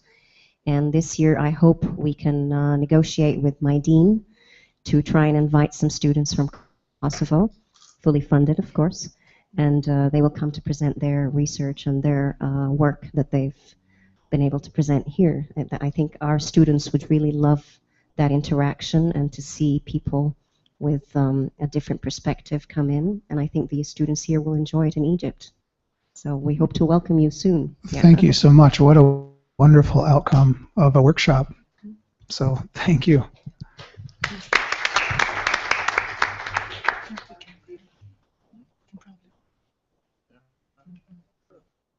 Any other comments? Favorite quotes?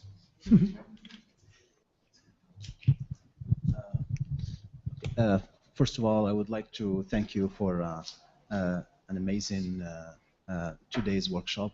Personally, I learned a lot, and I'm taking with me back to Al Akhawain University many ideas, and I'm sure I will share them with my colleagues, especially that we are on the bank of the accreditation process, and we need ideas to fine-tune how we work at EY. So for sure, whatever I learned will be shared with colleagues, and you will hear the echo soon. Thank you once again for these 2 amazing days. Thank you, Aziz. Pleasure to have you as our guest. And I wanted to say thank you as well. I'm very inspired by all of the panels that we've had this past 2 days. And I'm wondering, is this something that you're considering already, pressure, that will happen on a more frequent basis? Yes. Yes. Kim, also initiatives with involving faculty and all other gears, to say so, of our community and collaboration that we are discussing in AMICAL for more than 2 years already. One of the conferences was devoted to collaborations between different departments, units, different units, let's say. And we hope that this is actually the stream AMICAL is taking in upcoming years, including students as the last parameter now. So, yes. I think just to reiterate what I think all of us have said several times, it really depends on us, Kim. I think we have to move the ball forward. It's in our court right now, and I think as faculty we need to find ways of collaborating. In the first instance, maybe at a distance, but then once you can move from the distance to actual physical, and I mean there's things like what Dr. Amani proposed. There's other conferences that we have at AUC where we can also invite people. But to maintain the links, I think we have to have an ongoing program of collaboration and not wait just for occasional meetings. I think it should be something which happens. And the real dynamic in the end, the thing is when students on both sides work together and produce things together, then the bonds I think are formed. And the students themselves then become the motivating factor in pushing administration and faculty to do more things and so on. So now that we've broken the molds and we've included students, let's keep on doing that. And that is very simple. I mean, any one of us can establish a link with another colleague on a particular course. We don't have to get Senate permissions or anybody's permission. We have Skype, we can do it. Just involves a bit of extra weekend work, talking to Daniel or Ivana, finding out which is the best course to collaborate on, and off you go. So I think it is, all I want to say is, and I apologize for my being long-winded, but I'm Greek. That's my apology anyhow, my excuse. It's up to us. Let's not wait for the people up there, whoever they are, to make the decisions for us. Let's just grab it, and we liked it, we enjoyed it, we know it's beneficial, let's do it. I'd like very quickly to tell you, since the AMICAL conference that promoted collaboration, this is the second workshop I've been involved in organizing. The first workshop was thought of over lunch in a diner in Paris, and it became a conference at AUC with like, I think we had 11 institutions sending people. This one was on the bus in Rome, where it was instigated. So, and like Dr. Mali said, it's just two people from two different institutions come up with the idea, but pursue it. Like, we keep it alive until it happens. So I guess that's all it takes. And of course, I mean, mentioning this would be important, is that AMICAL has continuous grants for such things. So if we have the idea and it's a good one and it works, AMICAL will fund it. So, because the financials are one of the biggest concerns. If I'm sitting there thinking of an idea, I'm going to think of how am I going to get funding. So AMICAL is a very good umbrella for that. And I agree 100% with what my colleague said. However, I apologize for slightly disagreeing with him, and I really want us to get away from the concept of financials. Not everything needs money. There's an awful lot that can be done without money. In fact, the exchanges that I did with Cabrini, for example, didn't cost a penny. And I think it establishes links, it establishes dynamism, and in particular, and I believe that this must be the case at AUK as it is at AUC, if we want to expose our undergraduates and our graduates to a global education, then in fact it is our obligation to do collaborative teaching across countries. I think it's unfair, it's wrong. I think we're not fulfilling our obligations as educators not to do this, and this doesn't cost money. I agree, yes, we can do also other things with money, but I would hate for us to leave here thinking only in terms of do we get grants in order to have activities. That's not the only way to do it, and I personally feel that the other way, without the cash, but the collaboration across courses, is far more productive, quick, easy to do, and produces excellent results for both sides. Yeah, I just might add to that. I agree with it 100%. And none of us here on the stage are paid anything for this. We're doing this as an addition to our regular duties. And I'm motivated most by who I'm serving, the students. So I also agree with that your sentiments very much. And that said, it's always the idea. The reason I'm willing to work so hard was because we saw presentations in Rome last year, and I was very impressed by what I saw. So before we knew you, I knew you as a colleague as a presenter. And the ideas were so strong, it makes it easy to work those extra hours. And now that we see the result of that work, it seems pretty seamless. Having said that, if a little money is needed, Jeff and AMICAL were really great partners. I've worked with a lot of institutions and a lot of grantors, and I think it was as seamless as it could be. The work was there, the competence was there, but it's a good organization to move something forward.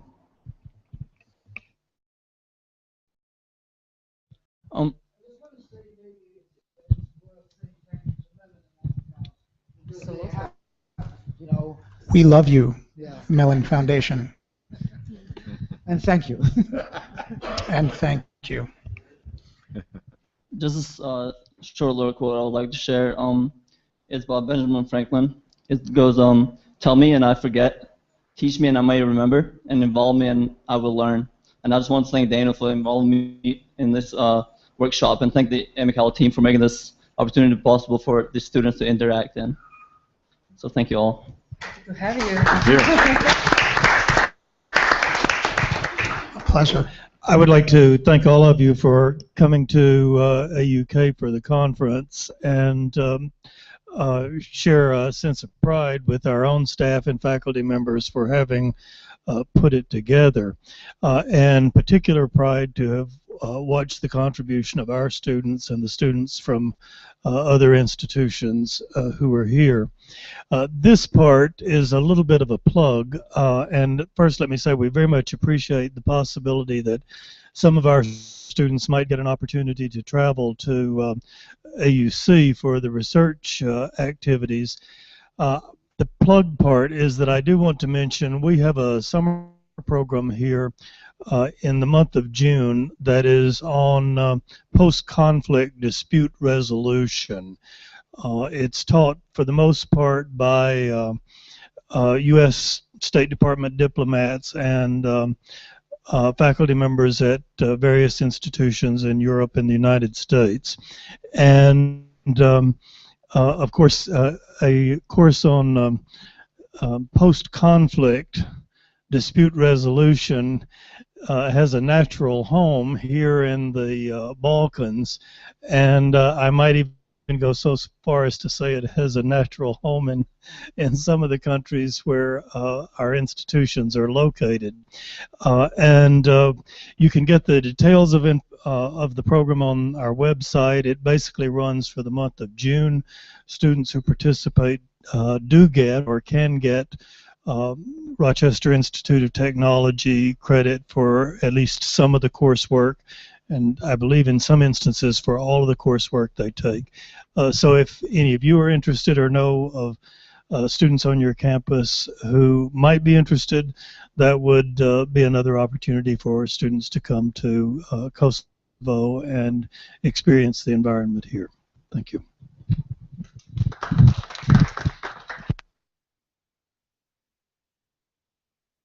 I think there is one other point, if I may. No, Camila, you go ahead. No, I'll wait. I'll wait. Okay. I would like to say something I think hasn't been mentioned here, and something I think it's very important to include as well. At my home university, we use programs to structure group work. We use OpenProj. That's not a really good program, but where you structure who does what when, and then it's shared with everyone in the group, and that might also be a way out of the problem. Some of you have talked about getting everyone in a group to contribute just as much. So maybe that's something you could consider including in your classes, some of you. OpenProj, the one we've used in Copenhagen, but I know there's others that should be working better. That's just what we have free access to. Put it on AMICAL.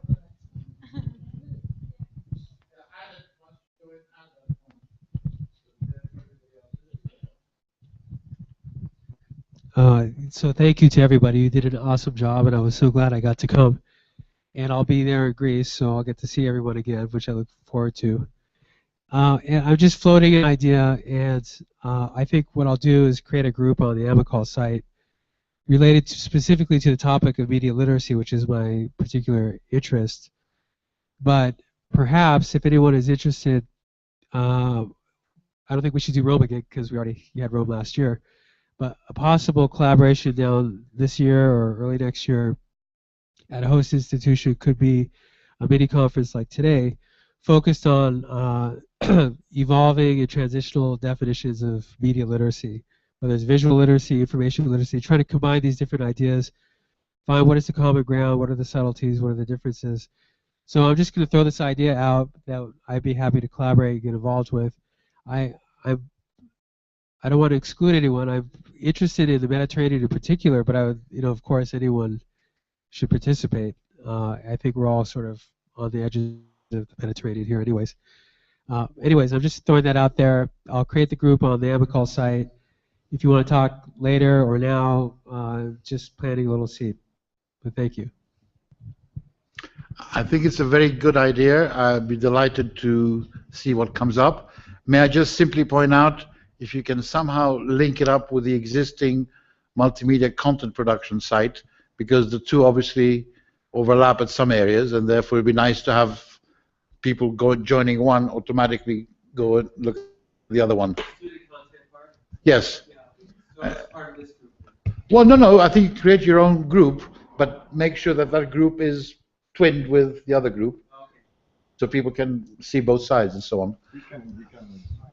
I just want to add to that. This region, I have a separate project with a professor who is in attendance but isn't here now, from the University of Pristina. We're connecting with people at Parsons in New York to develop a visual communications and design history workshop. And we couldn't quite get it together because the scholarship in the region needs to be developed. That's what we were finding. So this would be a rich area to begin that and to begin some outreach. So I'm also willing, and I agree with Pandeli, if you link it to this workshop, it might have yeah, it's a fertile ground. I think I would like to take a moment to also thank JOAN LIPPINCOTT. I think she's been the inspiration of quite a lot of the work that many of us have done, not just in this particular workshop, but going back for quite some time. And in particular, to tell her in one way or another, and this is by no means reflection on age, but we are your children. We're all learning from you, and we hope to keep on learning from you. And as with all growing children, we will demand more and more from you and your inspirations. I think today, again, I learned so much from what you had to say and yesterday, and I think we will continuously be looking forward to both including you, but also learning from your work and as you go along and so on. Thank you, Joan. Thank you so much, Pandeli, and the organizers.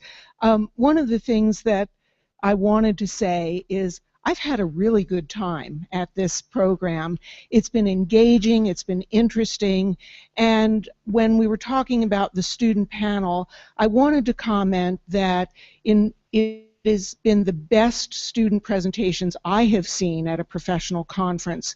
Sometimes I just caution you when you just say include students in the program. I don't know how students are sometimes selected to present, but sometimes, if you don't mind my saying, it's been embarrassing. I don't mean at AMICAL conferences, but in some that I've attended. And you, the students who presented here, presented professionally, but also had just such interesting work.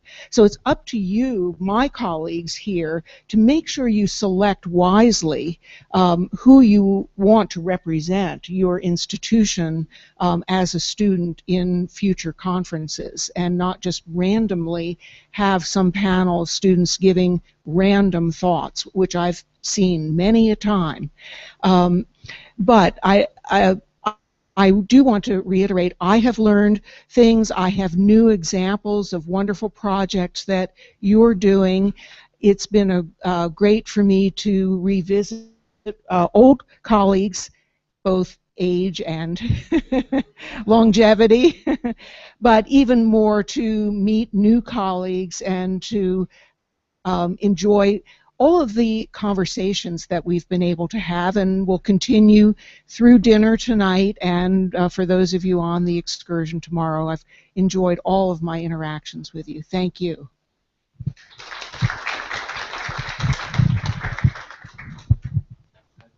Point out to the students, well, the one representative who's here with us right now, that the compliments you received from JOAN LIPPINCOTT are worth their weight in gold, if not more. She doesn't make compliments easily, as you saw, so I think you must really be very proud of yourselves. You did an excellent job. You guys rock. Besides the wonderful presentations and informative presentations, I wanted to also add that I'm very thankful of the friendship that we created. Even though it was only 2 days, I feel like I have connected with some people really good, so I'm thankful for that. So thank you, everyone. If I may, we should also thank Valbona and Arlinda in particular, who did a very professional job being just students of our university, and definitely replacing probably 10 heads that were supposed to deal with organization of this event. So, and Arlin with media, this was amazing. He was literally between taking photos, dealing with the camera. So thank you as well.